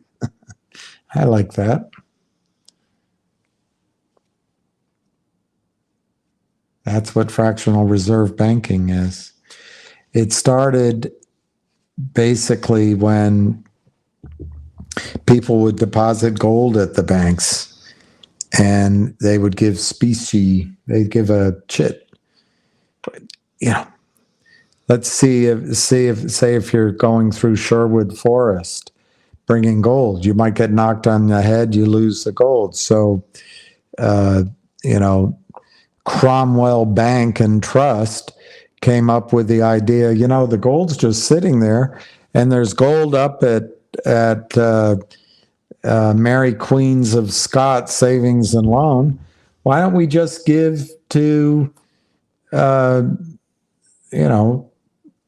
King's Knights a piece of paper that says this is good for 10 crowns, 10 royal gold shalloons, and they can take it up to the SNL and exchange it. She has gold there, we have gold here. And then they noticed, after they went to this system, they noticed a lot of gold stayed in the vaults and no one ever claimed it. So they started lending it out this way, and they never got caught out, because human nature being what it is, not everybody wanted their gold all at once. If they ever got caught short, they could make a call on some gold. But this caused so anyway, the banking system took this on, and it was generally a 1 for 10. You had $10 in for every $100 you had. Well, then you had bank runs, and you had a lot of ups and downs and collapses. It's all throughout U.S. history. Well, what changed it was the FDIC, and that was under Roosevelt. Obama, by the way, was not a Roosevelt. So this stopped, and you have FDIC insurance. Well, now, is that really valuable? And then the banks in 2008 changed themselves to being FDIC insured, which meant they had to move their trading out, their risk out, went to hedge funds. So then they set up prime banks to get the benefits, but they deal business with their guys probably that are now hedge funds. But the risk is in the prime bank and off on those hedge funds. It's not in this sort of good bank. So there's Goldman Sachs, and there's Goldman Sachs Prime Brokerage. But then when they get in trouble, they go to the taxpayer. But it is my opinion, I've heard it nowhere else before, that what the banksters have done is they've noticed that most people don't ask for their share certificates. So we can increase our assets under management by expanding the shares in the system. They got rid of you no longer can request to keep your shares in safekeeping. Everything's electronic. We've tried to show you that they defraud you by putting IOUs in your account. But in their brains, hey, what's the difference? It's just like the fractional reserve banking system. As long as we settle, you sell, we give you cash, what do you care? That's their brains. And if it happens to get caught out once, that's just one instance. These are good clients. They're breaking the law by selling shares they haven't located, but they're good clients. They make good on it. They cover the shares later. What's wrong? There's nothing illegal. Well, it all works as long as there's confidence in the government to backstop the risks.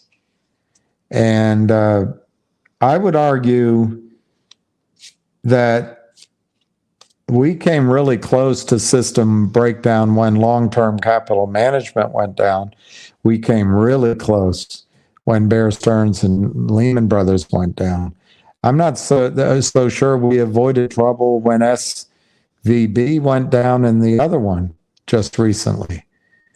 The Fed's in trouble even. So it's a question of, do people trust that the United States government can backstop the losses in the commercial banking system? Commercial real estate's going down. somehow real estate itself is staying up. That's on the commercial side. But if that kind of ratio extends in the securities markets, who's going to trust our securities markets? And for all those people out there that say pump and dumper, like the last person might have been implying, Ham is fighting that. So please don't buy Finger. Don't buy GTII, whoever that was. But do contribute to this movie. Do fight the shorts, because it is your financial world ahead of you. But whatever. It's your life. It's your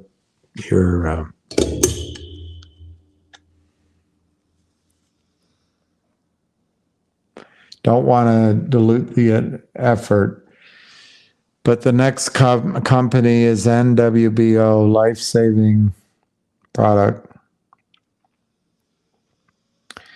Well, Ron, it's on that stock's on my list. I'm not ready to promote it because I don't know enough about it. But I did hear somebody who I thought it sounded believable, that made sense. I'm trying to remember what their life-saving product is, but apparently it works. So here's the deal, Ronald. They can't raise any money. They'll get destroyed. They have been destroyed.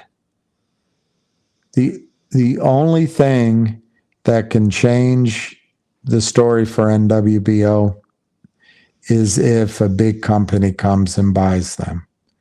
If it's one company that bids on them, it might not be what you're hoping for. If it's a couple, they'll bid on it, but they won't bid on it based on the stock price. They'll bid on it based on the patents, the new life-saving technology. And if it's worth $100 billion, there's two of them bidding, they'll pay $100 billion. And that is why I'm interested in that stock. But I don't know how many shares are outstanding. I don't know how much dilution can still occur.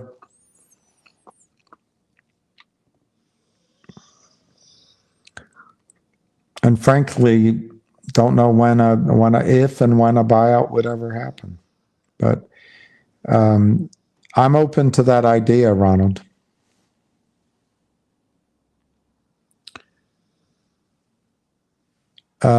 Lucky.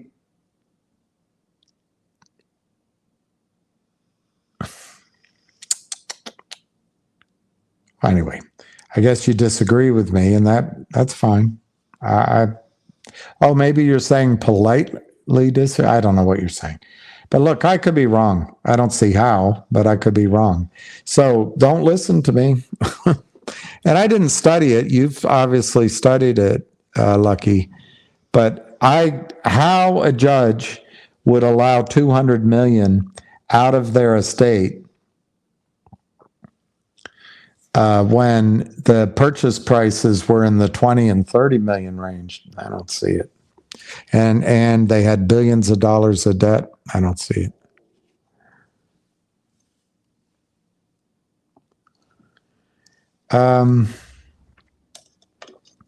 I think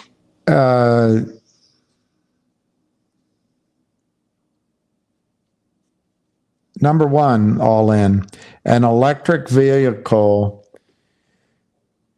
promotes our lifestyle as it has been. And our lifestyle is based on oil.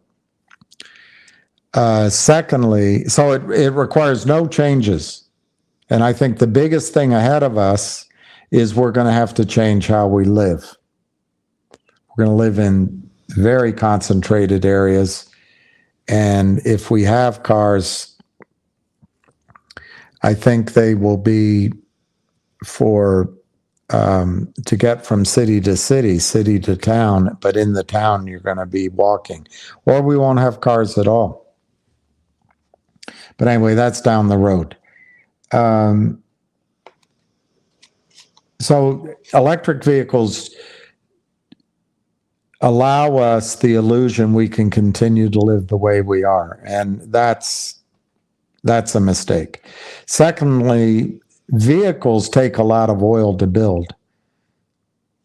I don't have the statistics off the top of my head, but to my memory, each tire is 3 or 4 barrels of oil. But that sounds preposterous.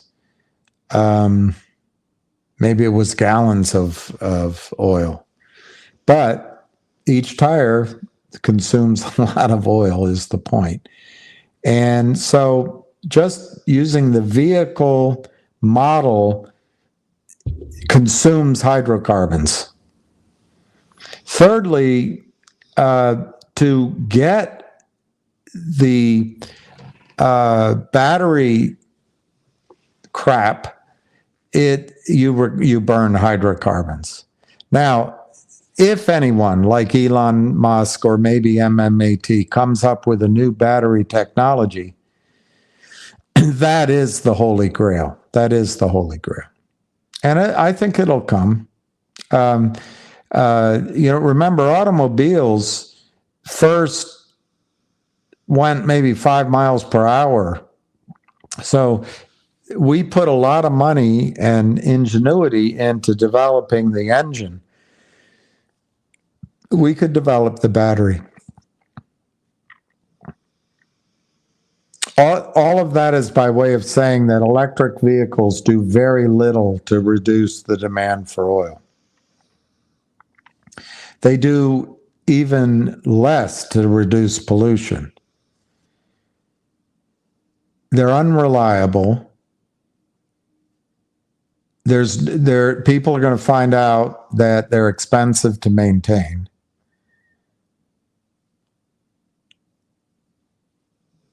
So I think, and one presidential candidate might be right, it moves automobile, and I wonder sometimes whether or not a lot of control over our country has moved to our biggest competitor. Because if these policies seem to benefit China, it looks like those electric vehicles will be built in China because they've invested in the brand new factories, the brand new robots.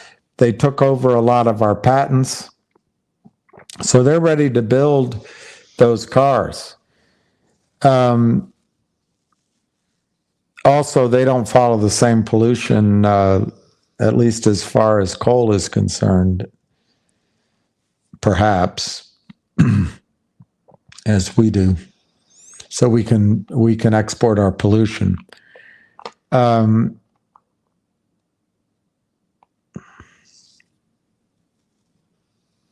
My guess is our fancy dance with electric automobiles will mean that oil goes to $500 a barrel in the coming years. $500 a barrel. $500 a barrel.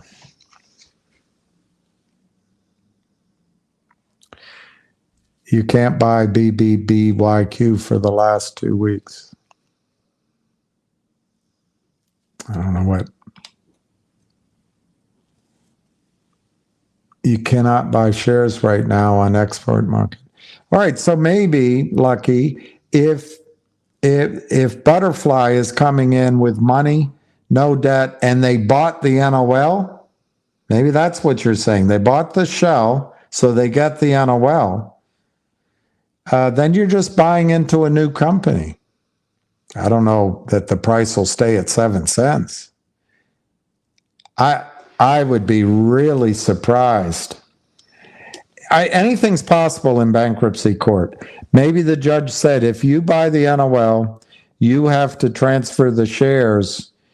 If you're buying the shell and the NOL, you have to give all the shareholders ownership of your new company. Maybe that happened. I don't know. I'm really having a hard time.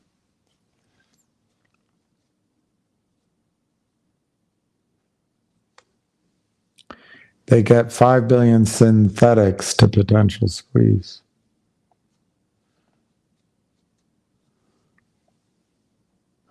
And don't look at it. I'm glad to look at it. It doesn't make sense to me. I may be surprised by that waste of time comment. Yeah, I might be. I'll go along with that. 782 million shares with 5 billion synthetics.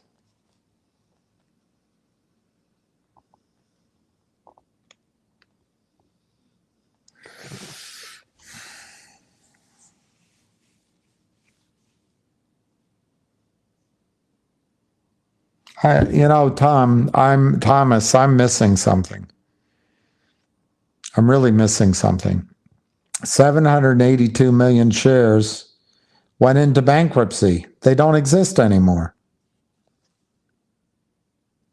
The only thing I can think of, Thomas, is that the bankruptcy judge said, okay, if you're buying the shell and you're buying the NOL, instead of putting up a lot of cash, you have to make sure that the shares come alive. The same shareholders have shares in your new company, maybe. Or maybe you're buying the shell. I just don't see how they could. They have to be bringing their own 200 million in. I don't see how the judge would allow 200 million to leave the estate. So 200 million would cram everybody down. I don't know, Thomas. I'm just missing something. It's an expert market. I don't know.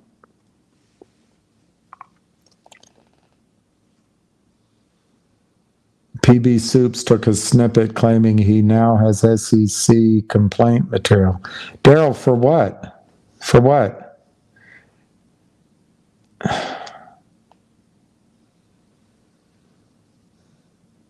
Daryl, what is PB Soups snippet about? Oh, God.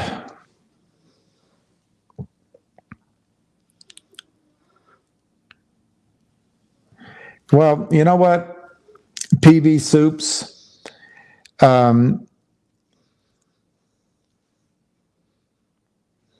You obviously must be a short, or you're even worse. You're a rat that works for shorts. I have said nothing illegal, and if you take a snippet, my name's out there. I don't know who I don't know who you are. But if you want to go to the SEC, PB Soups, fucking coward, I'll go with you. You bring your snippet. What I want to see is your sales ticket. I want to see your sell tickets. I want full disclosure on your sale tickets, whatever stock you're worried about. I want to see where the money went. I want to see your locates. I want to see your deliveries. And I want to see your communications with your other buddies. And we'll go into the SEC. We'll go in.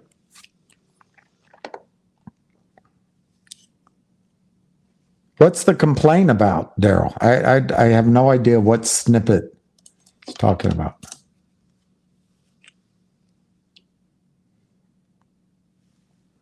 But wouldn't a transfer of NOLs into a new entity need to be included? I would think so.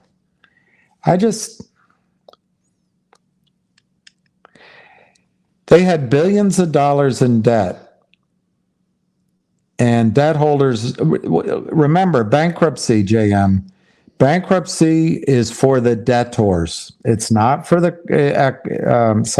it's for the creditors. It's not for the shareholders. Bankruptcy is not there to protect equity. It's there to protect the debtors. And they didn't pay off all the debt. So I just don't see how the bankruptcy judge would let equity leave her court. And the so-called synthetics this guy talks about, Thomas, I guess, in what? But I don't know. I stand to be, I mean, I hope you make a lot of money on it. I hope you make a lot of money on it. Yeah, tomorrow can.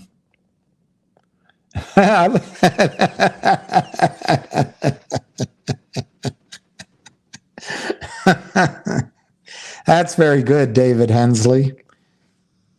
It's either epic or it's bullshit.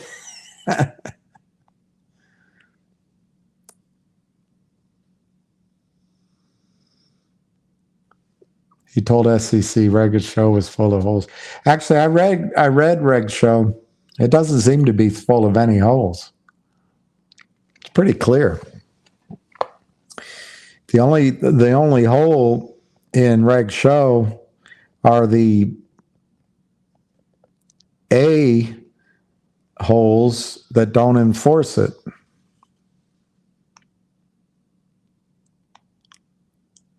Wow, for brain cancer, that's great.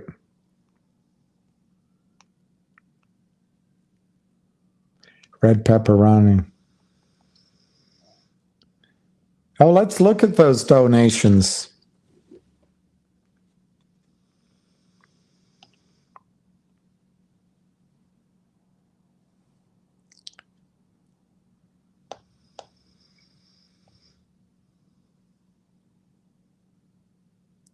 They're at 32,834, 564 donations.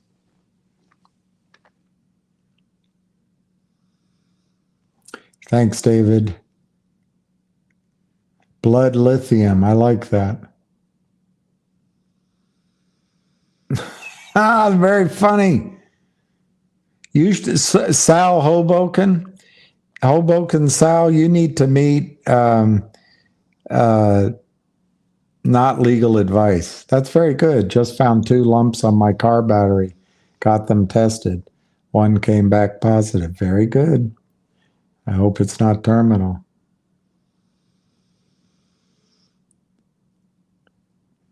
Look, I wouldn't touch BBYQ with your money. I really tried to understand it. All I'm getting back is you're going to regret your statements. There's no explanation. How do they have 200 million? How do they have the NOL? How do they have synthetic shares? It's all very sketchy.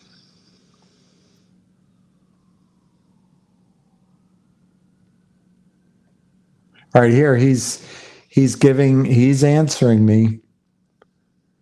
He's answering me. One last post. BBY shares have to be recalled to be reissued. All right, let me think about this. So they have to be recalled to be reissued.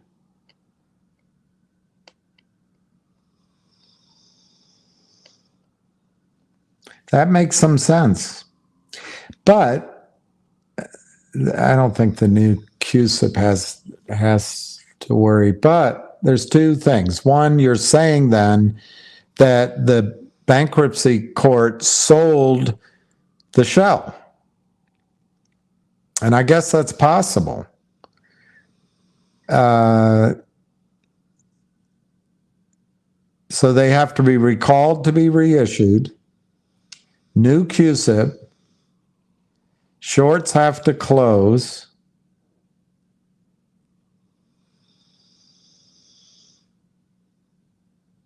I don't think so.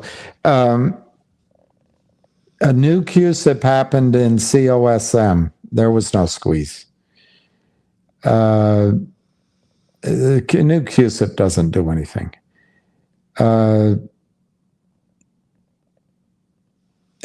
I'm not saying that because of it never did anything. It doesn't do anything. To be recalled, maybe, but if they just allow the NewCo Butterfly to trade in the U.S. markets, the broker dealers will just transfer the position, the non-settled position, carry it as short and work it out later. But it's interesting. They'd have to recall it to reissue it. It's a theory. I don't think that's going to work, but all right, Lucky, I'll try to have to look on that. So broken how. Steve Cohen is a creditor. Well, now you're getting into I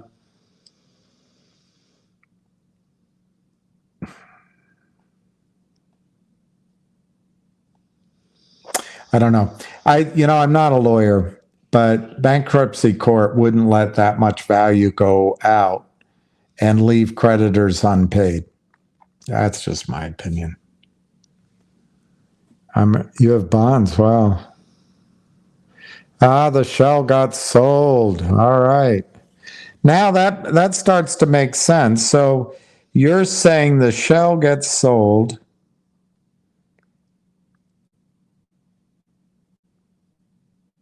Therefore,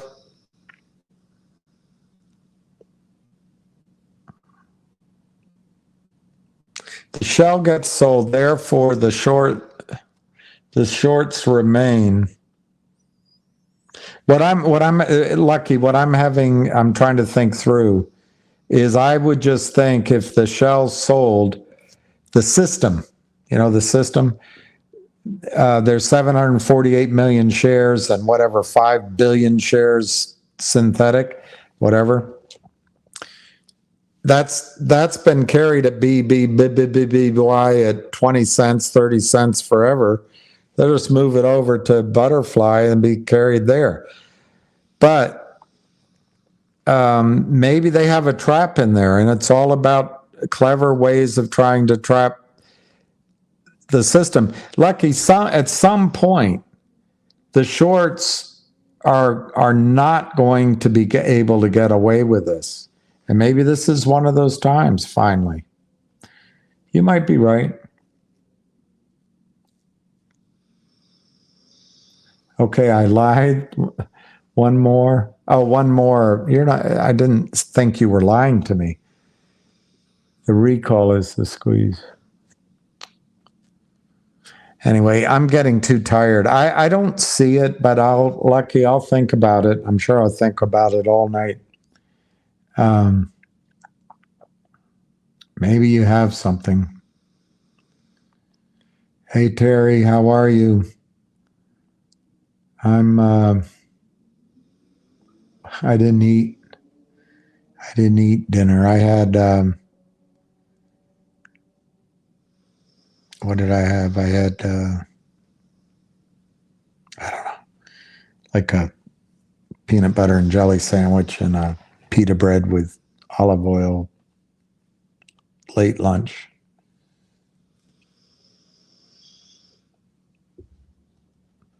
All right, so there is a new CUSIP in ticker waiting for it to go back to the expert market and drop the Q. I just don't see why it's going to cause a squeeze. But someday all of these stocks are going to be squeezed. So I guess that would be maybe that's my failing, is I just so skeptical that the SEC or anybody's ever going to allow reform the system. Obviously, price action causes a squeeze. So if whatever they do gets the stock up to a pain threshold, Maybe you're right. And then I'm trying to think if they bought the shell out of bankruptcy,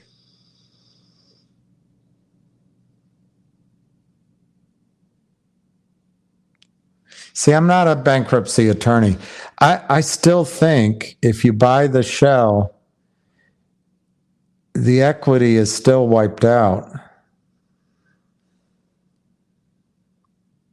That's a unique bankruptcy. That's all I can say. Maybe the judge said if you buy the NOL, you have to try to give some of it to the shareholders. I'm just going to have to read it. It would have to be really unique, because if the creditors are not paid 100%, equity is wiped out. And I don't think the creditors were paid 100%. But it's possible the plan is some sort of convoluted thing that got approved. It'd have to be voted on by all classes. That's possible. So I could be totally wrong then. They're issuing 901 million new shares. So Brett, if the deal were that the judge said, okay, you can do it, but in your new co, you have to give new shares to the old shares, but I still don't see how it causes a squeeze. Hey, Marty, Allison, thank you very much. You must have noticed I needed a hello. You had me from hello. Actually, there's a kid out there I think of all the time. He had me from hi. He's a good guy. Okay, let's see. Brett says, so Lucky Luciano might be, and Thomas might be onto something. I looked into it, and there are 3 hedge funds with large short positions that are affiliated with Jefferies as a prime broker. Huh.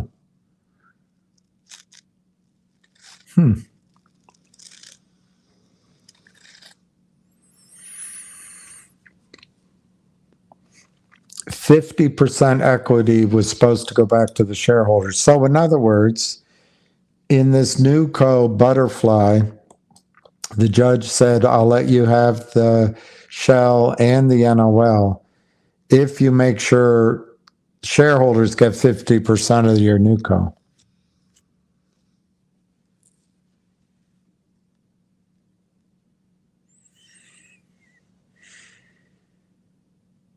God, I don't know how the creditors would let that happen. Because the creditors would have to vote for that.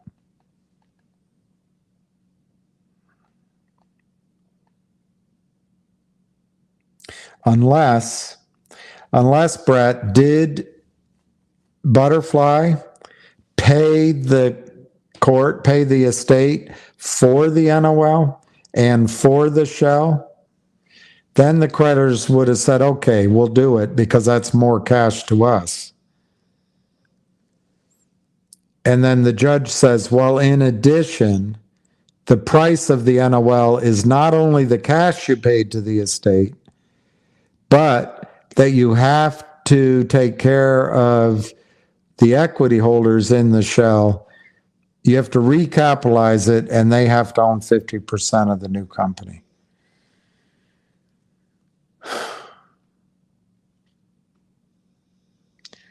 And the creditors would say,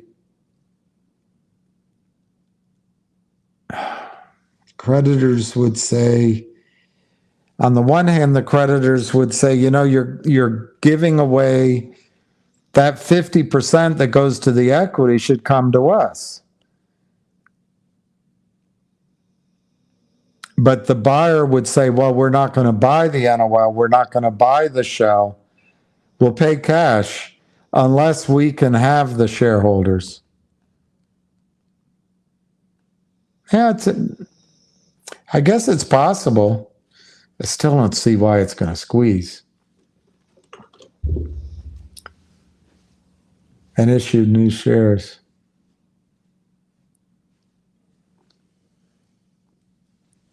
You're exactly right. It's 50% goes back to the shareholder. All right, Mike. I'll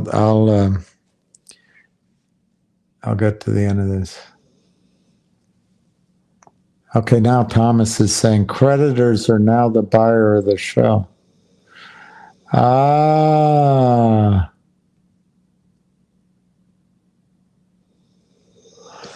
All right. So creditors are buying the shell because this is their strategy to try, their hedge funds anyway, to try to make money and then therefore make their investors whole. So they're buying, the creditors are buying the shell. So they'd vote for the deal.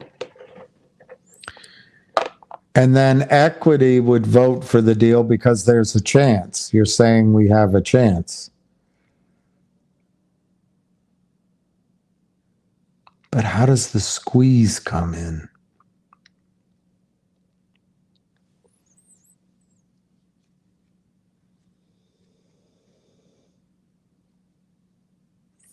So, Thomas, you're saying maybe that by doing this, the hedge fund, the creditors, are able to move the stock, even though they have to reissue. But more importantly, they're able to move the short position over, and maybe the creditors are trying to cause a squeeze. I just don't know how it gets out of court.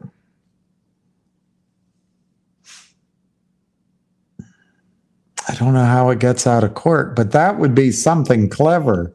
If they could move, if the creditors, who are hedge funds, could cause the court to move that position out into Newco with the short position,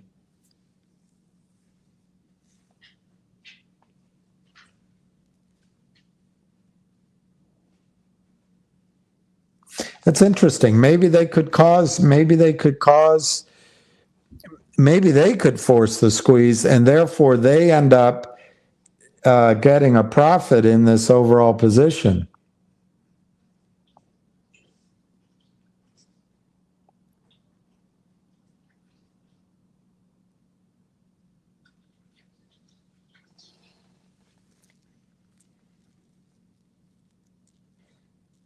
I was looking more at it. So also, Brett, I'm not just, Thomas, also Thomas, Brett. I was looking at it with more so with Jeffries as the prime broker needing liquidity for these jerk-offs to short it. Well, that's a good point.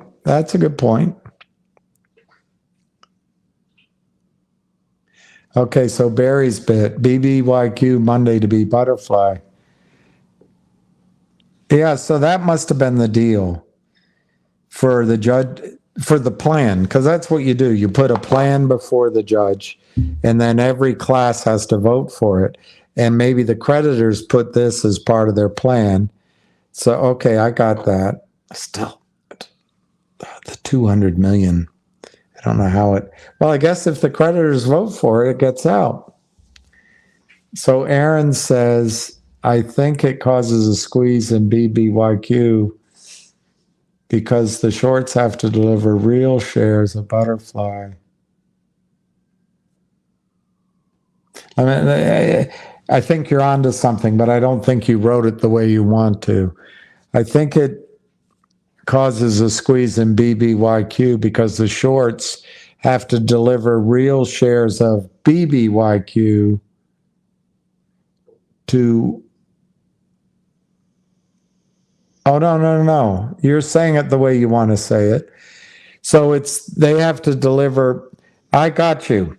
So as it comes out of bankruptcy, one share of BBYQ gets a real share of butterfly. So the shorts are in a position now they have to deliver it. So that guy that told me, I forget which one of you said I'm going to regret the waste of time, might be right. if there's 5 billion fake shares out there, you guys might be onto something. The squeeze, I figured it was because they need to close out the short.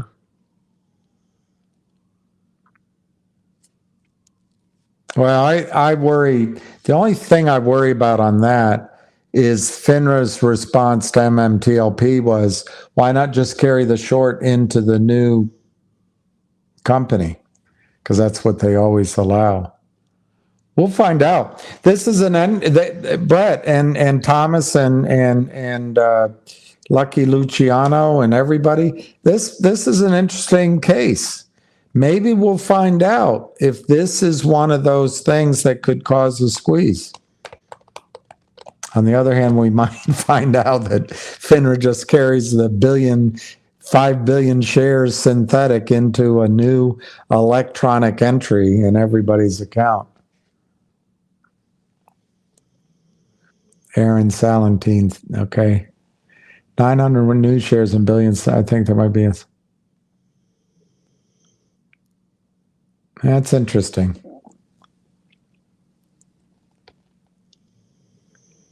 Huston Wade has been following this for a long time. All right, Barry's bit. Lit the fuse. All right, so it's worth looking into. You know what? Just on the basis that it's a trap and it's the hedge funds are doing it on the one side. Of course, they're probably working with Jeffries. Oh, guys. But it's worth looking into. You convinced me, even though I was being obstinate. You convinced me to look into it.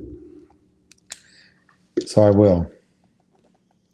I have to go to sleep because tomorrow could be. So who is this guy that took a snippet? What was it that I said? Do I have to, every sentence, I have to say, this is not financial advice. Hi, Heidi, this is not financial advice. Thank you, Brett Montgomery. This is not financial advice. Do I have to do that every?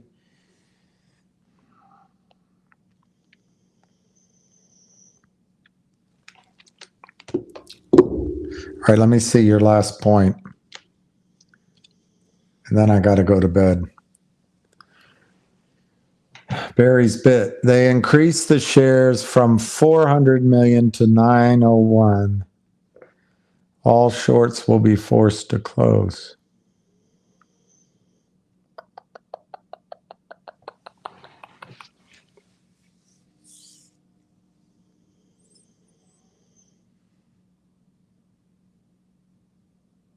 Well, that's the theory anyway, Barry. What I wonder about is, and I didn't keep, I kept it somewhere, but I'm not going to be able to find it. Jessica Hopper's answer, I think it was she, that said, just move the short over with the new position. Why can't they just move the short over with the new position in people's accounts? I think of something, Barry. It might be that the court is requiring. Barry, what if that's it? What if the court's requiring the certificates to be delivered to the court and then reissued via the court? Obviously, the court's not doing it. But as a matter of the bankruptcy, bankruptcy trustee is saying you have to bring the shares in and then they have to be reissued. That might be the step that makes this impossible to just move it over as a new electronic entry. You guys are onto something. All right, Jice Mike. Thank you. A win-win. Only the shorts will lose. And it'll happen next week. It's very interesting, you guys. And Lucky Luciano. I may I certainly owe you an apology. This is an idea with merit. It may not work, but it's definitely a setup that's every bit as good as any that we're trying to work on.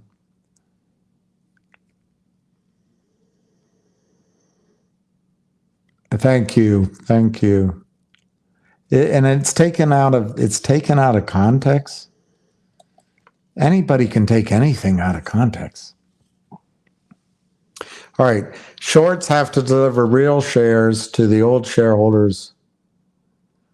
There'll be a squeeze and butterfly. Yes, but what I'm saying, Aaron, is this is exactly what we tried, and I'm using the royal we, in GTII. It's what was tried in effect at MMTLP. And it's what COSM was saying they were doing. Although I guess you could argue COSM ended up doing a deal with the shorts, so that might have short-circuited what might have happened. Yeah. This might work, Aaron. This might work. I think after Sorrento Therapeutics and not ruling put the pressure on them to get this under control. Still shows tradable on Schwab, but I wonder if it's going to update in the morning. Yeah, you guys, I don't know how many of the several people, and maybe one of them that got annoyed with me, are still listening, but all of you, it's like 5 or 6 of you at least. This might be, for lack of a better word, a trap that the shorts can't get out of. This might force a reckoning, which the SEC and FINRA always avoid, in my experience. But this might do it. So I do apologize if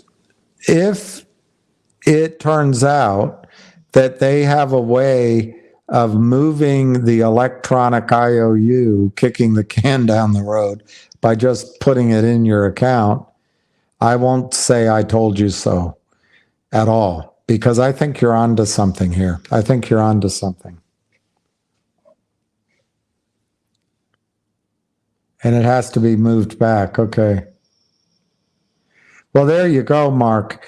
That right there explains my number one reason I was being skeptical of the whole deal. I just didn't see how creditors would vote for it. But so what they're doing, the creditors are getting shares. So then they'd vote for it.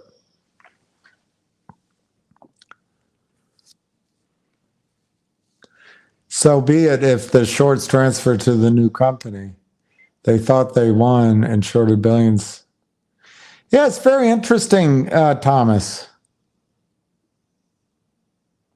That's very interesting. Your point, all of y'all, but that point is very interesting. They thought, if I can carry your thought, I'm not speaking for you, but they thought they could drive it down. It's in bankruptcy. They could walk away, take their money, pay no taxes. But now it transfers to a new company.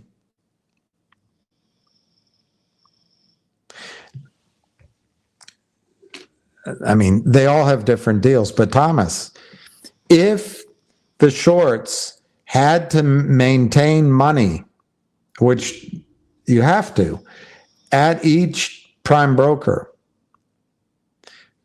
either for the tickets they marked short or the tickets they failed to deliver, there's a credit balance there. They can't get that cash until, I mean, they have all ways of moving and reshorting. I've shown you that before. But just to keep it simplistic, they can't get that cash unless they close out the trade or it goes bankrupt. Well, guess what? By transferring to the new company, they can't get their cash. It's a new position at the prime broker. So that's a good point on your part, as far as I'm concerned. They thought they won and shorted billions of synthetics. Yeah. I see your point, Thomas. Perhaps if you combed your hair differently. It's a joke. It's a joke.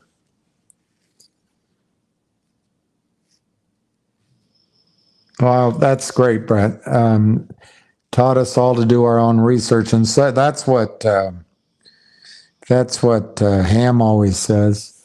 And I try, whenever I say things, I try to show pieces of paper and read it. Anyway, I try to show sources. So if anyone disagrees with you, they don't do yeah. But the only reason that guy would go to the SEC is if he thinks I'm pumping a stock. I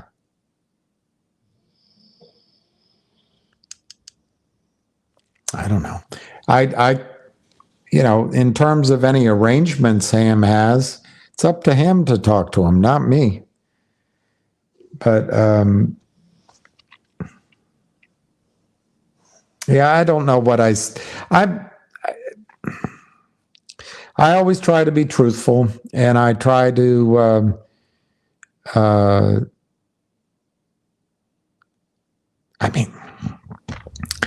my motive here,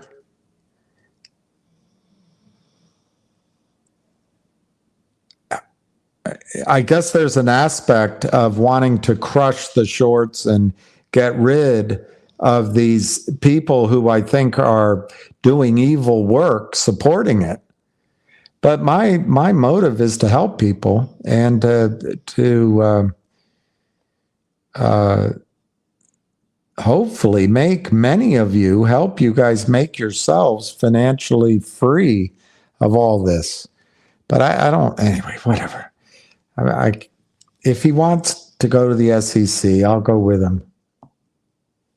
Ryan Cohen, RC Ventures were creditors, and they had shares in abeyance with Hudson.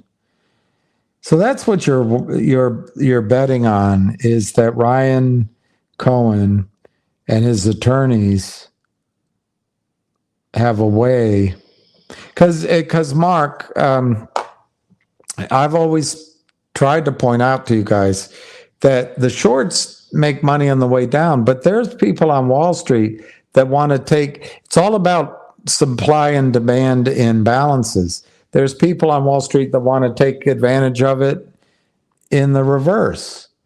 So you guys have done a good job of convincing me, including Lucky Luciano. Everyone be ready to take profits this week. In what? Tinfoil is calling, bought all the debt. Okay. So there's a plan. You're saying we do have a chance. 300 million of registered shares that hadn't been sold but are counted in the total 782 are deleted.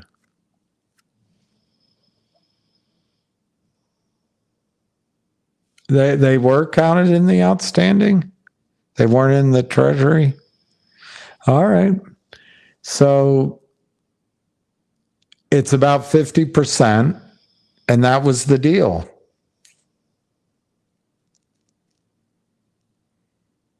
That's the negotiation. That's pretty, you know what, Mark? I would say that's, for shareholders, that's great. That's a lot better than zero. It's a lot better than zero. Butterfly will be debt-free with money and NOLs to use for years to come. but no business. I don't know. Thanks, Brett. I don't know what would ever induce you, but I'm going to try to go back out there. But the microphone, anyway, the thing snapped. It was brand new, so I'm back in here. But maybe I'm going to see if I can buy a little fire thing I can put next to me that'll keep me a little bit warm. I like doing it out there. It's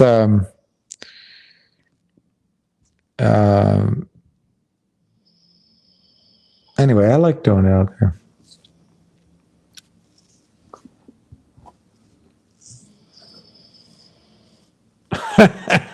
Sam, are you calling me a lousy pumper? I don't like that. I'm a good pumper. Now there, he has his snippet.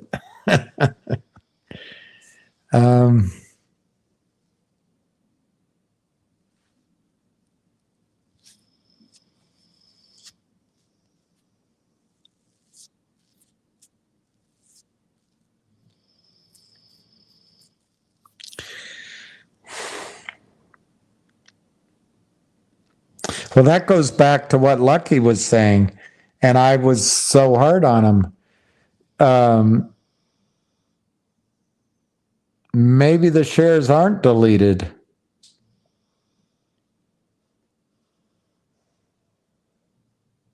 They can't be trading, though, Brent. They can't be trading. How could they be trading? I don't know. I've been wrong so many times in this discussion. But if the court ruled on that, I don't see how the BBBY shares would be trading. I guess it depends on the record date, but I think it would have been when she let it out of court.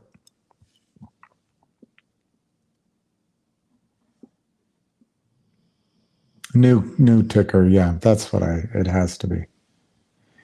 All right, so the creditors get 50%, retail the other 50. It's not a bad. This might catch them out. You guys are right. You know what? It's as good a strategy as any of I have seen. So you guys are right. Good evening.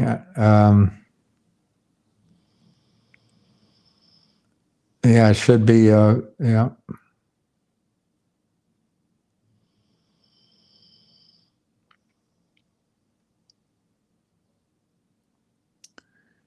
Yeah, and Ryan, I don't know if he has an agenda against the shorts, but I think he would know there's a lot of money to be made in a squeeze. I would guess that the shares in Butterfly are going to be non-restricted, so free to trade, I assume. And in Butterfly, you could see a run-up to some number, and then they issue new shares, not to the shorts, to raise money, though.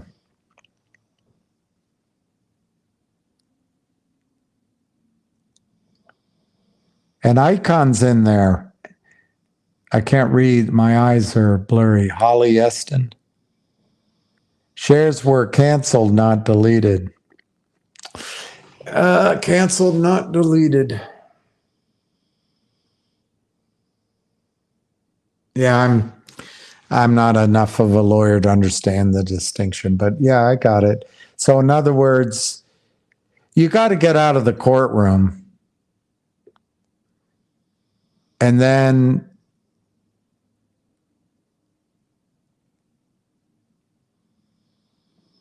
it starts trading. And does the SEC have to approve it? Oh, it's too complicated.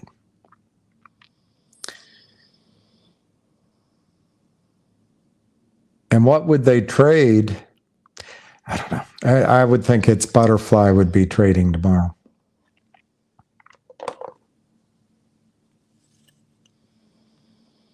I think you would have, I think it's the new ticker, but whew, I've been wrong tonight, so now I'm getting gun shy. There is a big short in Vocal, but Jeremy didn't really believe it. Now I think he does.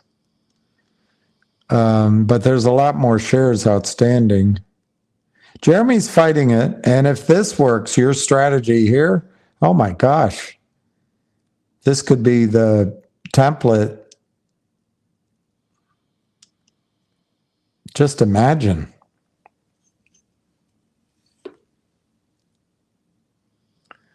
I don't think you're going to be able to buy BBBYQ. And even if you do, I'm not sure you'll be entitled.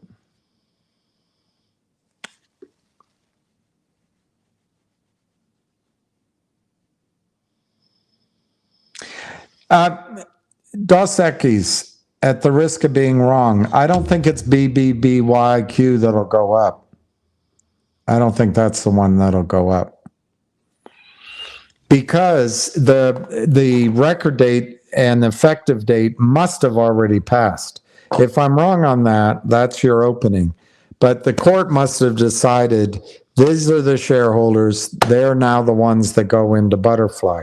That must have all been resolved. If not, if there's a window, then you have a chance. But I think whoever said it, it might be Mark that said it. It would seem like the shorts have to buy Butterfly. Because here's my logic. If the shorts buy back BBYQ, they're buying the stock after the record date, the effective date. So it doesn't change their problem. They're buying it without the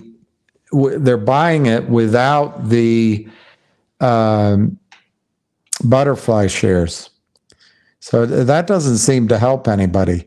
I would think they need to buy the Nuco.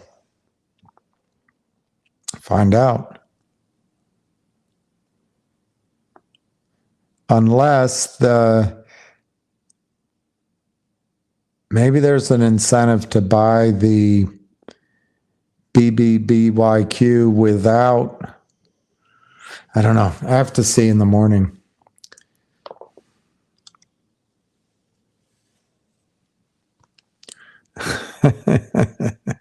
All right, Barry.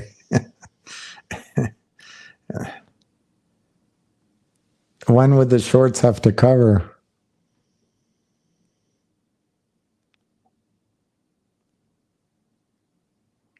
Well, that goes back to this stupid issue. Does FINRA allow them just to move the short position into the new company? What I'm thinking, and I have no basis for this, but I'm thinking that because this situation has been cleansed in the bankruptcy court, the bankruptcy trustee is requiring a new start. So it can't be avoided. That's what I'm thinking. But I guess tomorrow I have to read about it. But that's my thought, is that the court, the bankruptcy court, requiring the turning in of the old shares for the new is the difference here, the difference maker. And you guys might be right.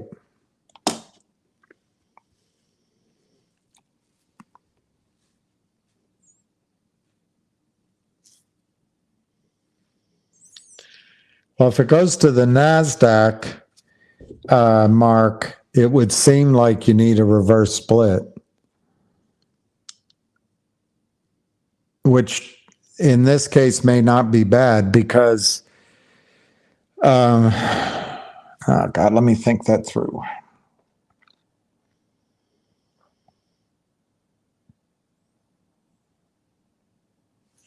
Yeah, it may not be bad. Well, it would release money to the shorts. A reverse split would.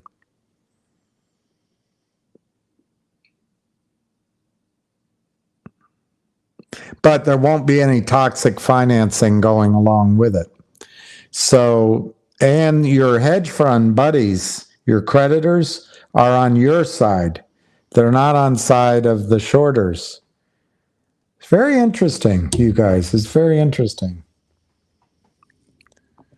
There's an amendment to the plan that isn't public yet. Oh, we'll find out. Well, Reg Show was meant as a fix, believe it or not. And it was meant to give a gradual period of time to make the problem slowly disappear. Instead, they put the pedal to the metal, and it's worse. Is your number 2 ready to rip Logic? Yeah, I think Logic. I don't know if it's going to rip as a short. I don't know if it's going to rip as a short. It might have a little bit of that. But I think, I don't think it's a short, all of a sudden it's going to be $20 or anything. I mean, pre-acquisition. Anyway, let me say it different. Because the Aubrey SPAC price could be $20. So let me say it differently. I don't think this is a case where you're going to take, $10 and all of a sudden it's worth 10,000. But I think Logic at 22 cents or whatever, and it may go up maybe you can't buy it at that level. My guess is the shorts will continue to short until such a time as Brent is able to convince the market that he has a reverse merger candidate for the shell. But my point is, let's call it 25 cents.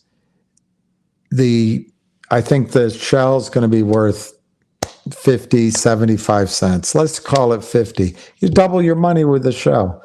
But on the Aubrey SPAC side, that should be worth $1.25 minimum, but maybe $2.50, maybe more. In the short run, value. By the end of the year or first quarter, the combined could be worth $6 to $8. And somebody, by the way, earlier asked me if GoLogic could be worth $8, and I'd say the same thing. Yes, it could be. But down the road. I mean, not immediately. Yeah, so BBJ, that's my second. Not because it's going to be a squeeze, but because I don't see much time left to buy it inexpensively. That's why. On the other hand, I'm not sure I would pay more than, I don't know how much I'd pay. It depends on how it trades. But I think the shell, the complicated thing to me, BBJ, is I'm not sure how much the shell will trade for, because I don't know the reverse merger candidate. And the reverse merger candidate might be a one-off. They might not have more going in it, or they might. I don't know.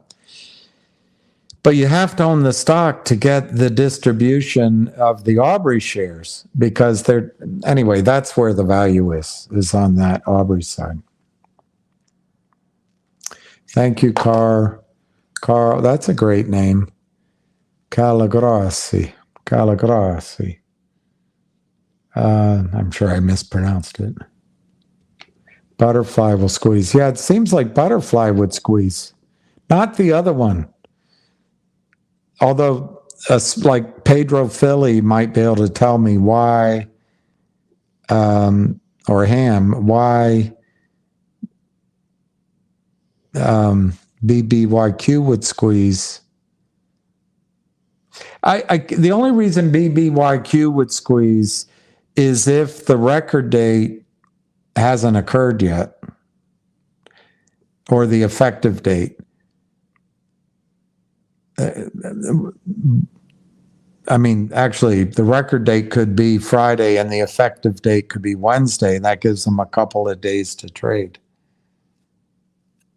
I just don't know that information. I don't know this machine. I have a bunch of shares to add. I think you're right. B-Fly is trading it. Oh, it's already over $1. It's already over $1. Okay. Then they don't need to reverse split. And maybe it'll run anyway. I don't think, it sounds like not. We know FINRA will allow it to transfer new Butterfly. That's it, Thomas. Yeah. Yeah, it looks like it. Do you think it would put pressure on the new stock? I think only the new stock. But I've been wrong on all my assumptions. Sifu and Virtue. I hope he had a sleepless weekend. Oh my gosh. What if Wells Fargo is the prime broker?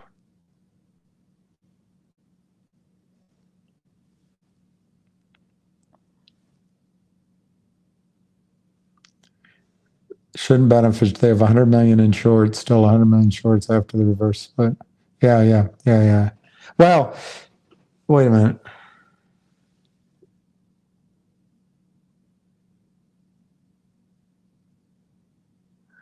No, I don't think that's right. If they had 100 million shorts and it reverse split 1 for 10, they'd have 10 million instead of 100 million. But I don't think they're going to have a reverse split. Somebody just told me it's trading at $1.18. They don't need to. And even if it went under $1, they'd have 6 months to fix it. It's over $1 now, so they don't, or 90 days. They don't need a reverse split.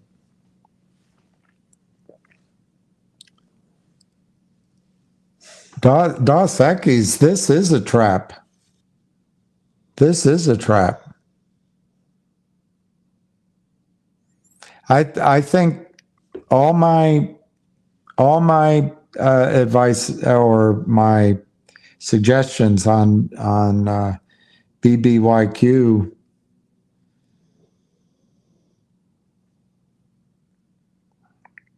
I'm trying to remember when I first saw it. I don't know how high I saw it, but certainly since 30 some cents have been wrong. Well, thousands, yeah, Logic. I bought more. The question you're going to have, BBJ, is it says October 23rd. So if nothing happens in terms of a reverse merger candidate until October 23rd or later, I'm not sure how high Logic will go. If the shorts keep shorting it. Because they're going to say, remember, they're going to say the data logic, we don't have to deliver it. So we can drive that down. All we have to deliver is shares of the shell. Counteracting that, to the extent people get clarity on the value of data logic, that would be the buying. Anyway, there's a possibility that the shorting, the pressure on the stock will continue until that end October 23rd and a little longer, unless Brad announces a reverse merger candidate that excites everyone, but also just scares the shorts. On the Aubrey SPAC side, I expect Aubrey SPAC stock could go to $20 or $30 or $40 in a little bit of a squeeze. If that happens, that could pull logic up. It's going to be interesting to watch. So I'm glad you have thousands. Your only question is going to be, do you sell logic? Let's say logic goes to 70 or 80 cents or $1 before the record date. And then you go, I don't know, am I going to sell? You might. I don't think I would, but you might. And I'm not telling anyone to diamond hand it. When the S3 comes out, Finger will run on a FOMO. A small run first before Univet starts buying, and the stock will then be 35.40. Even before then, the shorts will be broke. I hope you're right. Aaron, I hope you're right. And wouldn't it be something, Aaron, if everything these guys have been telling me on BBYQ causes stress at the same prime broker that Finger is short? I believe we run after hours in the hundreds of dollars. That'd be great. Since GTII has more naked, wouldn't it go higher than Finger? Yeah, look, that's once we break through the control, the whole thing, and this is going back to these guys from Lucky Luciano on down. I feel like a bit of an idiot now. If what I've just been described in BBYQ is right, that is the kind of surprise, the kind of trap the shorts weren't expecting. By the way, I think that's the case in MMTLP too. I don't think the shorts expected to be trapped. They're trapped too. Which is why the other guy, I was trying to say, please frame it differently. Ham said it too. You've lost money on M. I don't think anyone's lost money on MMTLP. I fully expect your payday is going to be rewarding on MMTLP. That doesn't mean that people that needed the money over the last 10 or 11 months haven't been sorely hurt. That story about the gentleman and his daughter, and then there's some others. It's terrible. I'm not belittling that, but God, this is just, I hate this whole situation. Yeah, once it gets past the control and gets out of control, that's what squeezes are. Yeah, GTII could go much higher than Finger. But I think Finger, you got 170 million, potentially 170 million short versus maybe 25 million float. Some people say it's higher, but that's the potential ratio. What is that, 25 to 175? That's 7 to 1. This potential with GTII, you've got 440, let's call it 450, and you've got almost 100 million shares, but of that, I think the actual float is smaller than 50, 35, but let's call it 50, just so 450 to 50, that's 9 to 1. So yeah, it could be higher. But, Vansi, which one goes higher is really not the relevant question, because I hope most people are out of it by the time it hits its peak.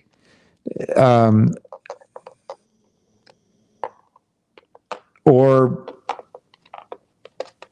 out of a lot of it, You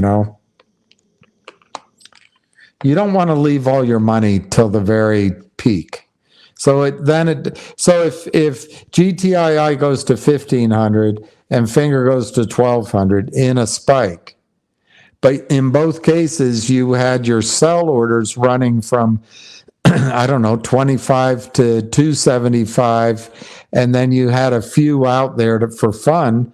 What does it matter that one went higher than the other, really? As long as they both went through the majority of your good to cancel orders. That's my point.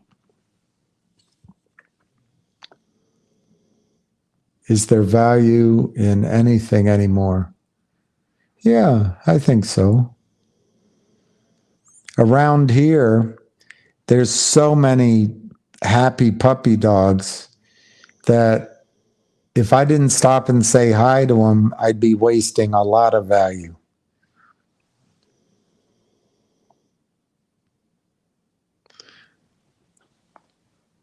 Well, that's it, Aaron.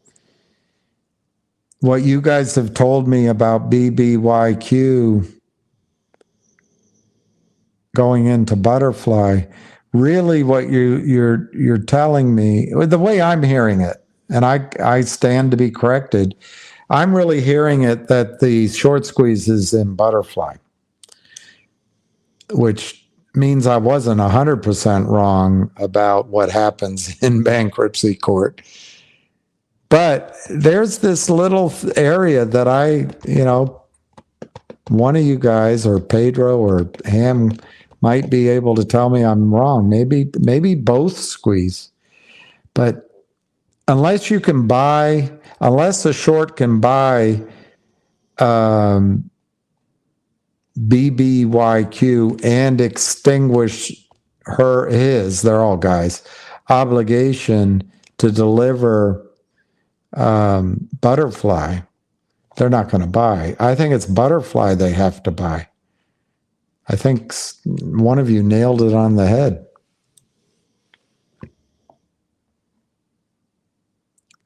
I answered that one. I don't think 50. Look, in a squeeze, 50 is not going to stop a squeeze in GTII or in finger. In a enthusiastic run up, hoping to catch the wave. I've never surfed, but I imagine it's like that. You get up and you're ready. You're going to get the wave, and you might rise up, and then it comes down. That might stop at 50. I don't know. But if you get on that wave and it builds up, and then you're able to stand up and you caught it right, you might go, it might be the one. Oh, yeah, 100 million short and the reverse. Yeah, but what happens, BBJ, on the dollar side is if the account has 100 million credit balance or balance that's held as a requirement, so essentially, let's say $1 a share, it was their average sales price. If it reverse splits, in a normal situation, and they get the price to go down or even stay the same, as much as 90% of their money they can take out tax free. But in this case, I think you're right. This is a very clever trap.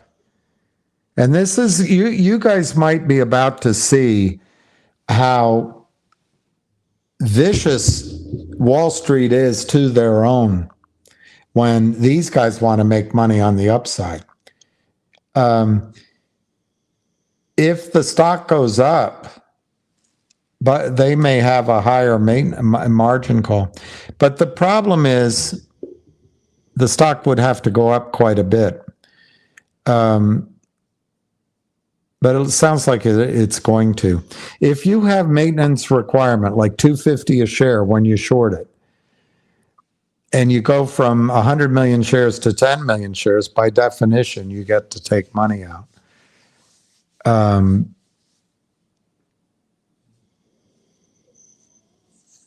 Anyway, I'm too tired. I understand what I'm saying. I'm not sure I made it clear to you. And it's not because I'm confused about what I'm saying. It's just I'm too tired. This is what I agree with. This is what I agree with Dos Equis after you guys explained it to me. If BBBYQ is gone,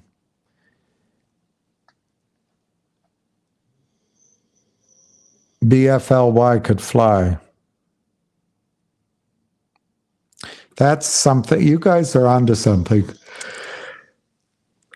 And it's, if it runs, I'm going to take all the credit for it. No. The prime broker is likely Wells Fargo. Well, Aaron, you know the gentleman killed himself over the weekend from Wells Fargo.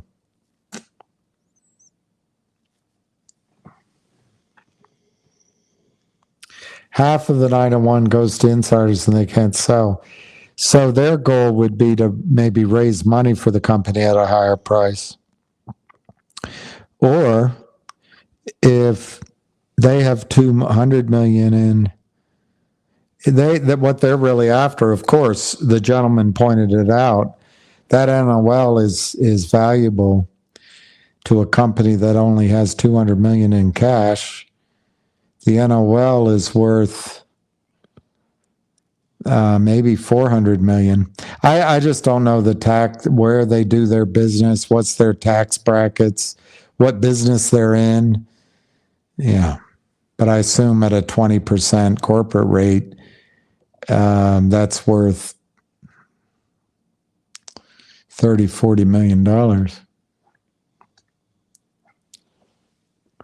$10 open. All right, nag.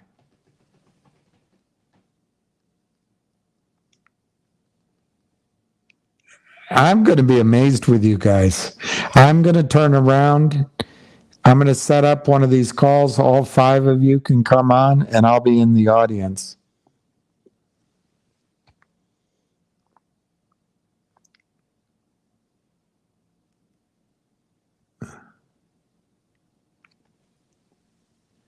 Well, that might be true too.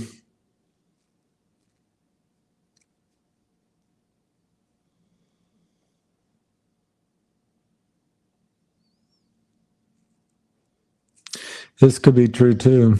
There's people that would disagree with you.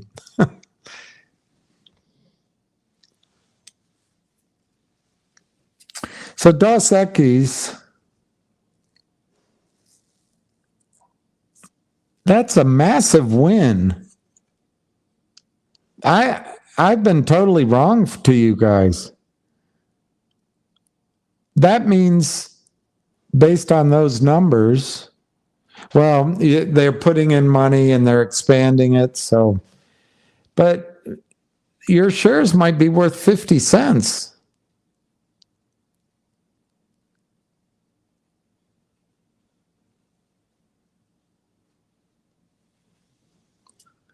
Because they keep half the company and you keep half the company. I don't know. I am getting tired. I answered that question.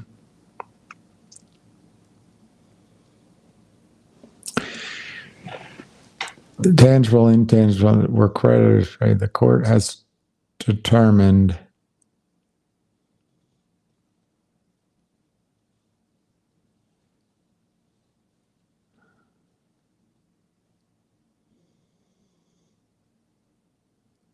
yeah, but I don't know, Kit.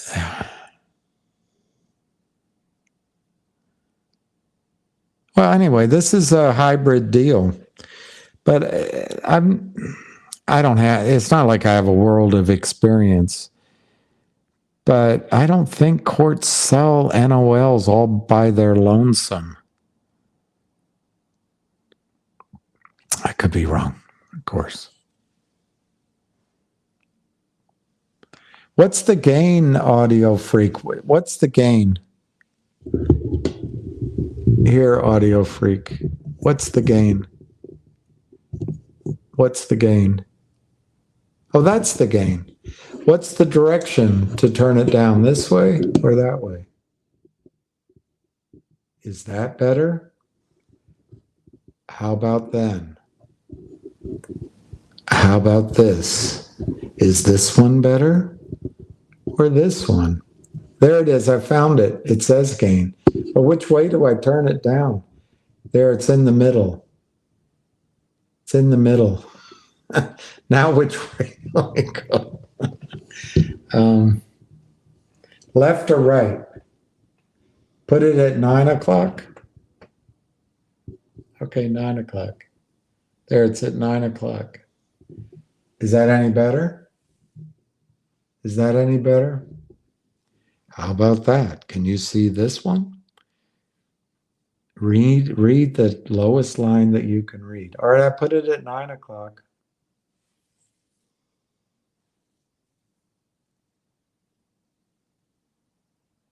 That's much better. Yay! I finally see what you were saying. And it says gain right on it. 10 cents to 59 cents. Yeah, I think it's worth half of the $1.18. S3 Tuesday. Really? Well, I hope from your lips to God's ears. Did the Q drop, i.e. dismissed? Apparently the Q dropped. Yeah, it sounds like you understand restructuring. And I'm straining my feeble mind.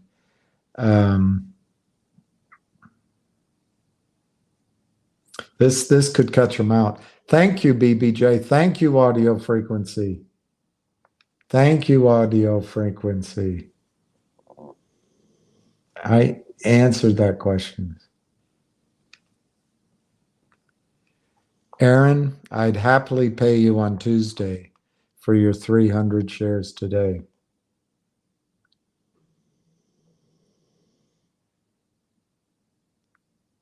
Thank you very much. My frustration, if I showed any, was never with you. It's just with technology in general. I bought one of these. To move, to move videos into. I can't make it work. Just gave up on it.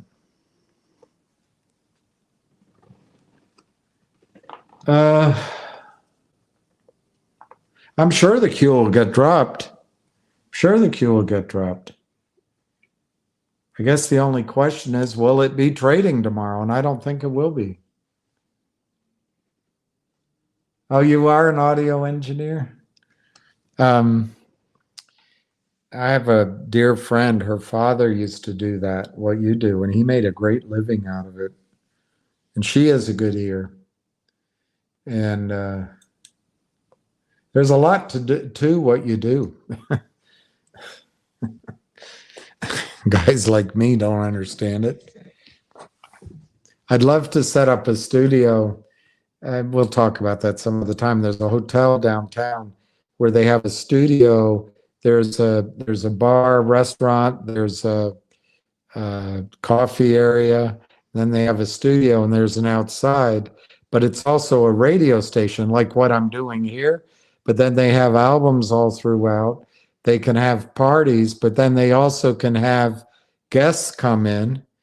It doesn't look like they could have a DJ, but it doesn't look like they could have a band. That's the only thing I would add, is to have all of that and maybe have a band and maybe do it on a Caribbean island in a hotel that I own and has guest rooms. Anyway, so much for dreams. But if I do that audio frequency, that'd be great. I'll look you up.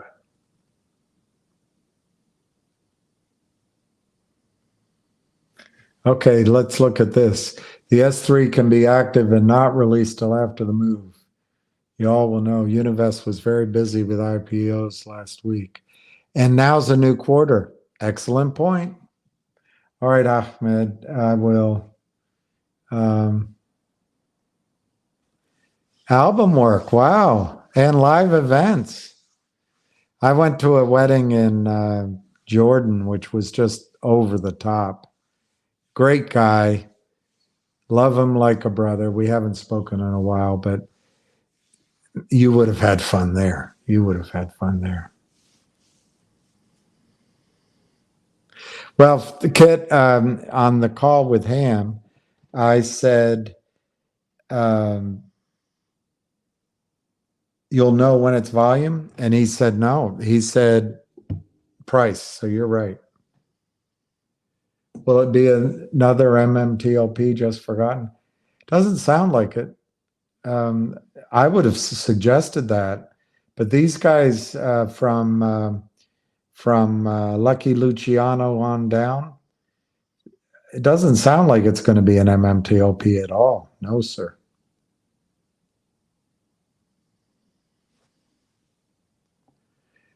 Where will I don't know what you mean by hit it. If you mean drive it back down, I don't think they will. I think they'll give up. If you mean where will he have to start buying,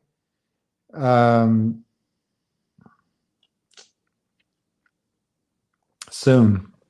I think he'll start buying at 7 or 8. He can't afford this position. Every dollar is $1 million, $1.5 million. The only reason he's doing it is to help his friends out. And if the stock starts running against him, and they can't manipulate because if the spreads are thin and they can't move it around and lie, cheat, and steal. Do we cheat them and how? I think the legitimate short will start covering very soon. Tomorrow, maybe. They could drive it to 10, 15 on their own. Do you believe that Linpart has started 100 million shares of margin? Did they? I didn't know they did. That would be massive for us. That would be massive of us. Yeah, wake up before noon. Yeah, thank you. I got to go rest, I'm sure. If normal Monday, mean bloodbath. I tell you guys, I guess I'm slow on the uptake. That's a good point. I think that's right. Okay, here. If this thing runs on, will it assure? Yes. I see. Absolutely, yes. In GME and AMC, when it ran up and everyone's writing they lost all this money, they shorted it right back down. They probably made more on the way down. The only thing on the way back down is the volume's not there. But then it bounces like a ball and they make money all throughout it. Yeah, they'll short it. But to counteract your concern is on the way up. Let's say tomorrow it opened at 10. Somebody said it. I'm not suggesting, but if it opened at 10, that could cause either tomorrow or the next day, assuming it doesn't keep going, it hangs there, 10, 11, then even during the day or the next day, there'll be these cocky shorts that say, short it. Why is that up? Short it. They don't even know the story. They'll short it because they know if they do that with every stock that goes up in the over-the-counter markets, in general, they're going to make money. They're going to drive it back down. But then if it keeps going, then they cover it. And then it happens over and over and over again. And it just adds fuel to the fire on the way up.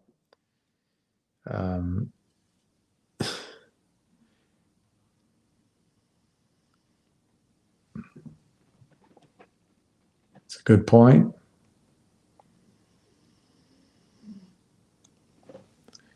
Will it be open to everyone or for just them to cover? I think you're talking about Butterfly. It'll be open for everybody. I don't know anything about TTOO, but I won't dismiss it because I got my butt handed to me on dismissing BBYQ.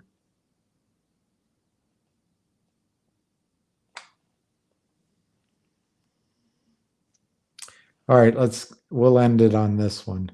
What happened to top is this: ran from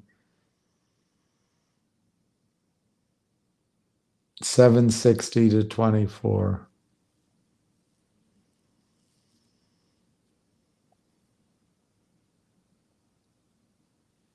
Very good. So it day one, it ran from 762 to 24. Then day two, the shorts pounced on it, driving it down. And then as it went back up, they panicked and they got credit. Okay, tripping effect. Yeah. All right, guys. I didn't do it very well, but I did see you through. I didn't do it very nicely, but I did see you through. And thank you for this audio. This is awesome. This right here is awesome. I didn't do it nicely, but I did see it through. You have to give me a little credit for that. I did argue with you all the way through to the end. And so anyway, there is that. All right. It could be a grazing. Bonsoir. It could be an amazing day tomorrow. Busy brands could be dizzy. All right. We'll just say good night and peace to everybody. And we'll catch you maybe not in the morning, but we'll catch you during the day tomorrow.